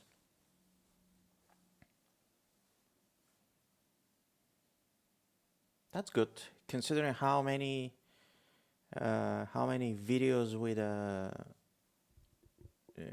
Lewis Hamilton and Max Verstappen hating the new cars we've seen on YouTube for the last few days. It's good actually to hear some genuine feedback.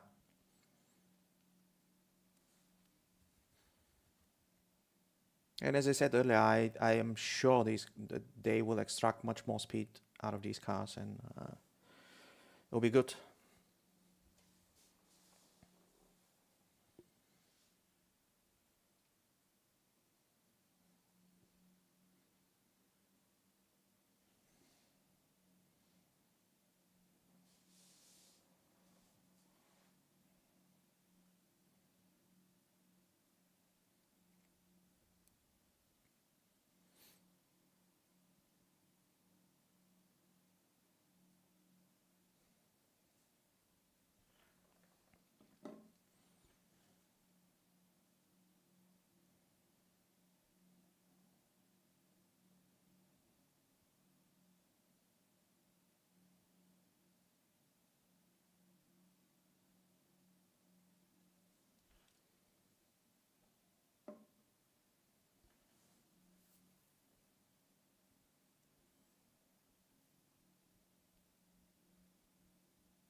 I, that's actually a good point.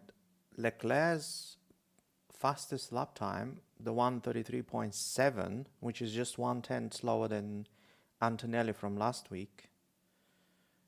He actually did it on the test tire. It wasn't the C3 or C2 or C1 tire. It was just a test tire. So interesting that he managed to get that lap time. It also explains why, if you look at the onboard, the front end of the Ferrari is just not very compliant, but he still managed to extract the lap time. So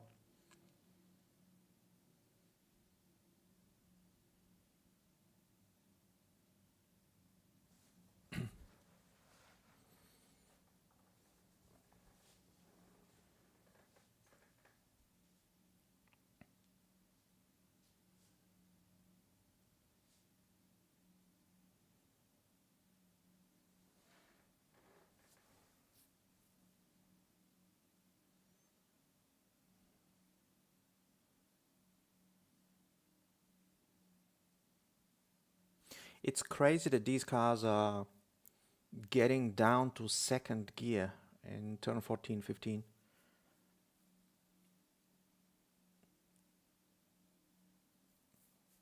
Like with the last year's cars, they were running fourth gear there usually.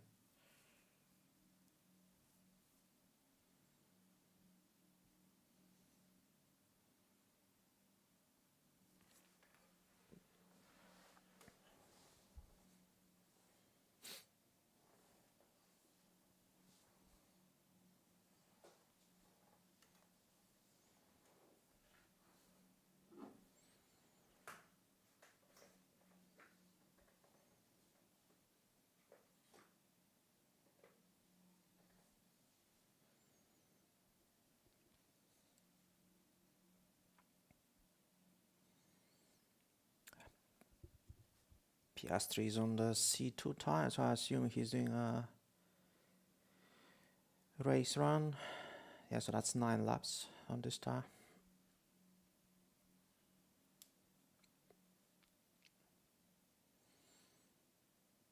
And the Aston Martin has made it back to the pit lane.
Ooh, there is a race going on between Haas and McLaren.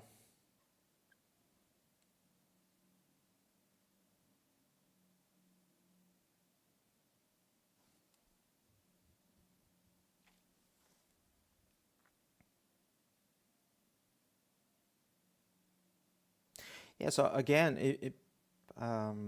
if you're following this on TV or the F1 TV app, it's the moment Piastri and who's in the Haas at the moment, Behrman, they're fighting. So the moment the active aero got engaged, it just Piastri stopped gaining on him.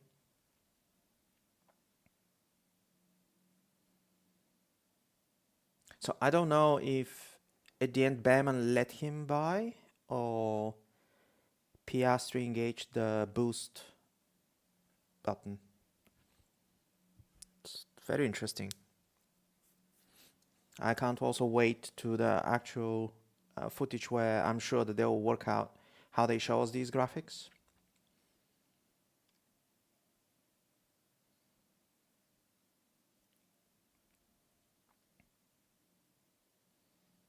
Okay, so through 5, 6, and 7, Behrman was harvesting. But Piastri was able to follow him really closely, which is a good sign. Through that fast section, he was really being able to get underneath his rear wing.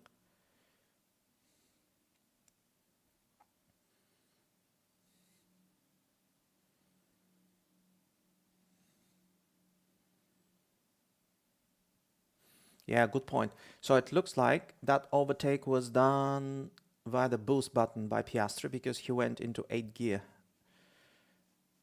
down into turn 11, which normally they are running 7th gear there. So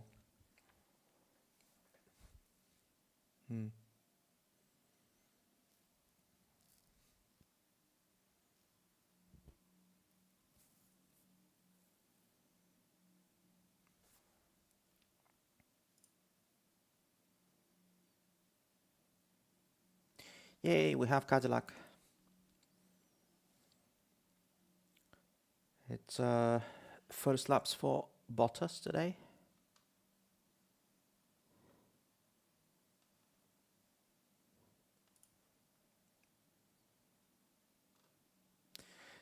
So with Bottas on track, officially we have every single driver has completed at least one lap today.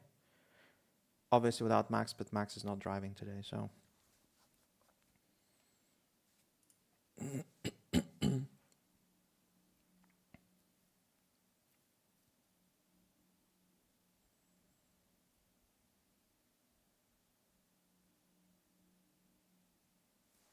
Let's hope.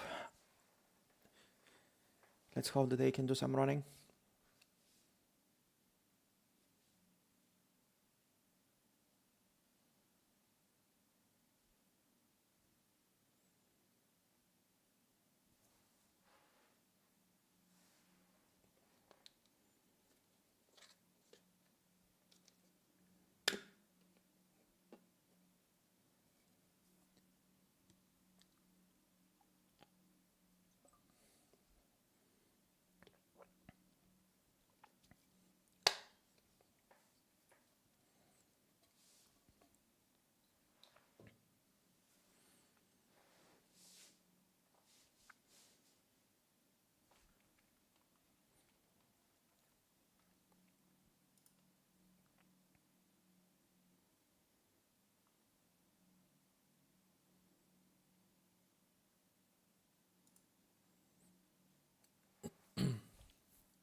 Let's see if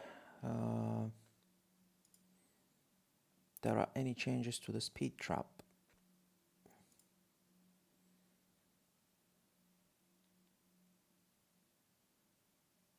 No, it's still from the morning session. Oh, no, actually no. So Sainz is the second fastest car now at the speed trap. But yeah, so the Audi with Hulkenberg is still number one, P1, with 328 kilometers per hour at the speed trap detection point.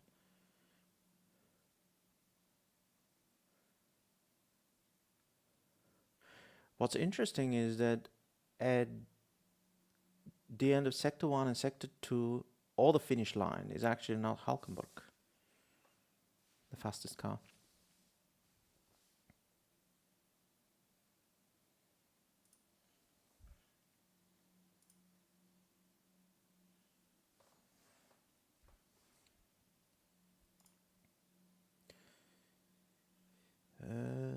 Russell is in the pits. So who do we have? Let's go with the Red Bull.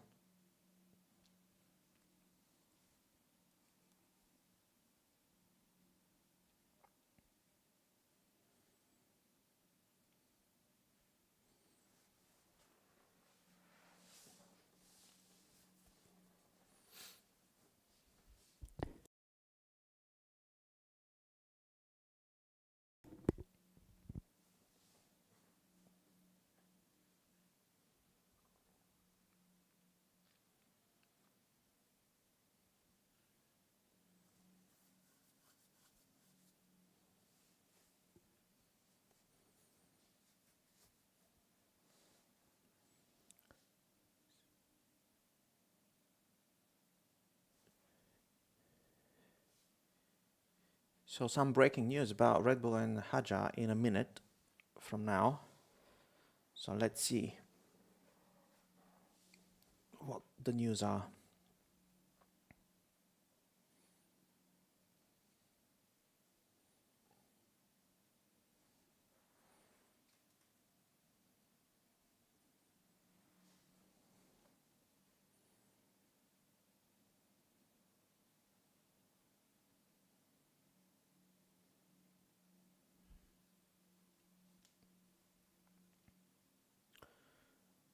Piastri is in the pits.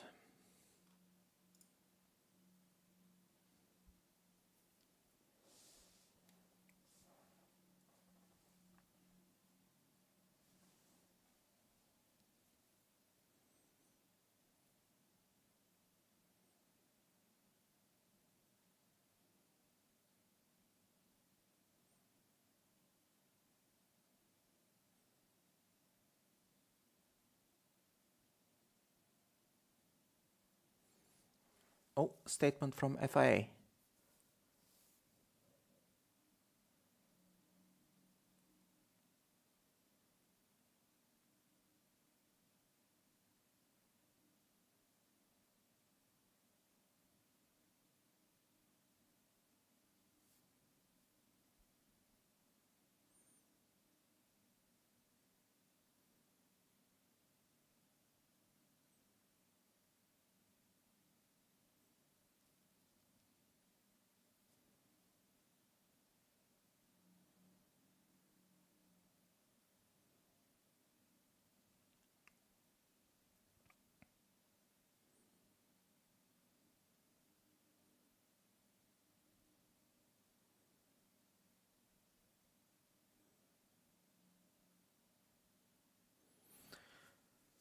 So there's a decision on the compression ratio for the engine, specifically Mercedes.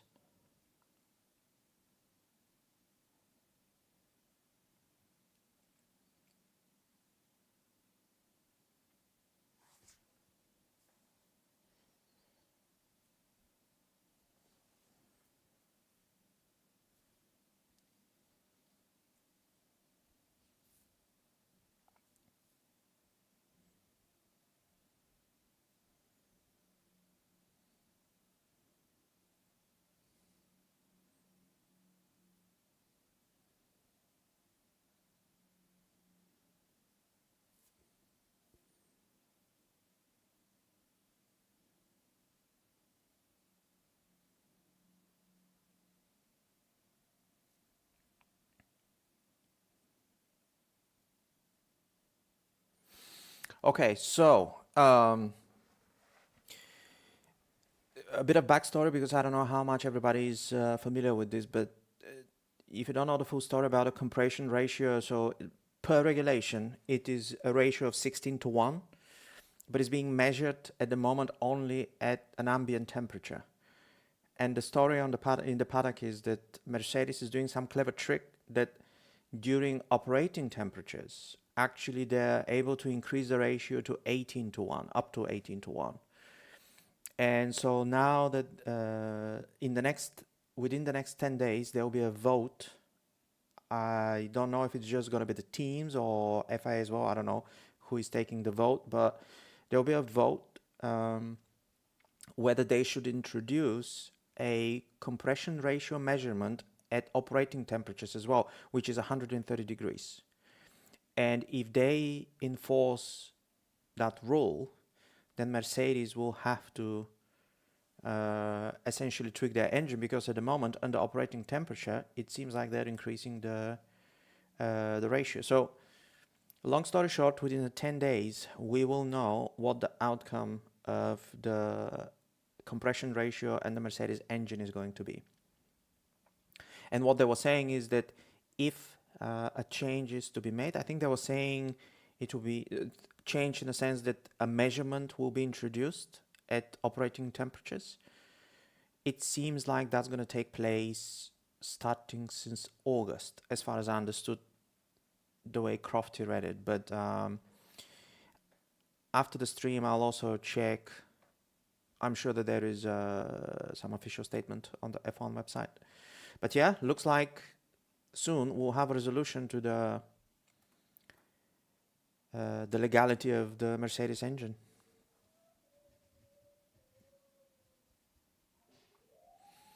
And Lewis is on a fast lap, so let's go with him.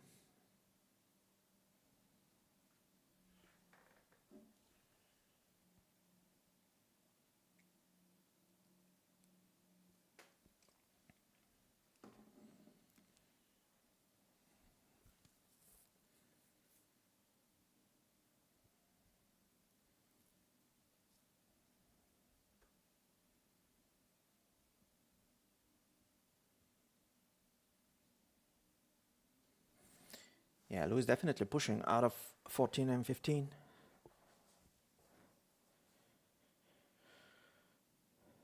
Yeah, so he lost time through sector 3.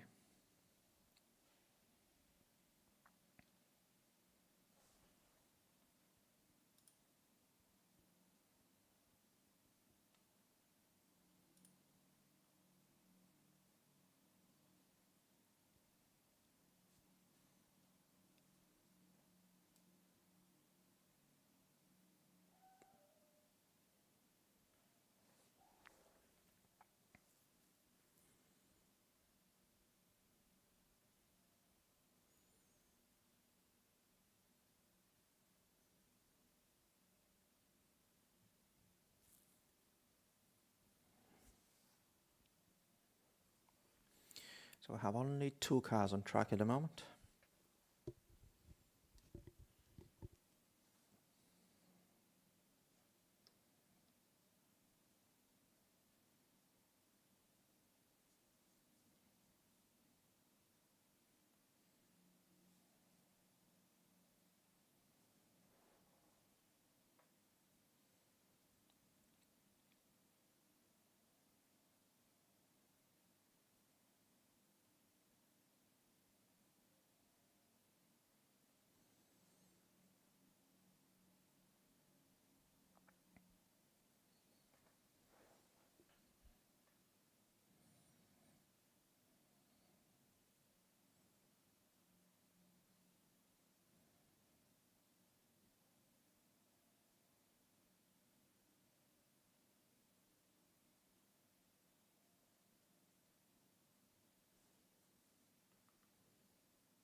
Okay. So Behrman is not coming out anytime soon at the moment with the nose off the car.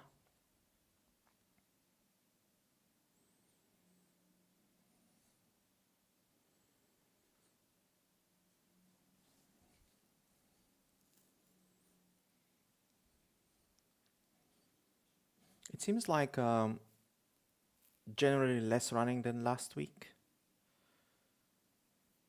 So they seem to be testing different things, I guess, this week.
Okay, so we seem to be getting some cars on track. We have Lawson on an outlap. Sainz will be out momentarily. Hadja as well. So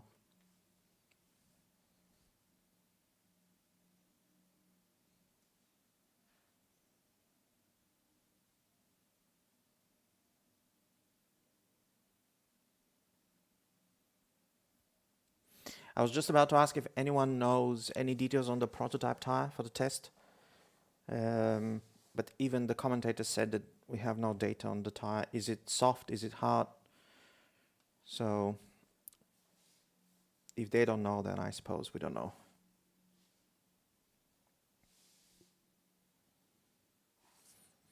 Okay, Hamilton is in the pits. Who do we want to go on board with?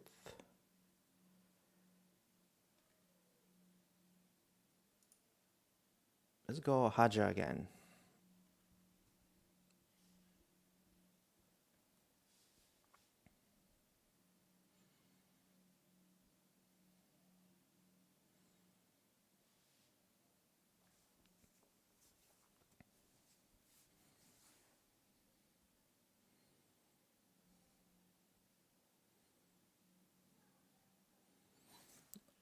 Okay, so Lawson is on a push lap, so actually let's go with him.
So 2 green sectors so far for Lawson. Let's see into turn 14. Okay. So top 10. Yeah, so P9. Yeah, looked like a tidy lap by the Racing Bull. And Sainz is on a push lap, so let's go with him.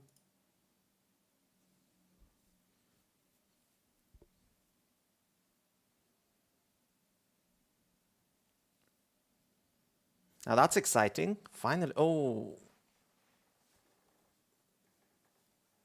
too wide on 11, but yeah, that's exciting. Some fast laps. See these cars being pushed.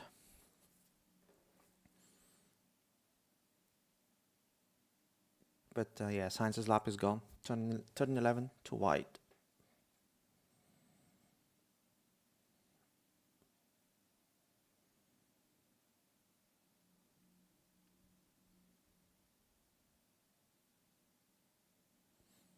Yeah, no improvement.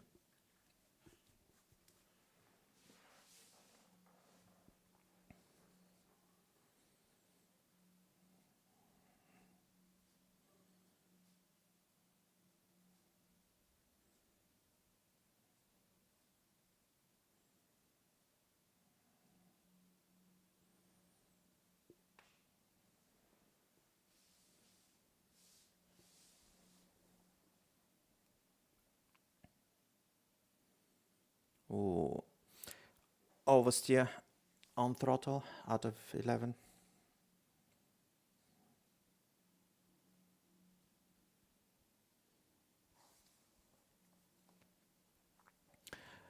Too much rake for the Williams, I told you. Yeah, he was on a good run. Sectors 1 and 3 were good.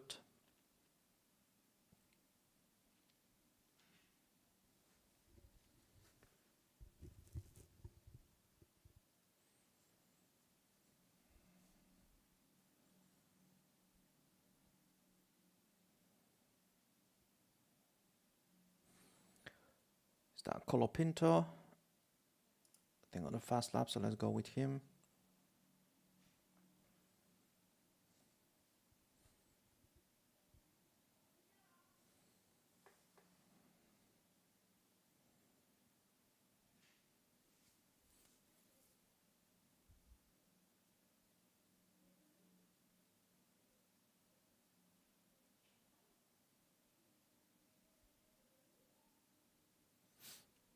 P8.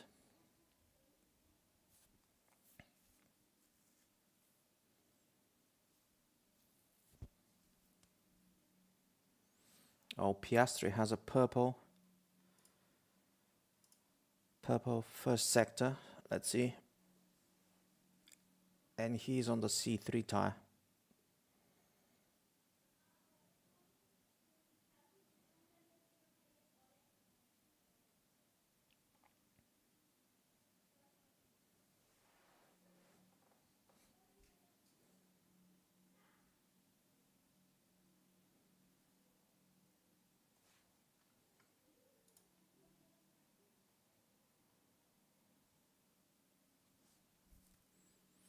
Yeah, looks like Piastri is gonna put the fastest lap in testing so far. Let's see. 33.6 was to beat. Yeah, 33.46. The fastest lap time of testing so far.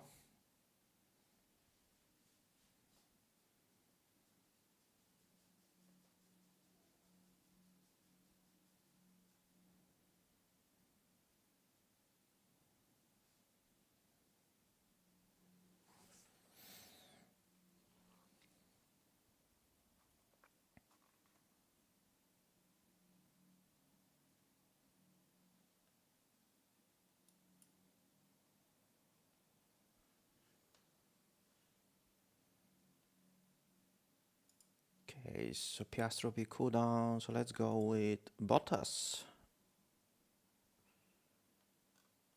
And let's go Russell.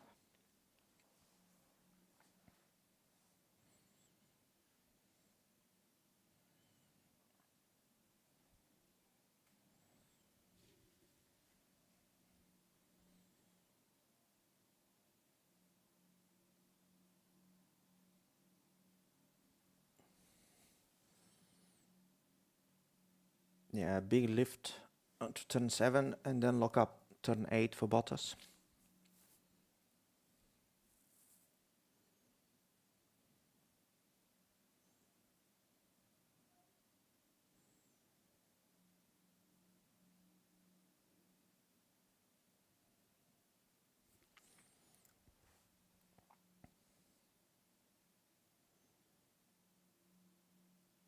So that's 2 tenths. If you look at the fastest sector 3, that's 2 tenths.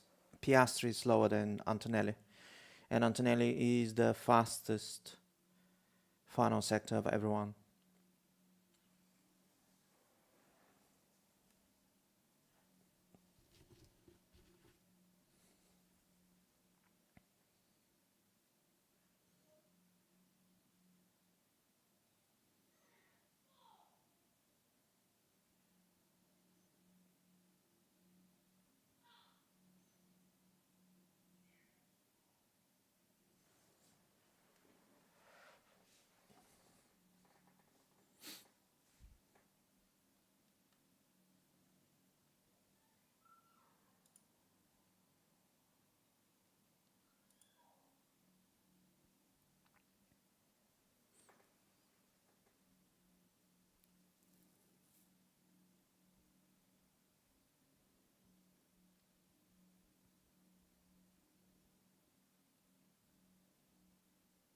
Okay, on board with Piastri's lap.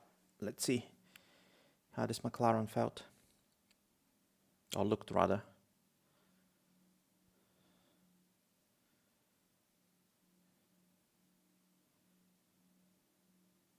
Ooh, a bit of oversteer out of turn 3.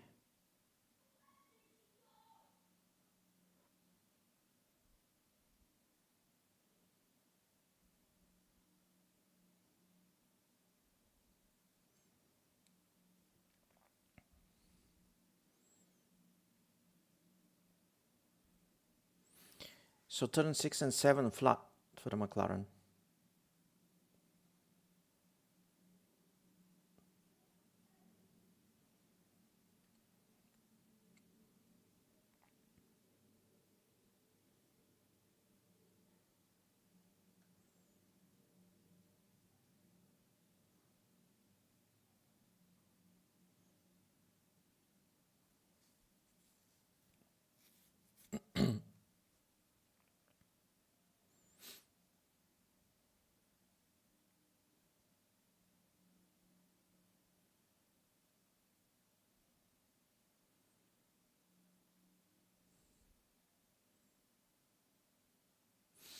Interesting. So looking at his lap time, definitely looked better than Norris, but still a bit of understeer through the fast corners. But what was interesting is the first time I heard it, the super clipping into turn 14, like towards the braking zone, just you could hear the car, the revs kind of dropping down. I guess the electric motor just stops delivering any power. So interesting. It's the first time I noticed it.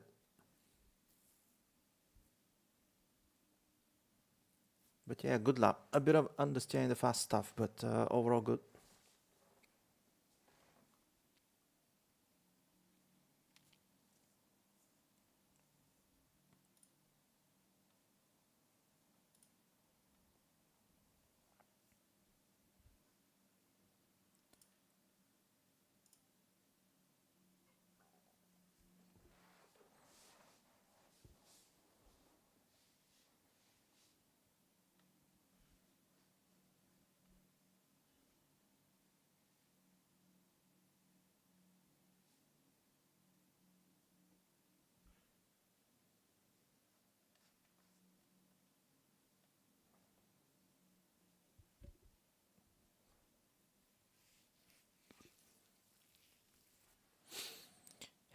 So we're still seeing the Red Bull in the garage.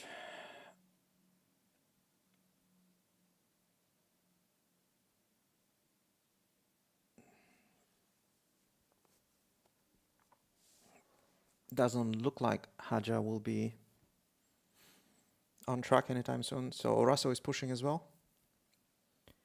Green first and second sector.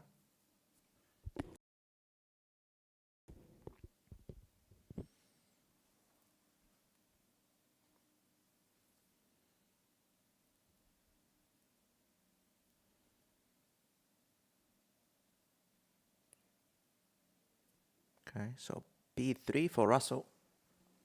Less than 3/10 of Piastri.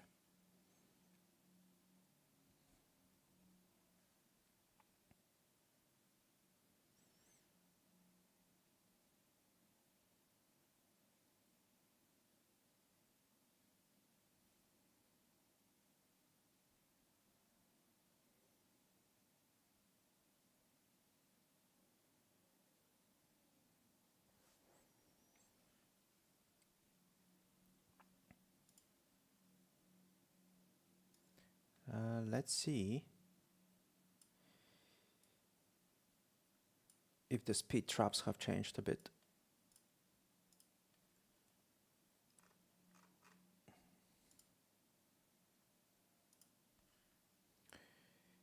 Just let me grab it.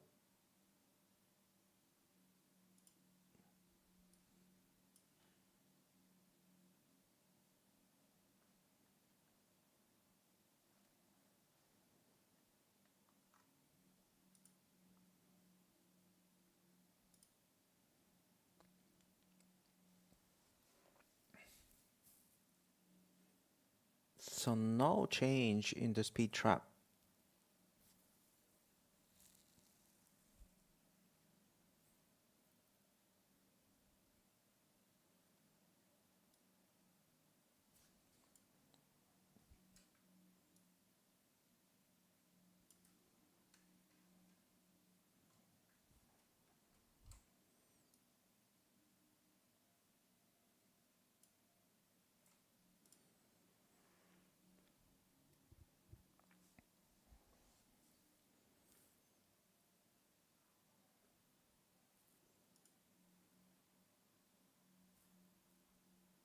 Okay, Russell is in the pit, so let's go to Colapinto.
The golden hour is here, the sun is setting.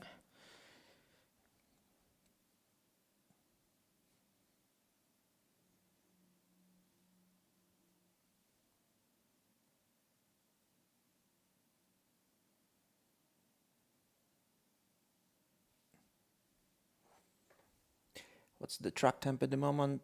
It's 30 degrees. During lunchtime was close to 50, if I remember correctly, so it definitely dropped a lot.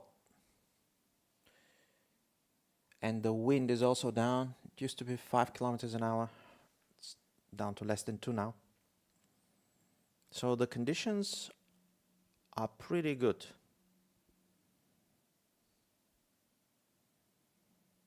Last week they were struggling a lot with wind. They were saying that especially when they were getting a tailwind with these new cars, they were all struggling under braking. But that should not be an issue today.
Sainz is shown as running the C4.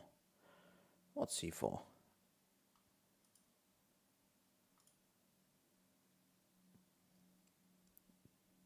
Must be a mistake in the graphics.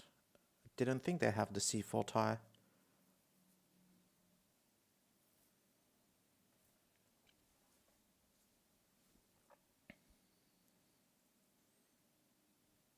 No, that has to be the C3. It's just a mistake in the graphic.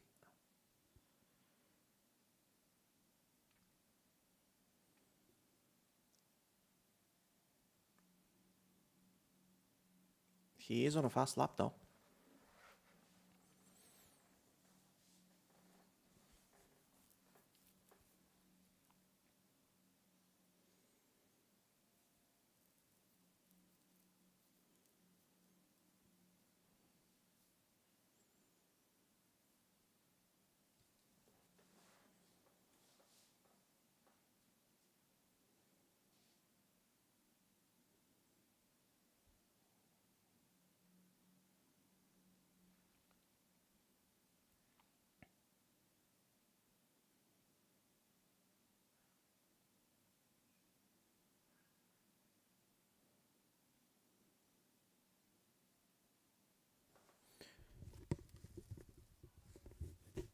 looks like Aston Martin are doing their best to get the car out.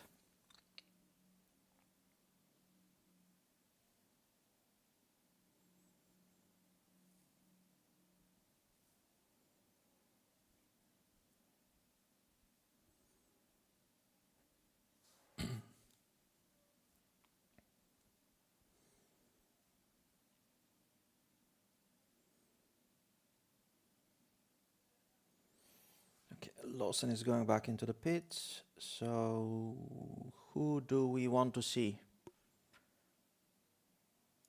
Let's go for Audi and Bortoleto.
So Russell is...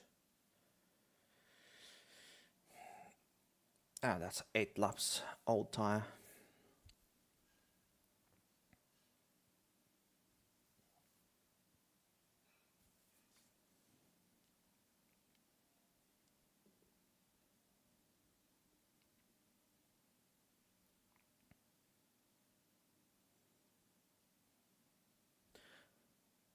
So more updates coming for Ferrari, as we were discussing earlier this week.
Oh, Piastri will be on a fast lap. So he's on a fresh tires. So let's see what he will do.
this camera shot is so close that it's very difficult to even see the lines he's taking.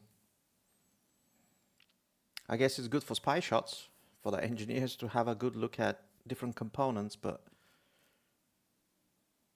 it's difficult to see what lines is he taking. Anyway, he's down on his lap time, but by how much? Almost 3/10.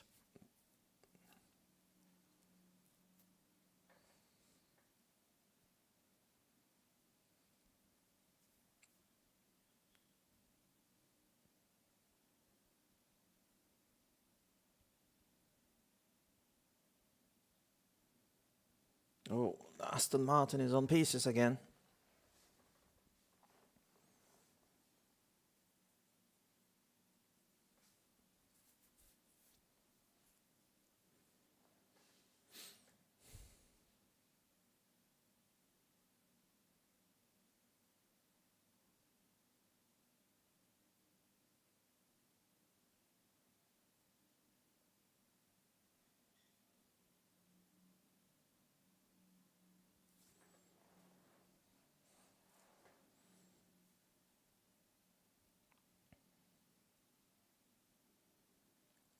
Okay, so Aston should be back on track soon. There's a lot of activity in the garage.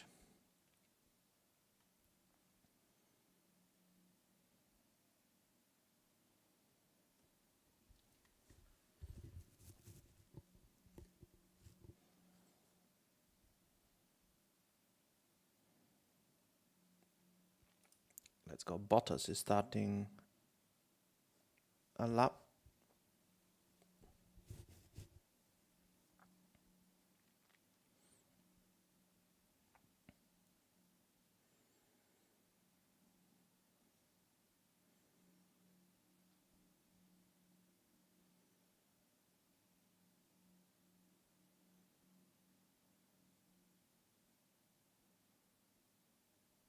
So Audi seems to be doing pretty well so far in the testing.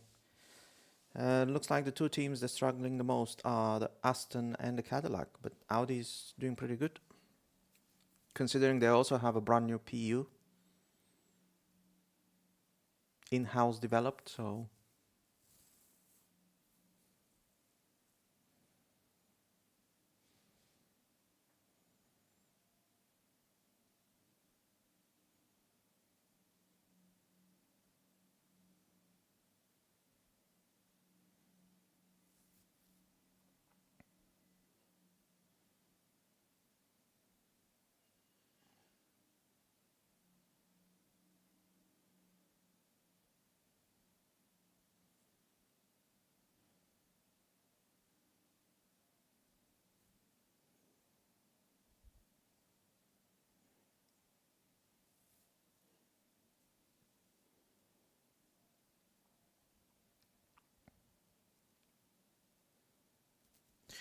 Jalen Palmer is saying actually something very interesting. He said that when Stroll spun around into turn 11, from the onboard it sounded like it's most likely a gearbox issue or a power unit, but he actually said that it looked like his active aero did not close. Well, Aston Martin opens like a really, really tiny gap, but he said that it seemed like it didn't close soon enough. So when he pressed the brake, ultimately he had no downforce on the rear. So it could be that as well. Although the way the car just kind of went out of drive, it felt like gearbox, but who knows? I guess we'll find out. I mean, they are not going to show anything on social media anyway, but hopefully in the post-testing session interviews, they will give us some more details. Oh, Haja is on a push lap. Let's go with him.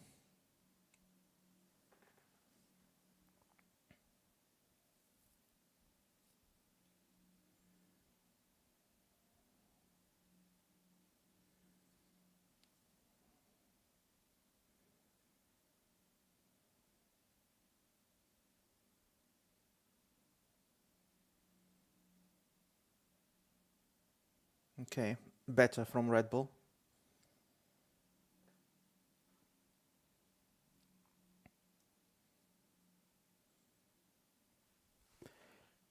Who else is on a good lap? Mm.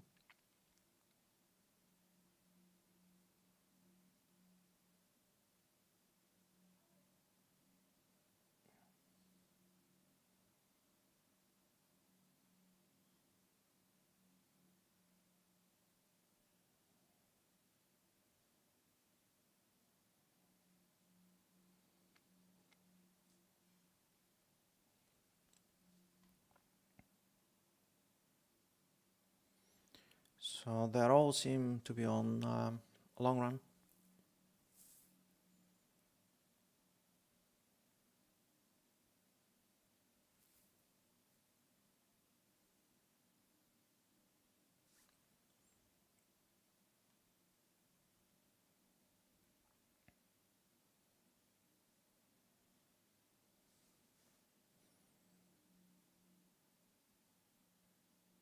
Yeah, Palmer is saying the same thing as I was mentioning earlier. It seems like they're running a lot less laps overall, all of the teams, compared to last week.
So an hour and a half to go, and we have only 3 cars on track currently.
There's a bit of a race going on. Cadillac versus Red Bull down into turn one.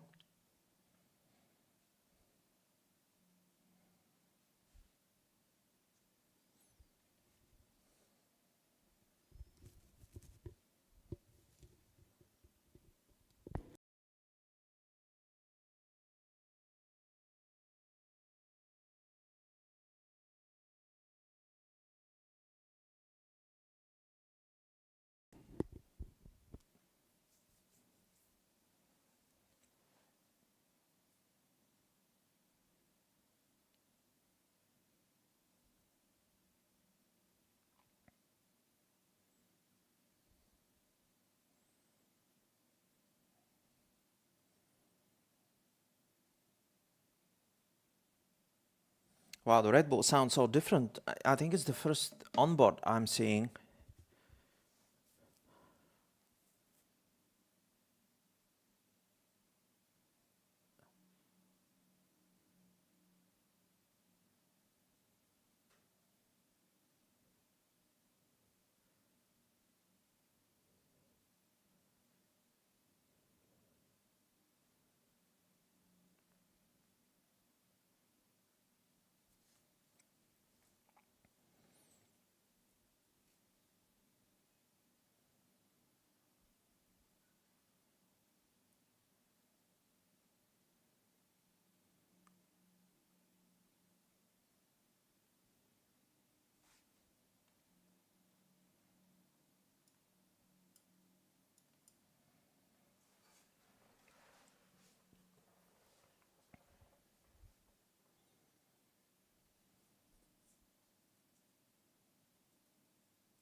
Quiz,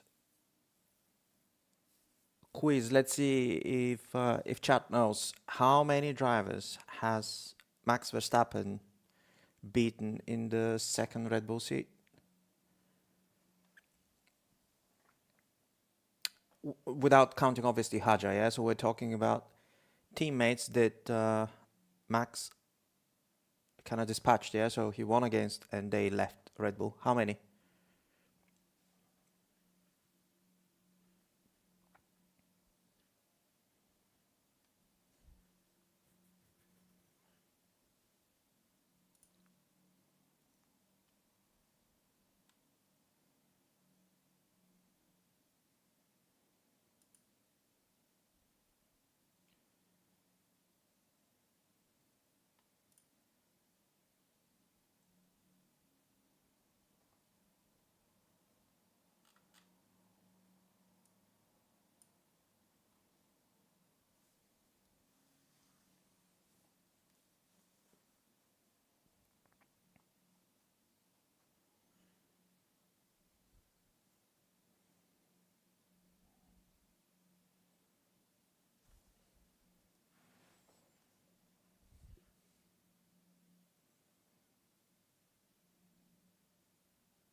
So Bottas seems to be practicing defensive driving, gets overtaken. So we have signs out as well.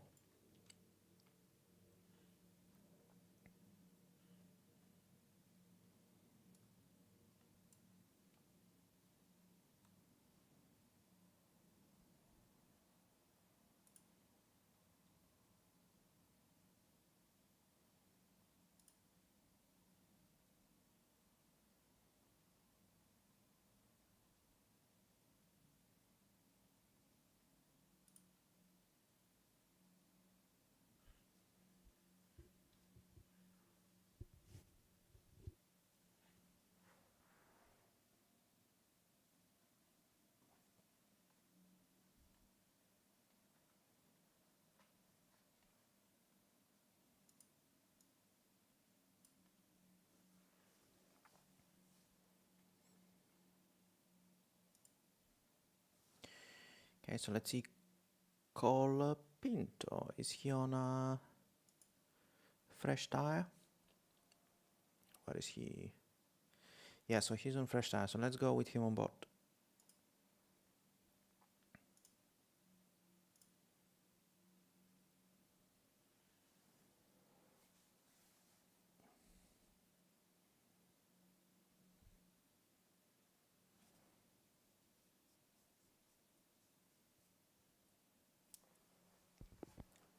Bit of a oversteer out of 4.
Okay. So good luck by Colapinto. It's a P9.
Piastri is also on an outlap. Let's see if he's on a fresh tires. No.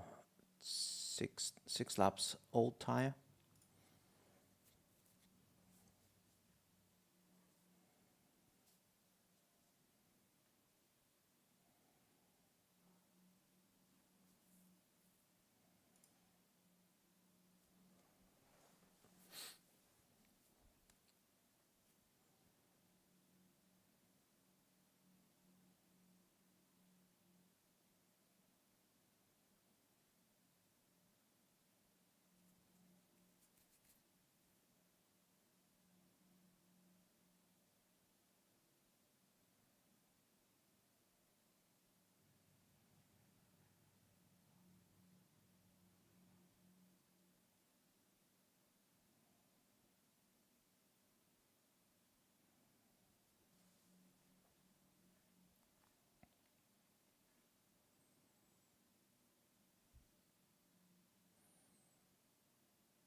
Oh, I was just gonna say it's gonna be a race into turn 1, but massive lockup by Colapinto.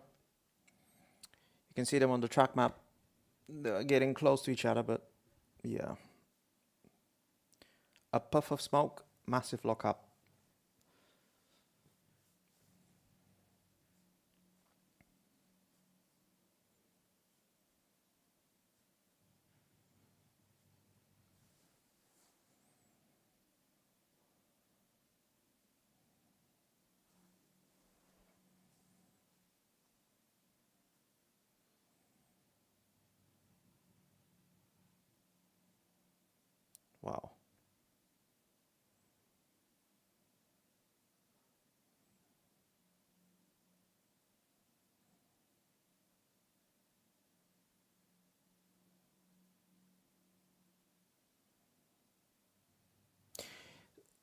So it's very interesting with science on board, and typically what we're used to in the past. So obviously the car behind with DRS, able to close the gap to the car in front. Here, actually, the opposite happened. So Colapinto engaged the boost, I suppose.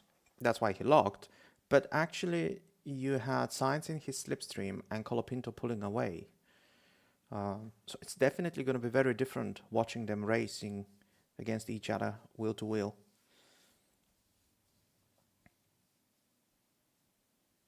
Because it's no longer a given you just get, tucked into the slipstream of the car in front of you and you just close. Ideally before the braking zone. But yeah, a few examples now we have. If the driver ahead just deploys the boost, they either start pulling ahead or at least they neutralize the pace difference. So interesting. So that means they'll have to be very strategic of who deploys where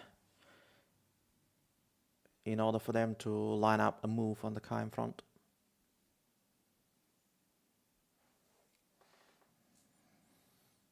I really can't wait to also race these cars in a sim properly. Just to see all the management we have to do.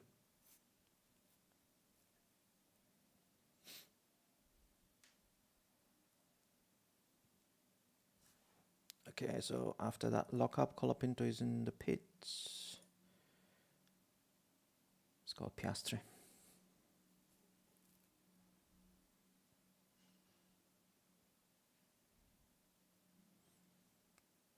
Yeah, we have Aston Martin on track.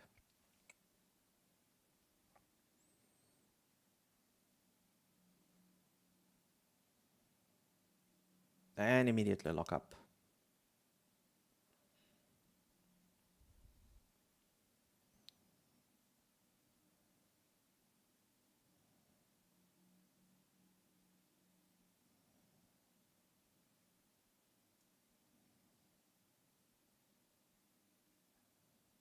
I just wonder why they're getting so many lockups. I mean, obviously, yes, less downforce and this and that, but and another lockup. But then again, you have Junior Formula Series, right? And they also have a lot less downforce. So I just wonder if with all the systems that they're now just getting used to, maybe they just arrive at the same corner but with different speeds, depending on the different systems they're testing, and perhaps this kind of throws them off. I don't know, but yeah, it's way too many lockups.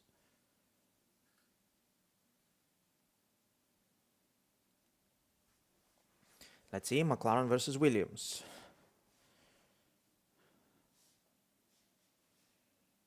No.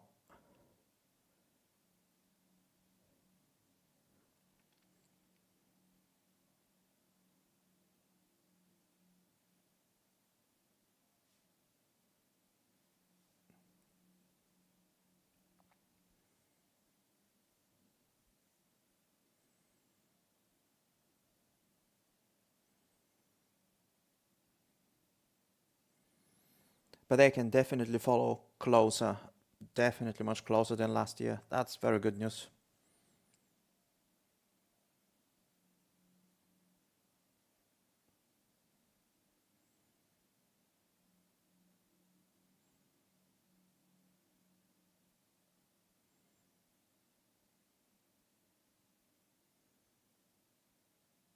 But definitely overtake mode is a lot less powerful or advantageous compared to DRS.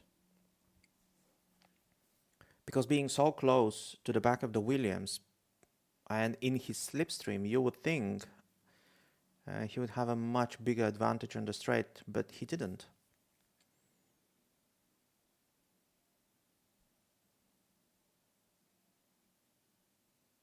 Yeah, it feels like DRS was more helpful for overtaking, but we'll see.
So interesting stat by Julian Palmer.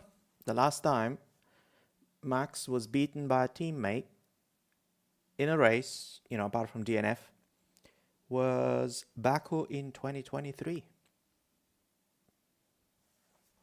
Crazy how dominant he has been.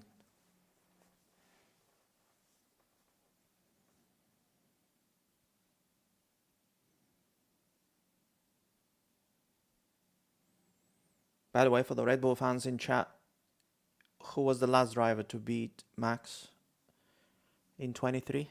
Do we know?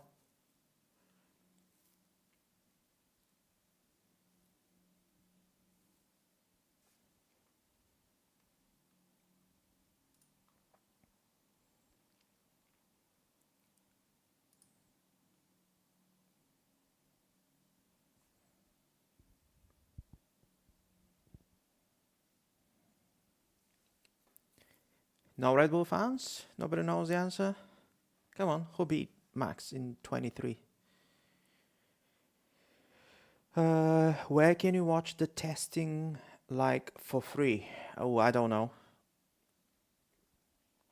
I can't help with that. I'm watching on the F1 TV app.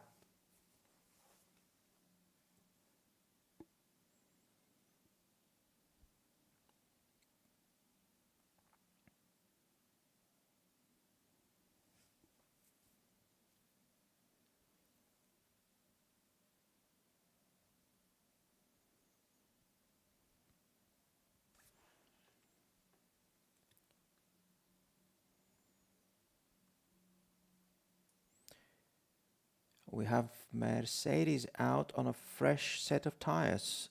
So let's go see what Russell will do.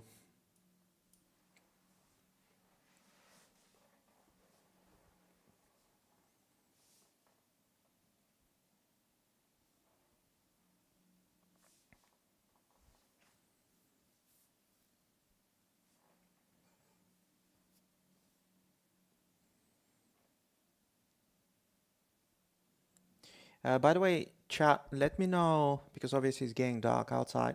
Just let me know once it gets too dark so I can switch on the lights.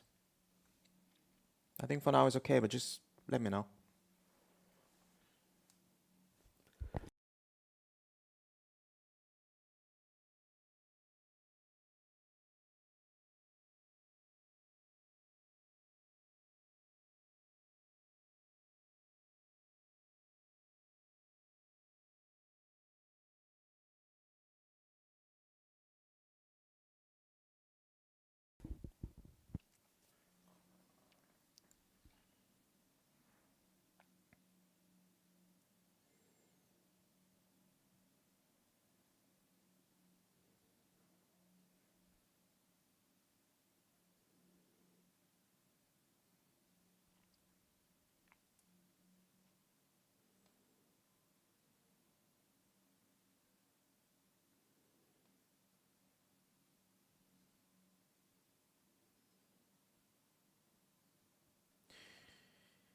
Okay, so Russell got me excited with a fresh set of boots, but he's 6 seconds off the pace in Sector 1 and 13 seconds in Sector 2, so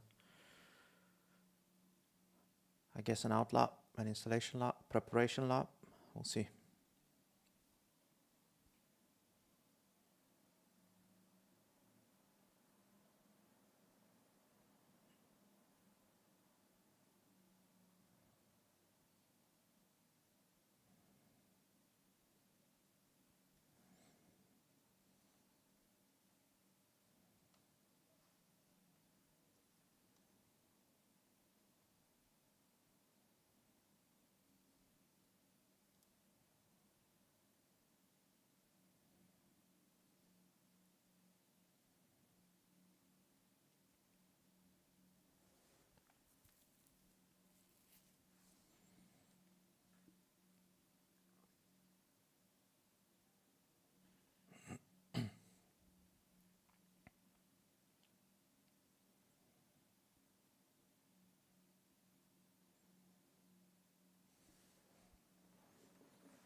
Oh, so it looks like tomorrow they will be allowing fans on the track.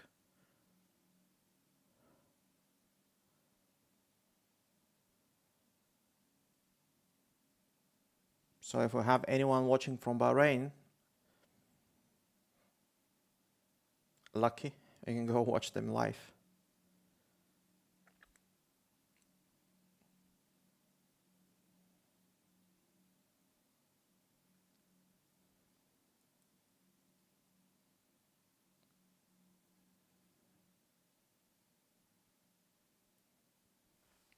At least we're getting some track action. So we have, what was that, 2, 4, 6, 7 cars on track.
Oh, I just noticed on the speed trap we have an Audi on top now with Bortoleto with 332 kilometers.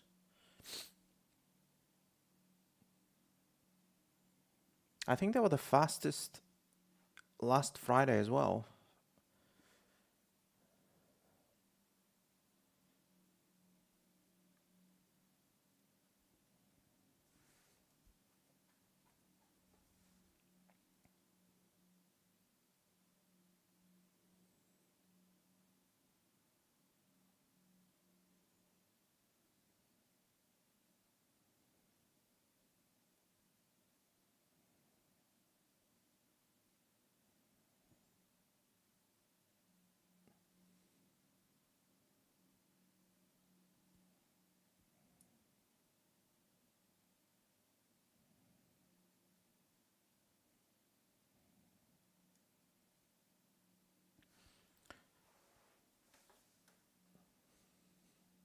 So Ferrari don't seem to be running too much this afternoon either. When was the last lap Lewis did?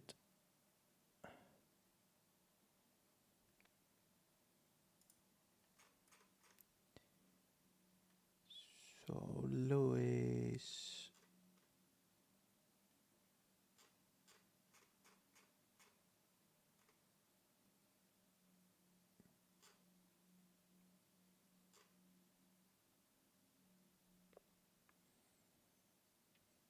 It doesn't show.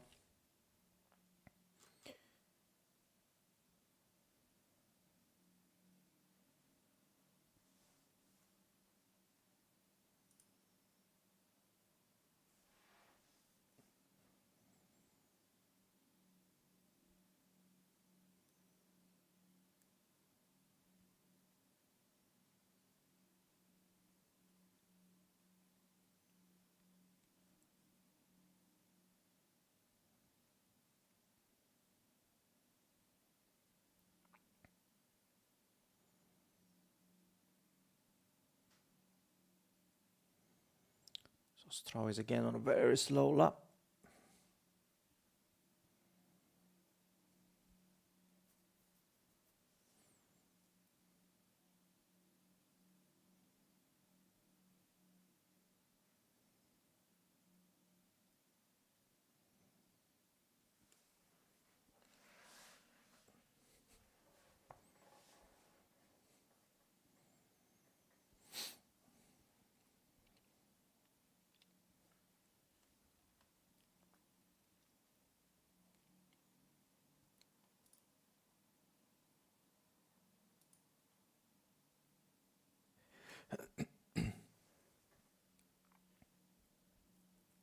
Yeah, so they're talking about Aston Martin.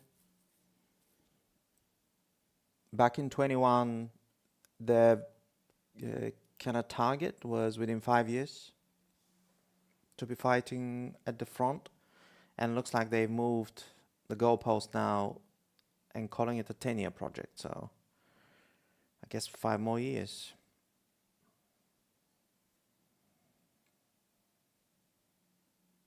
I mean, I assume also with the change in leadership with Adrian Newey, uh, they might have basically started with a blank sheet on many areas. So it's gonna take a while.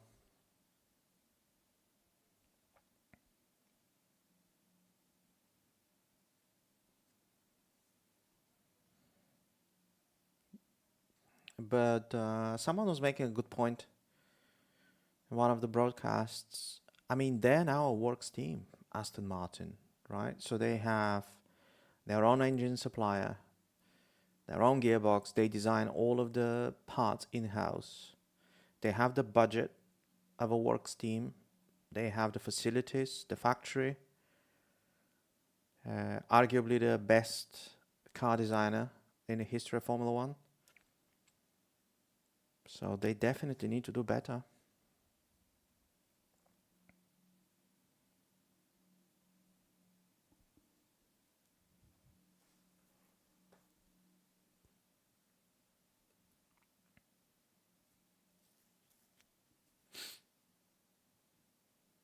Hmm.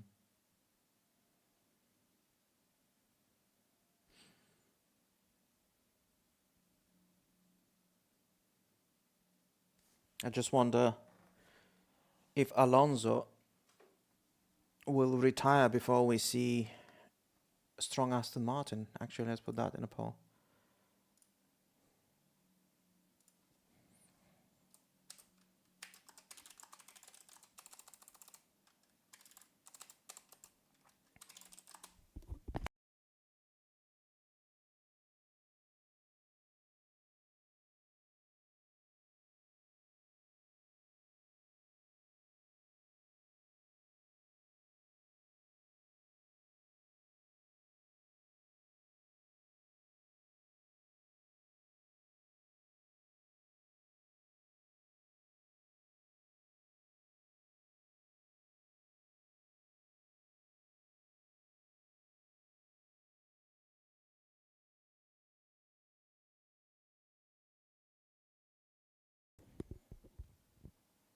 Okay, let's see what the people on stream think. Whether Alonso will be still in Formula One by the time Aston Martin actually do develop a front-winning car, front-fighting car.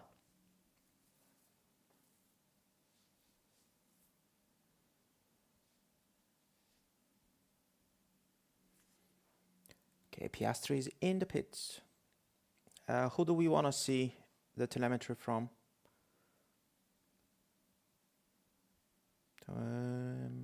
Let's see, Colapinto or Bortoleto? Let's go Colapinto.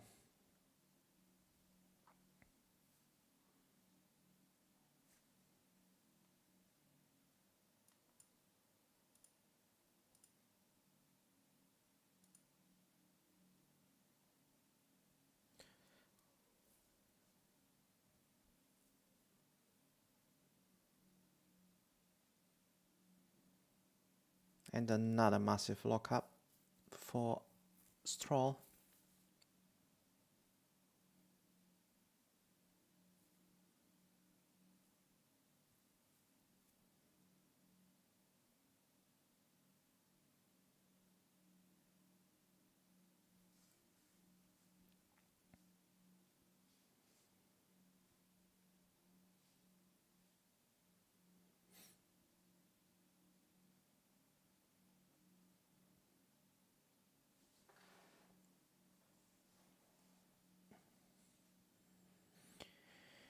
Okay, so we are into the final hour. A lot of work going on at Williams.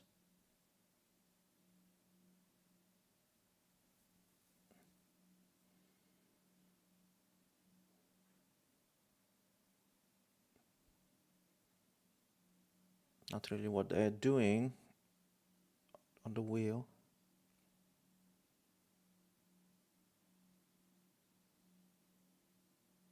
Hmm.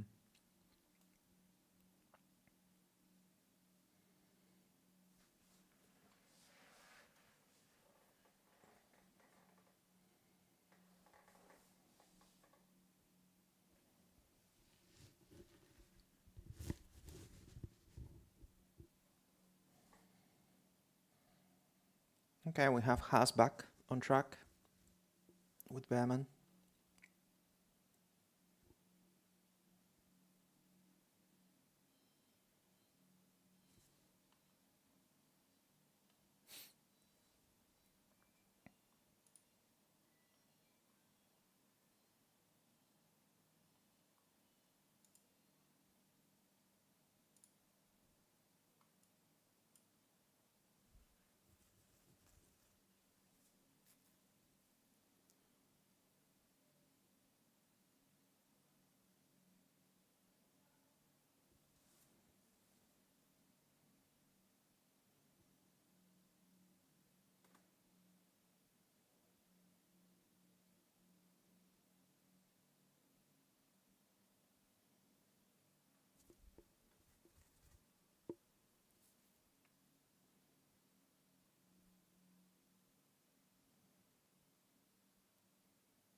Let's go actually with Behrman.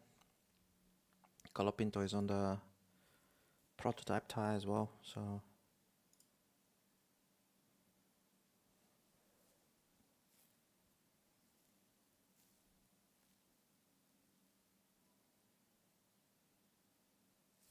so far the poll is 50-50 whether Alonso will retire before.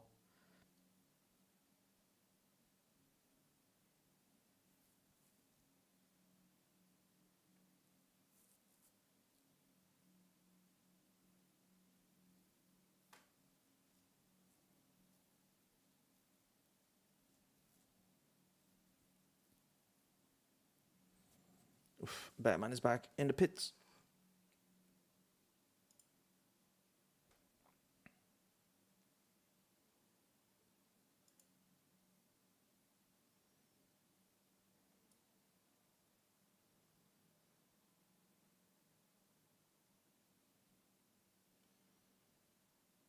So Haja is on a fresh tires and he's on the C3 tire, so maybe we're in for a fast lap.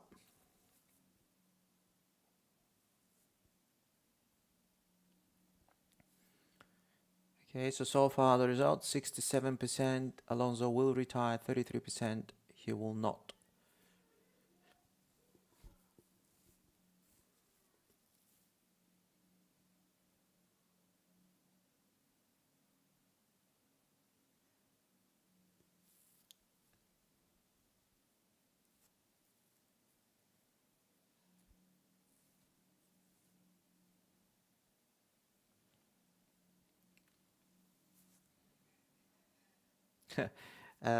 Quiz. Palmer is having fun with the other guys. And when was the last time Sainz didn't score a podium? That was at Renault. He had a very strong season last year, actually. All things considered, Sainz, and he started really difficult at the beginning of the season, but by the end of it, he was really on top of that Williams. Oh, purple sector 1 for Aja. Okay.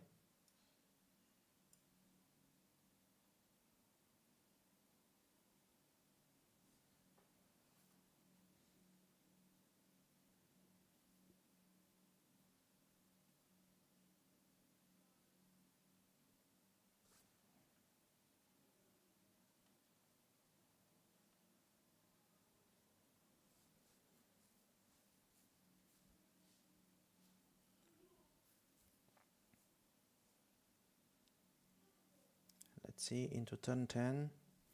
No lockup. Nice and tidy so far. Let's see the second sector.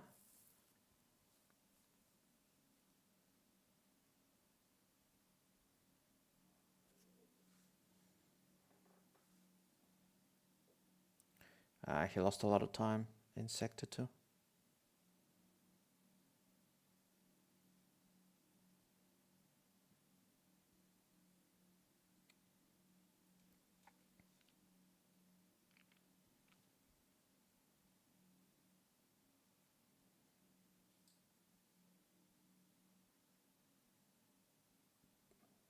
He improved a little bit.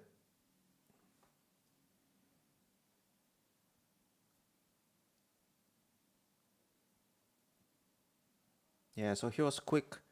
So the power unit is working really well of Red Bull. So the power sensitive sections of the car, he did well. Not so well on the twisters in sector 2. So far the voting 75% yes, 25% no. To the question whether Alonso will retire before AMR build him a car.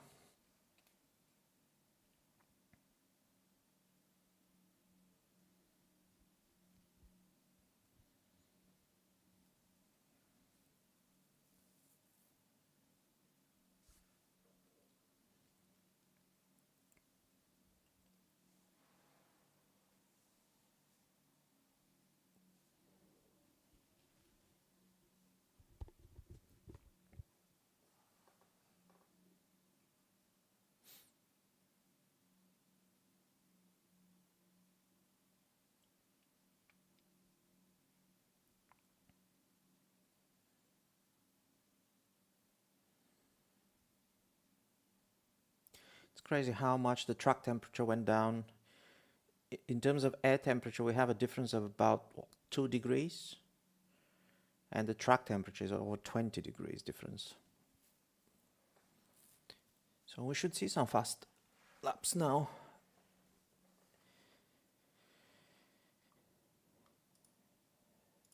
Let's see what Stroll has for us.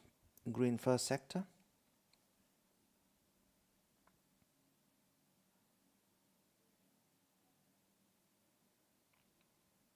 Oh, that was wide. Out of 13.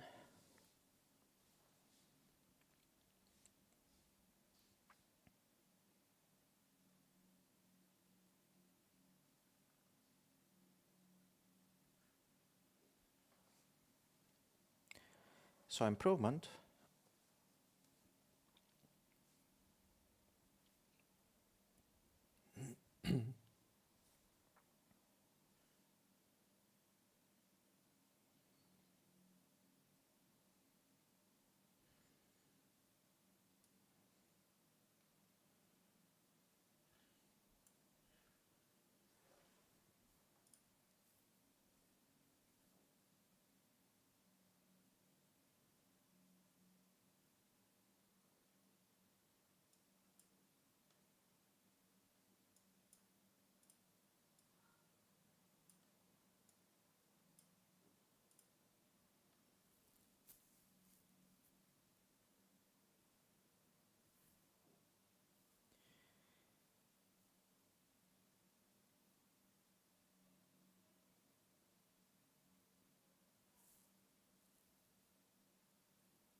Yeah, so I was just checking to see sector 1 of Stroll. How does it compare to the rest of the guys running in the afternoon?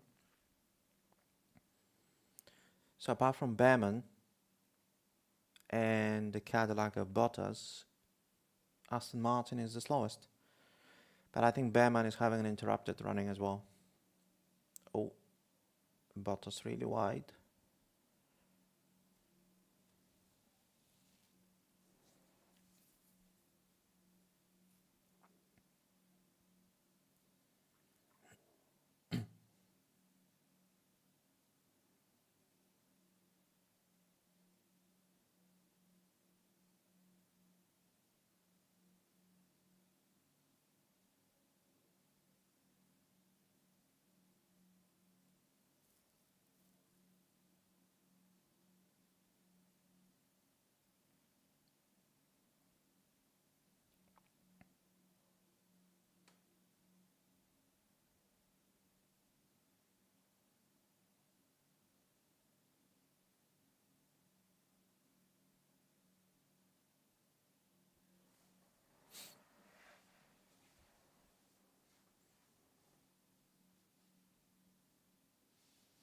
Yeah, so Anthony Davidson is on the exit of turn one and turn two.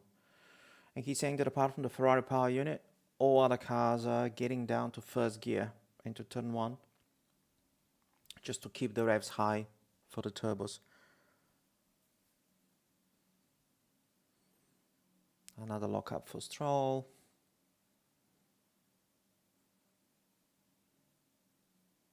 But as we discussed earlier, generally they are just one gear lower than last year, pretty much across the board.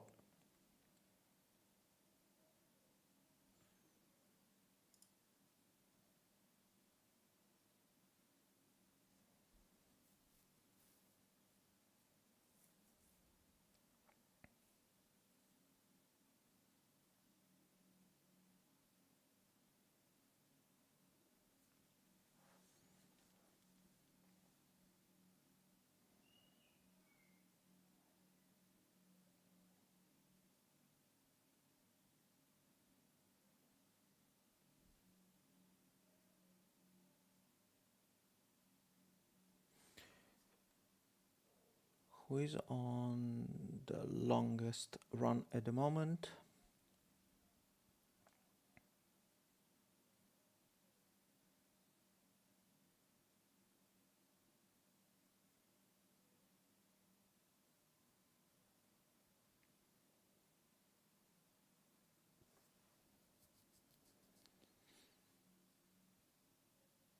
So Bortoleto seems to be on the longest run at the moment, 10 laps.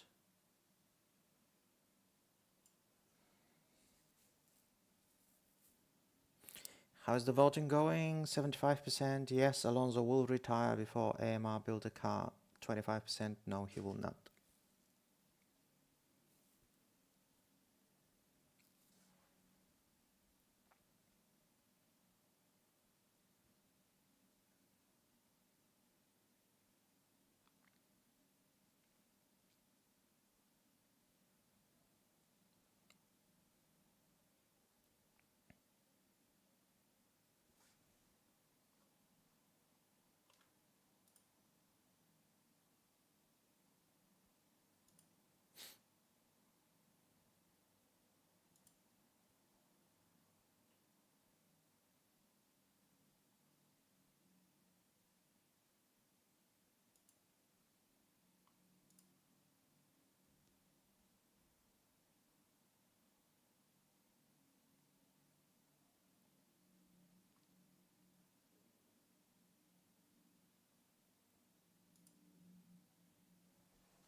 So Palmer is saying that tomorrow should be a better day for Haas on the performance runs. Do we know if they're getting some upgrades to the car for tomorrow?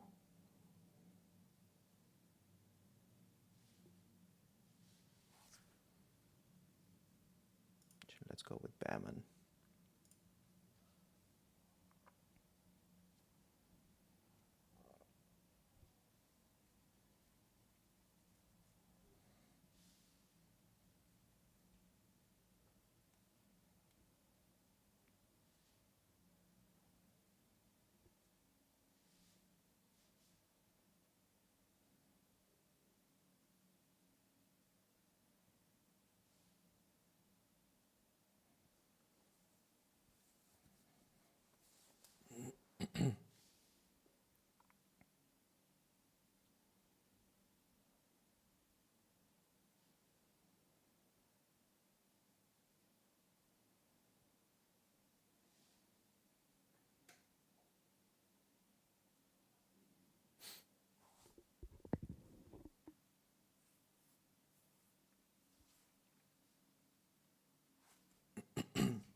Okay, so later they were testing like a slightly tweak starting procedure with some blue panels will light up where they'll start building up the revs and spooling up the turbos.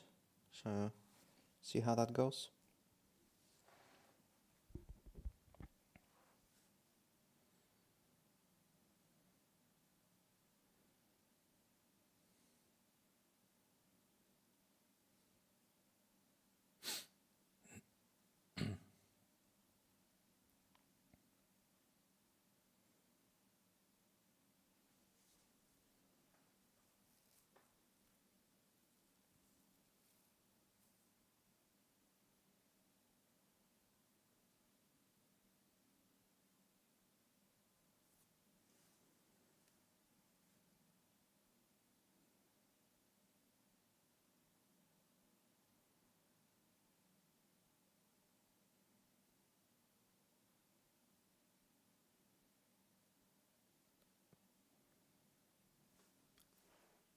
Bottas keeps running wide and locking up. I don't know what's going on. Let's go with him. It's not even a old set of tires. It's only 3 laps. Having issues for Cadillac, unfortunately.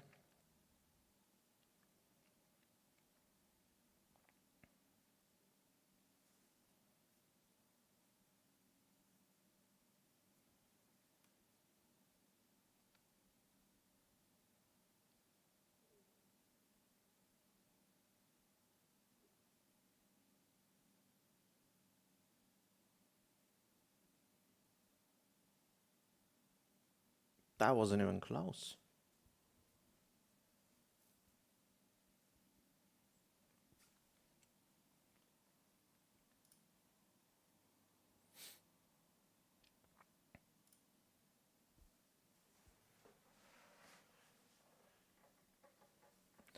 Okay, Behrman is back in the pits.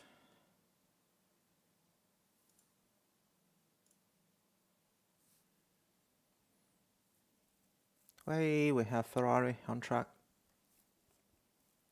It's been a while. And Piastri's out.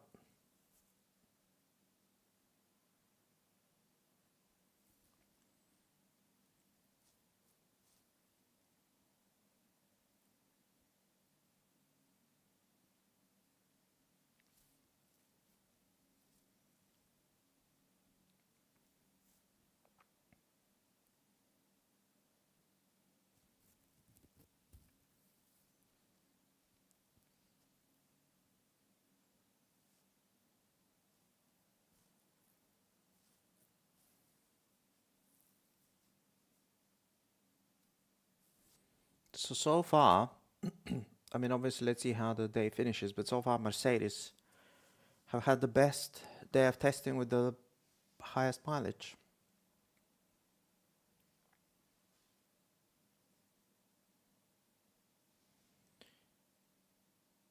Between both drivers, what do we have? That 60, 69, so 129 laps between Russell and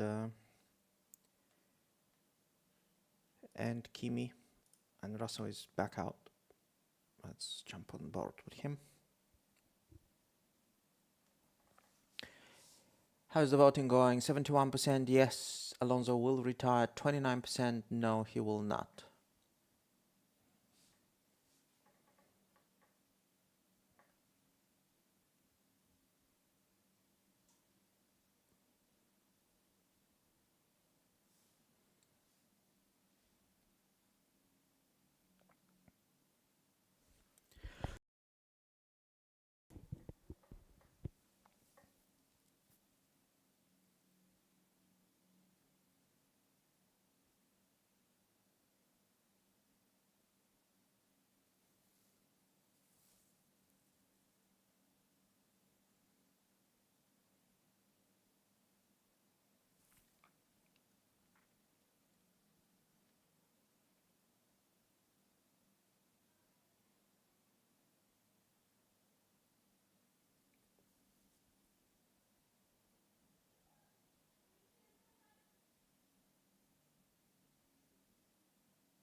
Mercedes is on a fast lap.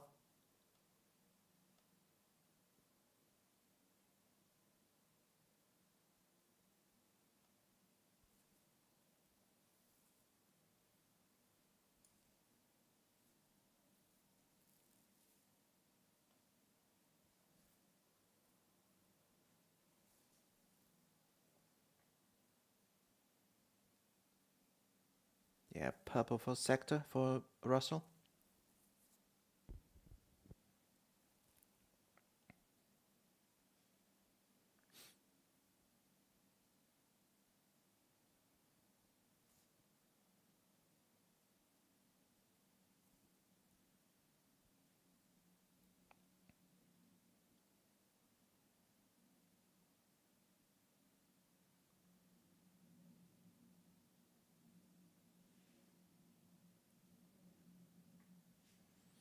Come on, show us the Mercedes.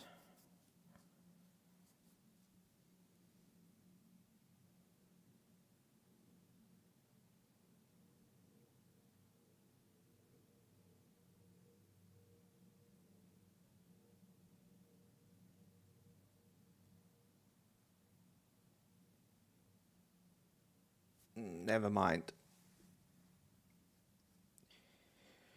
He completely missed turn 10, so that's the lap done.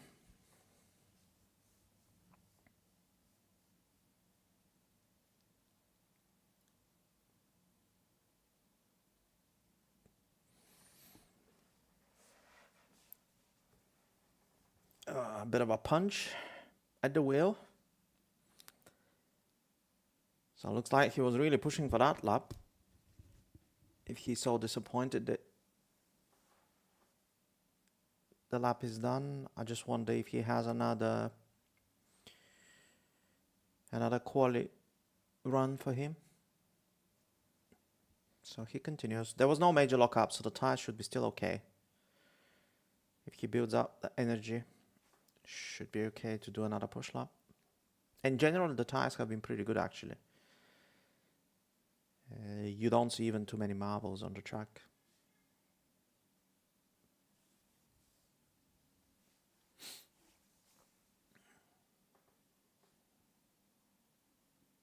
So the voting so far, 74%. Yes, Alonso will retire. 26%. No, he will not.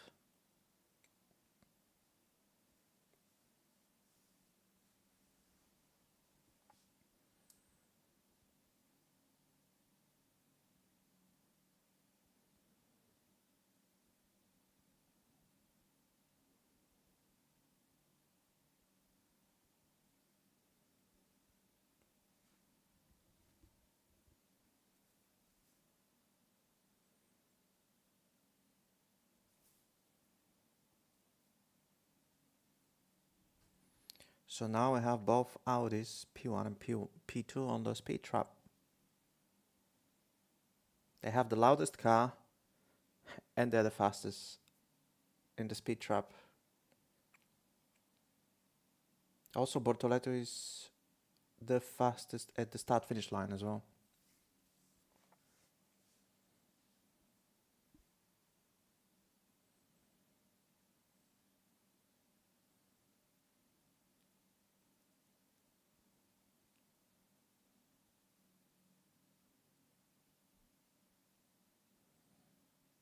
I'm smiling because Anthony Davidson is making yet another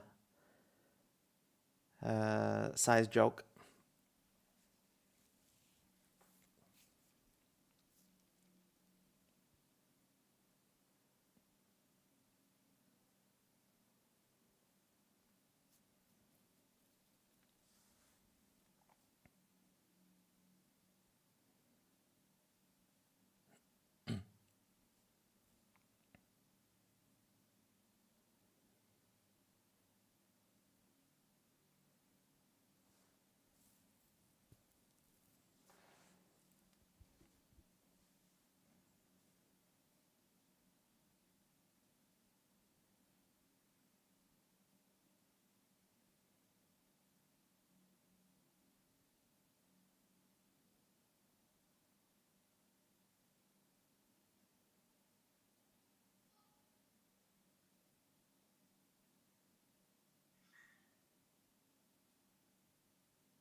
Okay.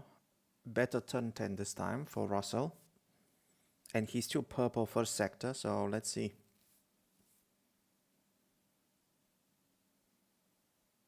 He's definitely pushing. 29.5 first sector. It's 2/10 faster than Piastri.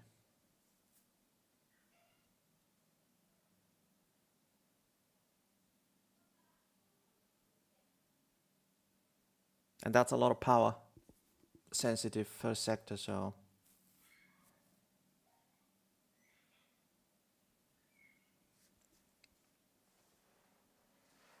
okay, so that's Mercedes in P1.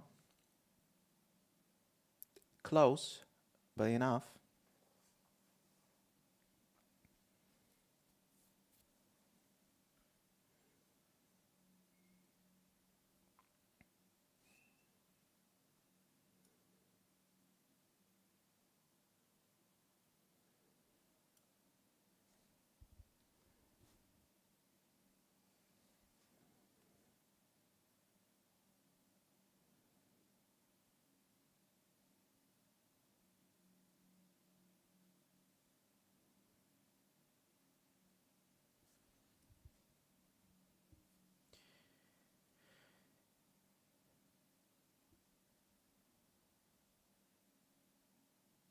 Yeah, definitely good day for Mercedes.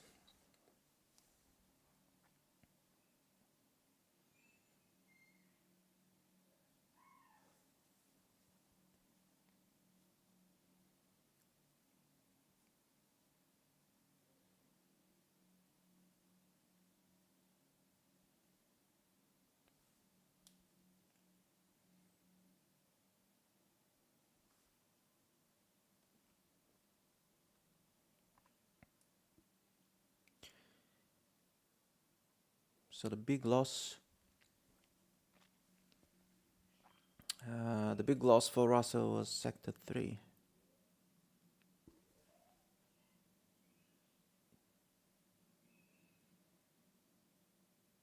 Sector 2.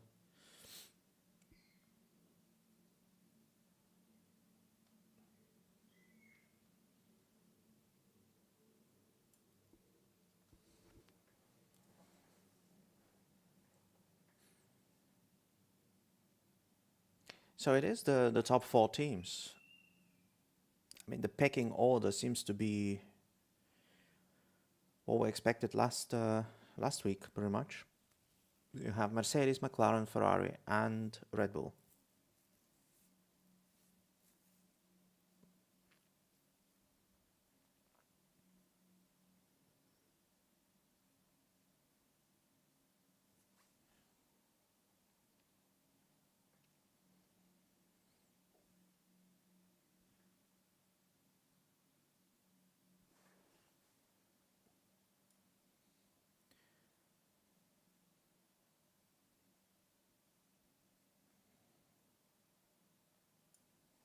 What's that? Less than half an hour left. Voting 71% yes.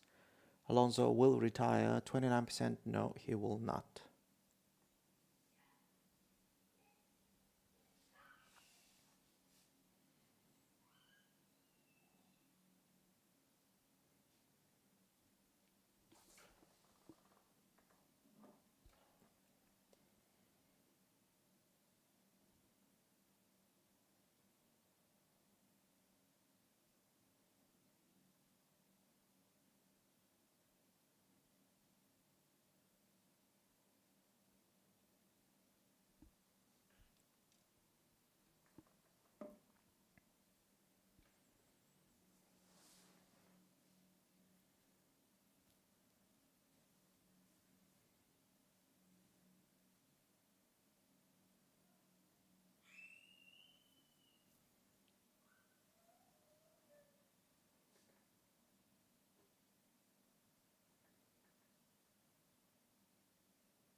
So Haja is on outlap new tires. So let's see. Piastri is in the long run anyway, so let's go on board with Haja.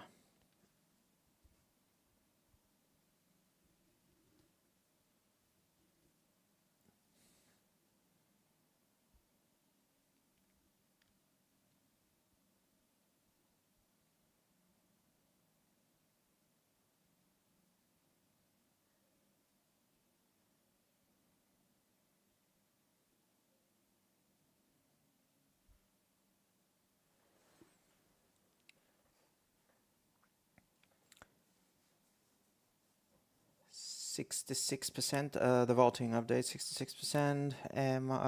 Alonso will retire, 34%. He will not.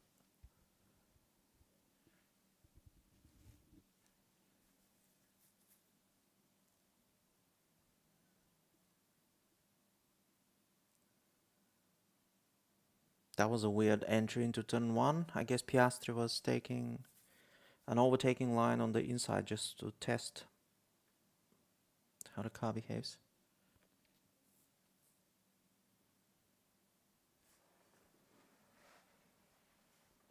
Let's see.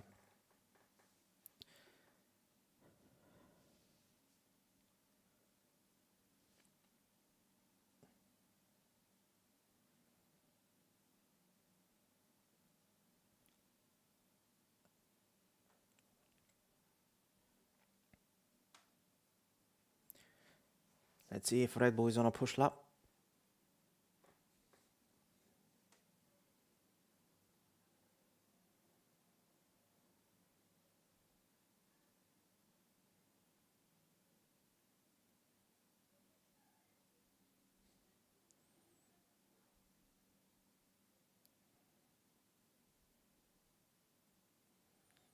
They're having a good laugh at the commentary box. Oh no. So he bailed out. No quali lap for Haja. Not this time around at least.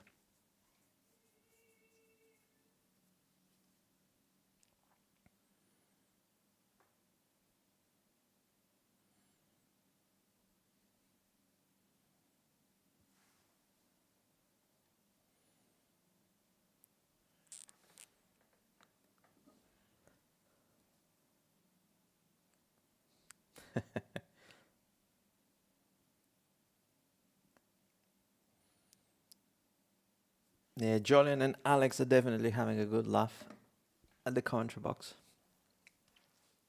It's been a long day. It's definitely been a long day. I also have been sitting here for almost 7 hours at this point.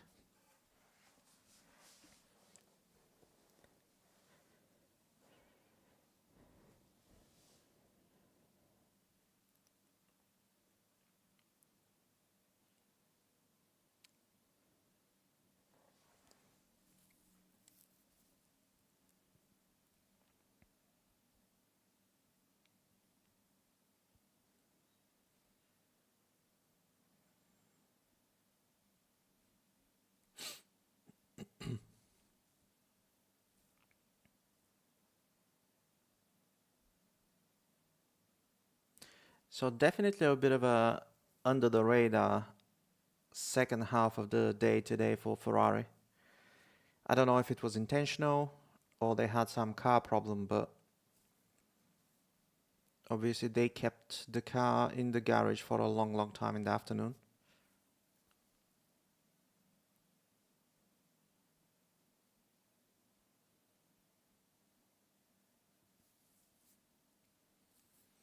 Votes are getting closer. So 64, yes, Alonso will retire. 36%, no, he will not.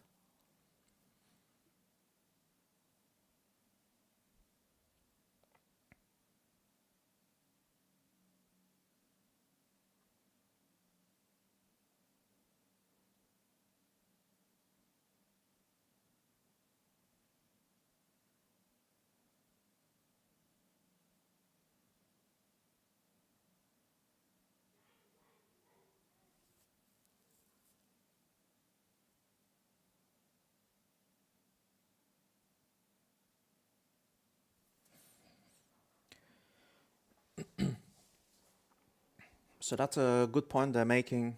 Haja is basically he has probably one last chance to complete a representative quali lap in these conditions because tomorrow we have Max in the car for the entire day, and on Friday, Haja is driving in the morning. So he'll not get a chance to do a lap when the track is at its best in the evening.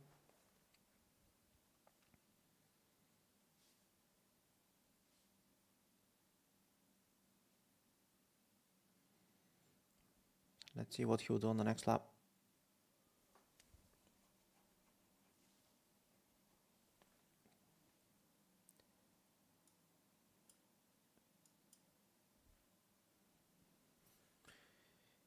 What is sector 1 for Haja? Let's have a look.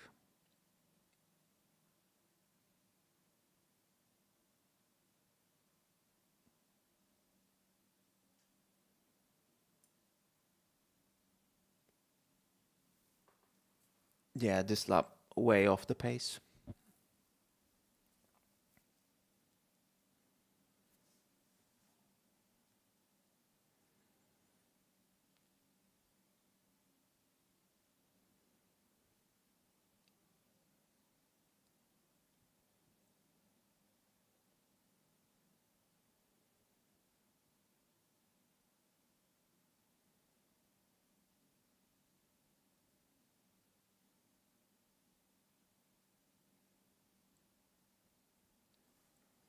So all in all, I have to say probably the most exciting to watch today were the Mercedes, both cars, but especially Kimi in the morning, and the McLarens. They look the most exciting to watch today.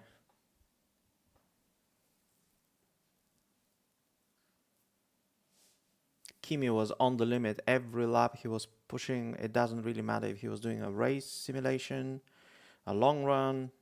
He was always at the limit. You have to respect that.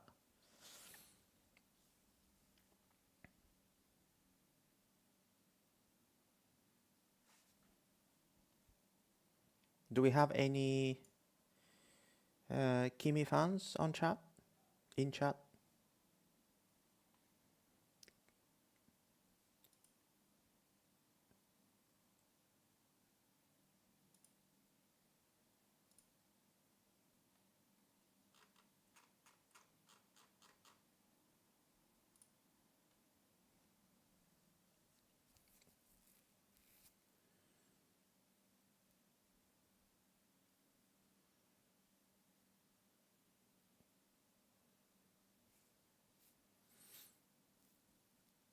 No Kimi fans? Looks like.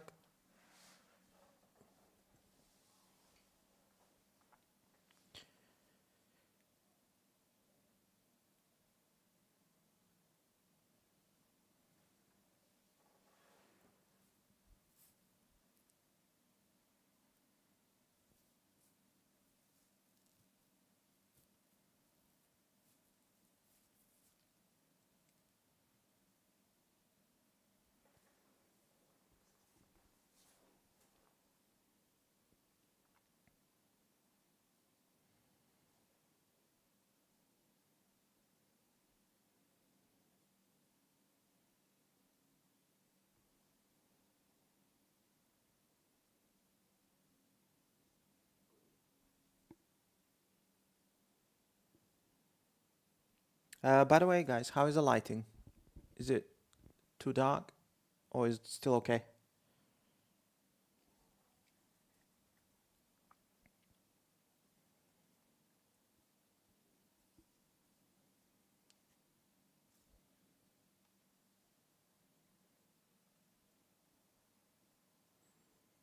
Hello, mic check.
So Aston Martin is done for the day.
So Hadja is not going to change these tires. I guess he's not going to do any more quali runs or low fuel. I don't know if it's quali, but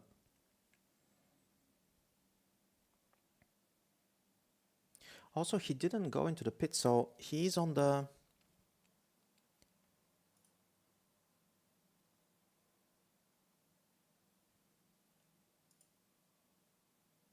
so he's 7 laps, which means that even that first lap that he bailed out from, obviously he has had a lot of fuel in the car, so it wasn't really a quali run to begin with.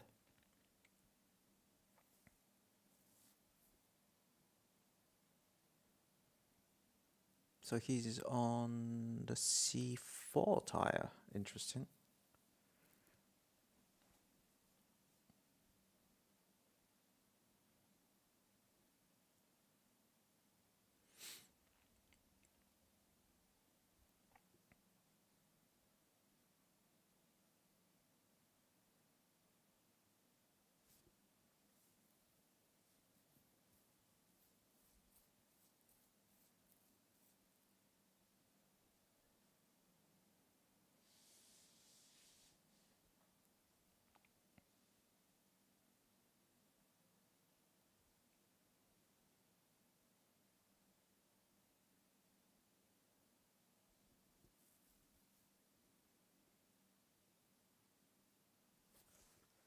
Let's see if someone is running short stint on fresh tires.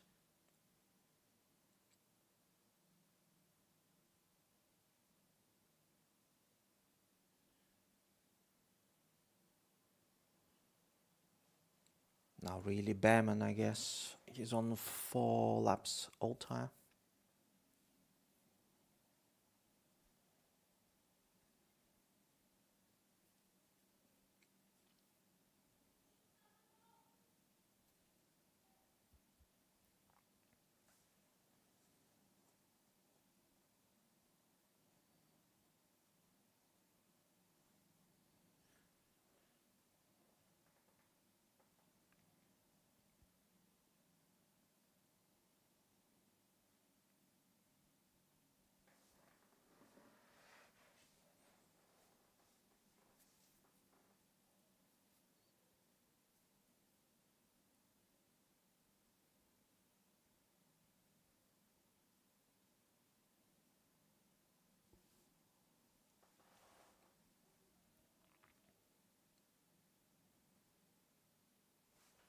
Okay, so Russell is back in the pits.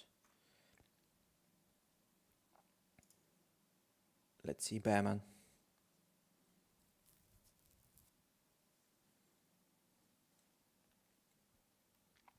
So it looks like Mercedes are done for the day. Which is, what's the total of their laps? Let's have a look.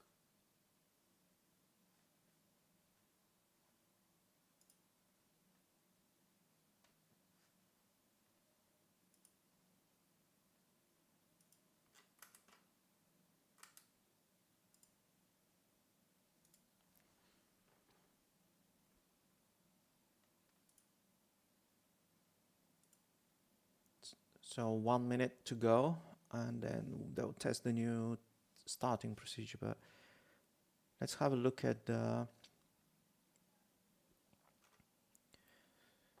So Russell has completed the most laps today, 75.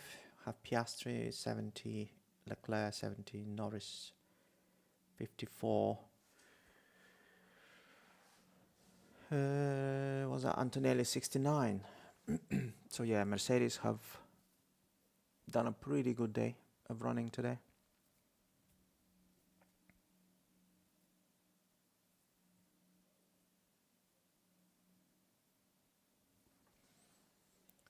So VSC testing now.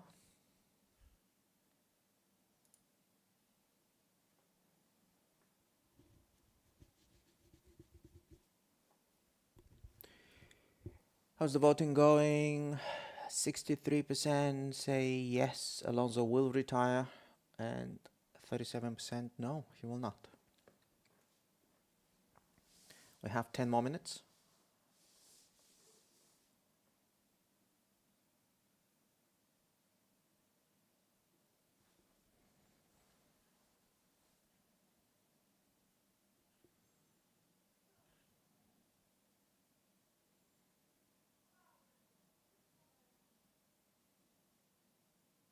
Yeah, so Haja has 66 laps, but obviously that's the entire day, so not great.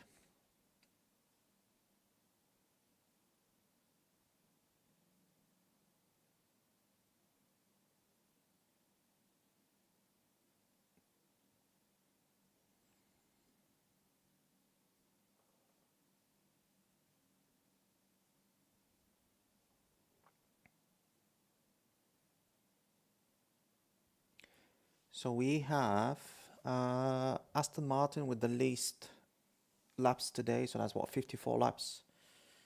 And then second to last is Cadillac with 58. It's only 3 laps between them, but... And then you have Red Bull with 66. It goes to show, not a great day.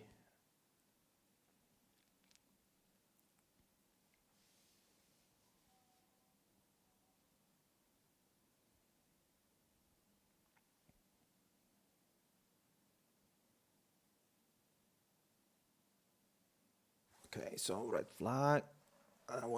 Let's see how the new starting procedure is gonna look like.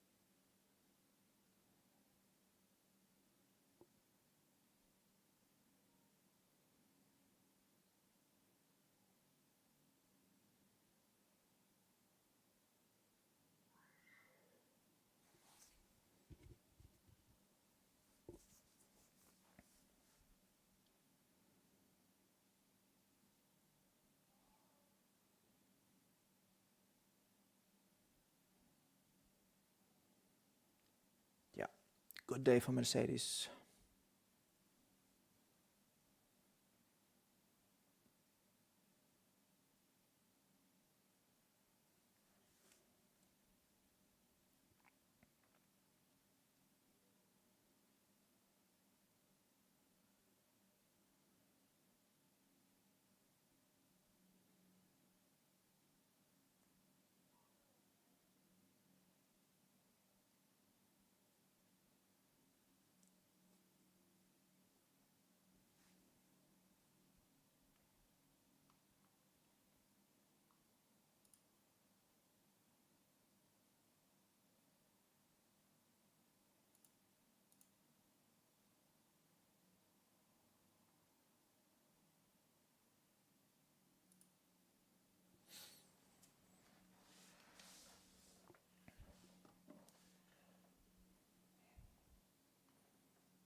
Okay, so they'll be queuing up now at the pit lane exit.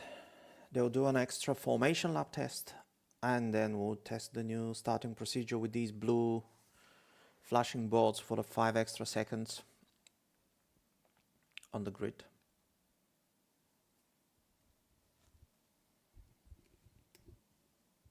By the way, while we're waiting for the procedure, I will be publishing a new video shortly after the stream, probably half an hour, up to an hour. So just FYI.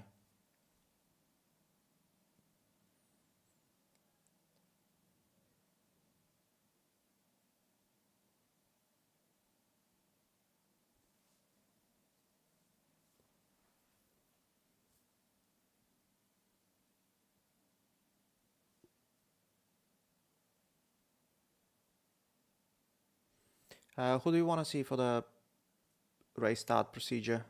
Whose telemetry do you want to see?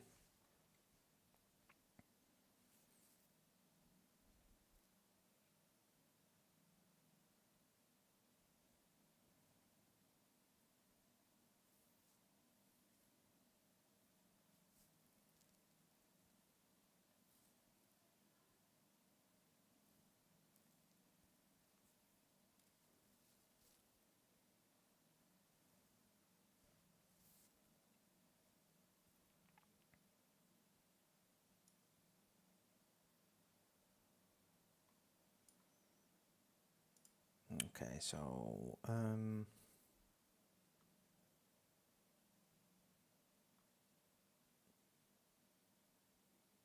let's go Piastri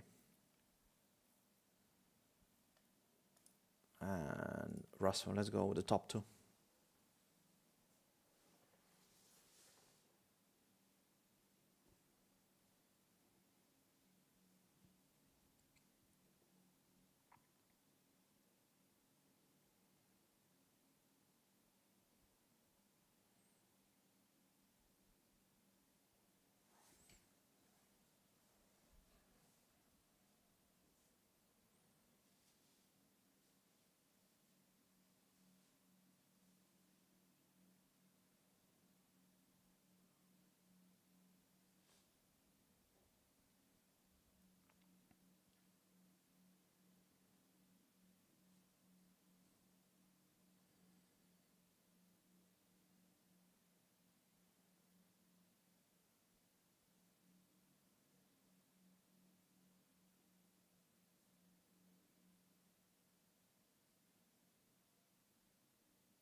Okay, we're waiting for the extra formation lap now.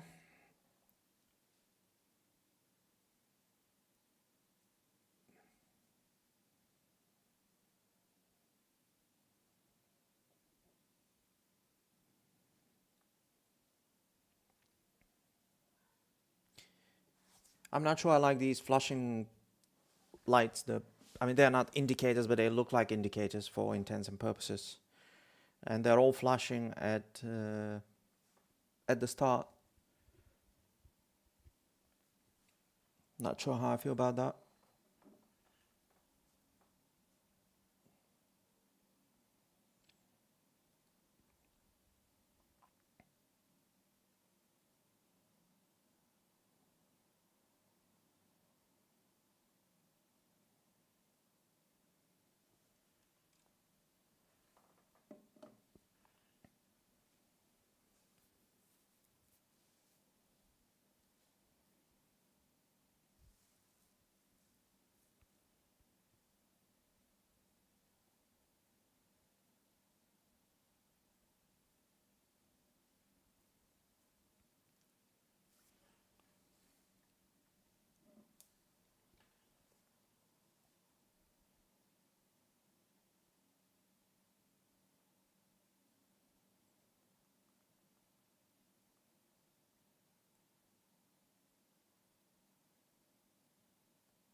Okay, so let's see the new starting procedure.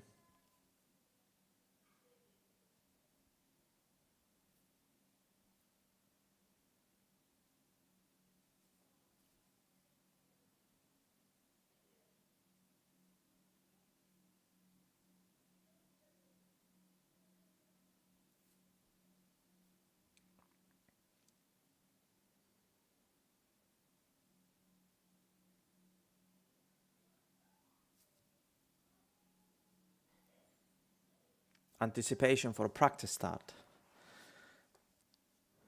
Let's see. Where is going to be this blue board? Are we going to be able to see it as viewers or just the drivers?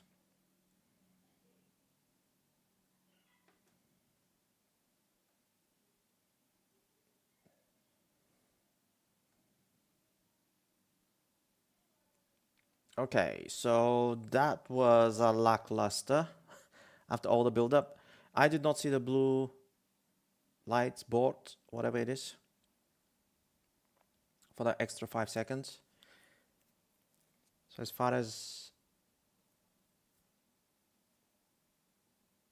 I'm concerned, it was just a normal race start, which I guess is a good thing.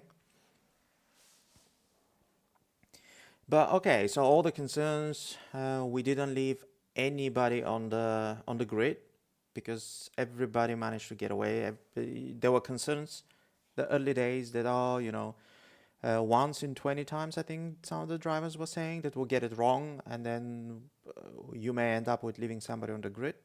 No issue. No issue. So far so good.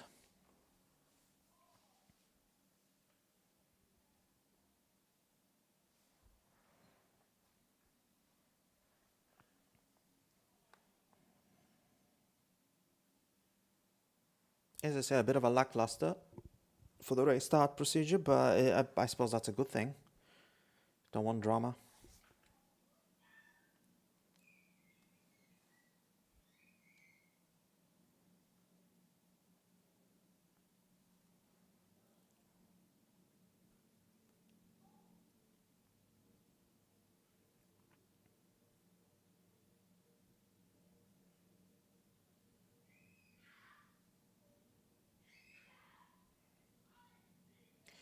Okay, so let's close the poll. Final results. So 63%, 51 votes, 63% think Alonso will retire before Aston Martin get their act together and build a car, and 37% think that he'll still be in Formula One. Only time will tell. I think it's safe to say 2026 is not going to be Aston Martin's year, at least based on the evidence we've seen so far from the testing, but let's see.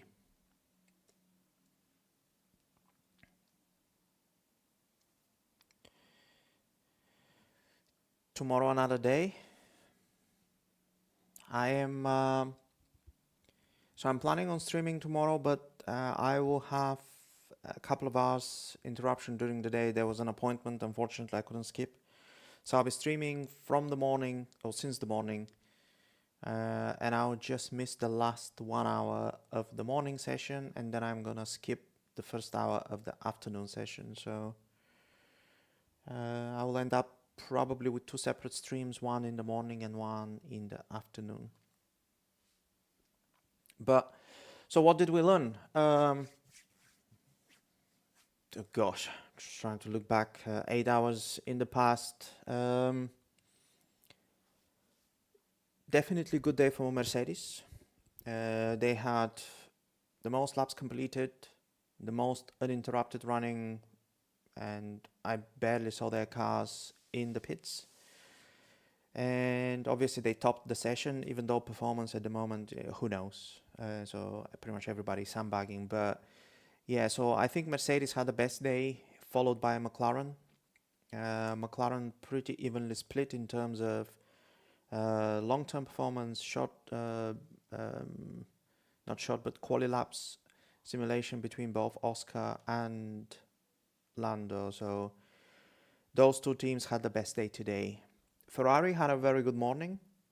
Leclerc did a lot of laps and topped the session, but the afternoon was not so good for them. So Hamilton spent a lot of the time in the pits. Again, I don't know if this was intentional. They will not mention it on social media anyway, so we shall see in post-testing interviews. And Red Bull, the other of the top four, had a really bad day. Overall, Hadja, his bad luck continues throughout the testing. So last week, he didn't get to run too much. Obviously, in Barcelona, he crashed. And today, it's the third team with the least laps after Aston Martin and Cadillac, which is not great. I think pace over one lap was not too bad, but just not enough running. So out of the four teams today, definitely Red Bull on the back foot. But yeah, beyond that, I think Williams and Alpine pretty much set in the midfield. I think they had a reasonably good days, both of the teams. And yeah, they seem to be kind of midfield. I don't know if Williams are not disappointed, but again, we shall see. I think Audi did a pretty good day as well. And then the really bad ones we had, Haas, probably not too bad, but not too great of an afternoon. I think the morning session they did better, but the afternoon not so well. And then we had a really bad Aston Martin. Even though if you look at the laps, how many laps they did? So if I look at Stroll, so technically he did 26 laps, which is 2 laps less than Alonso, but all the laps Stroll was on track. He was either locking up or obviously he had that spin earlier on. So Aston Martin definitely had a really shocking day, not great at all. And then Cadillac were the second worst in terms of kind of testing performance today. Again, from them, I guess it's to be expected, brand new team, so they just, they have a lot of catching up to do, but low mileage for both of these teams, which is definitely not great. So all in all, I think last week of testing, if I look at, let's say, Friday, which was the last day, better than today, but let's see, tomorrow is another day. Track conditions were better today compared to last week, and the lap times were a little bit faster. What was the top lap time today? 133.4. Last week was 133.6, so a couple of tenths faster than Kimi Antonelli.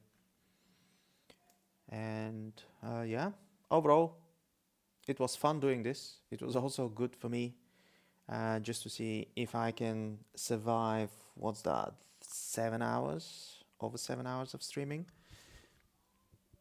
But yeah, I enjoyed it. And if you guys enjoyed the stream, you're welcome to join me tomorrow as well. Please leave a like, subscribe. As I mentioned, I'm planning to do more of these real-life Formula One streams. If you have any feedback, let me know in terms of visual and audio quality of the stream, as well as what type of telemetry data you want to see. Let me know. That's about it. I will see you tomorrow morning. As I mentioned, I'll be publishing a video in the next 1 hour or so. I'm not gonna say with whom, so I guess you'll have to find out. It's gonna be Bahrain, full race, and that's about it. I think for today we are done. Thank you for joining me. It's as I said, it's been a long stream, but yeah, I appreciate everybody who showed up.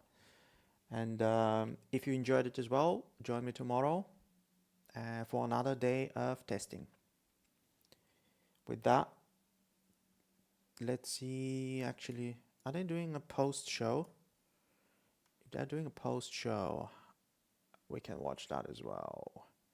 I was just about to say I'm gonna end the stream here, but let's see. Maybe not just yet. The last week they were running a post show. So let's see. So far, we don't have anything.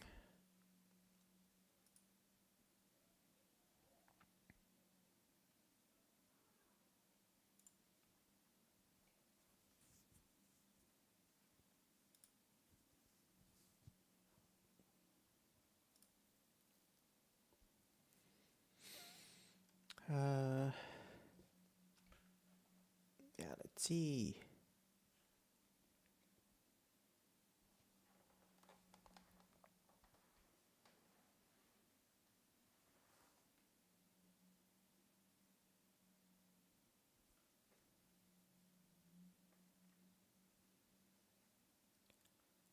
Come on. Are we gonna see a post show?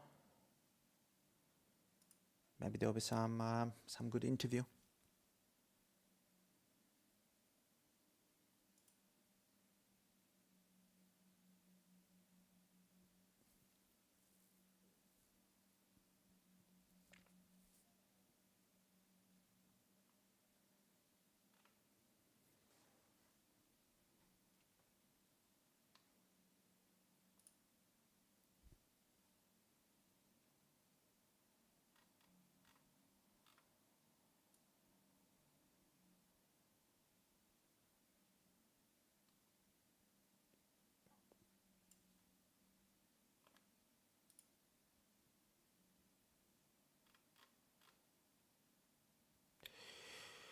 Okay, so I'm not sure if there will be a post show, so I think we'll end it here. So thank you for joining me. And yeah, so I will hopefully see you guys in tomorrow's stream.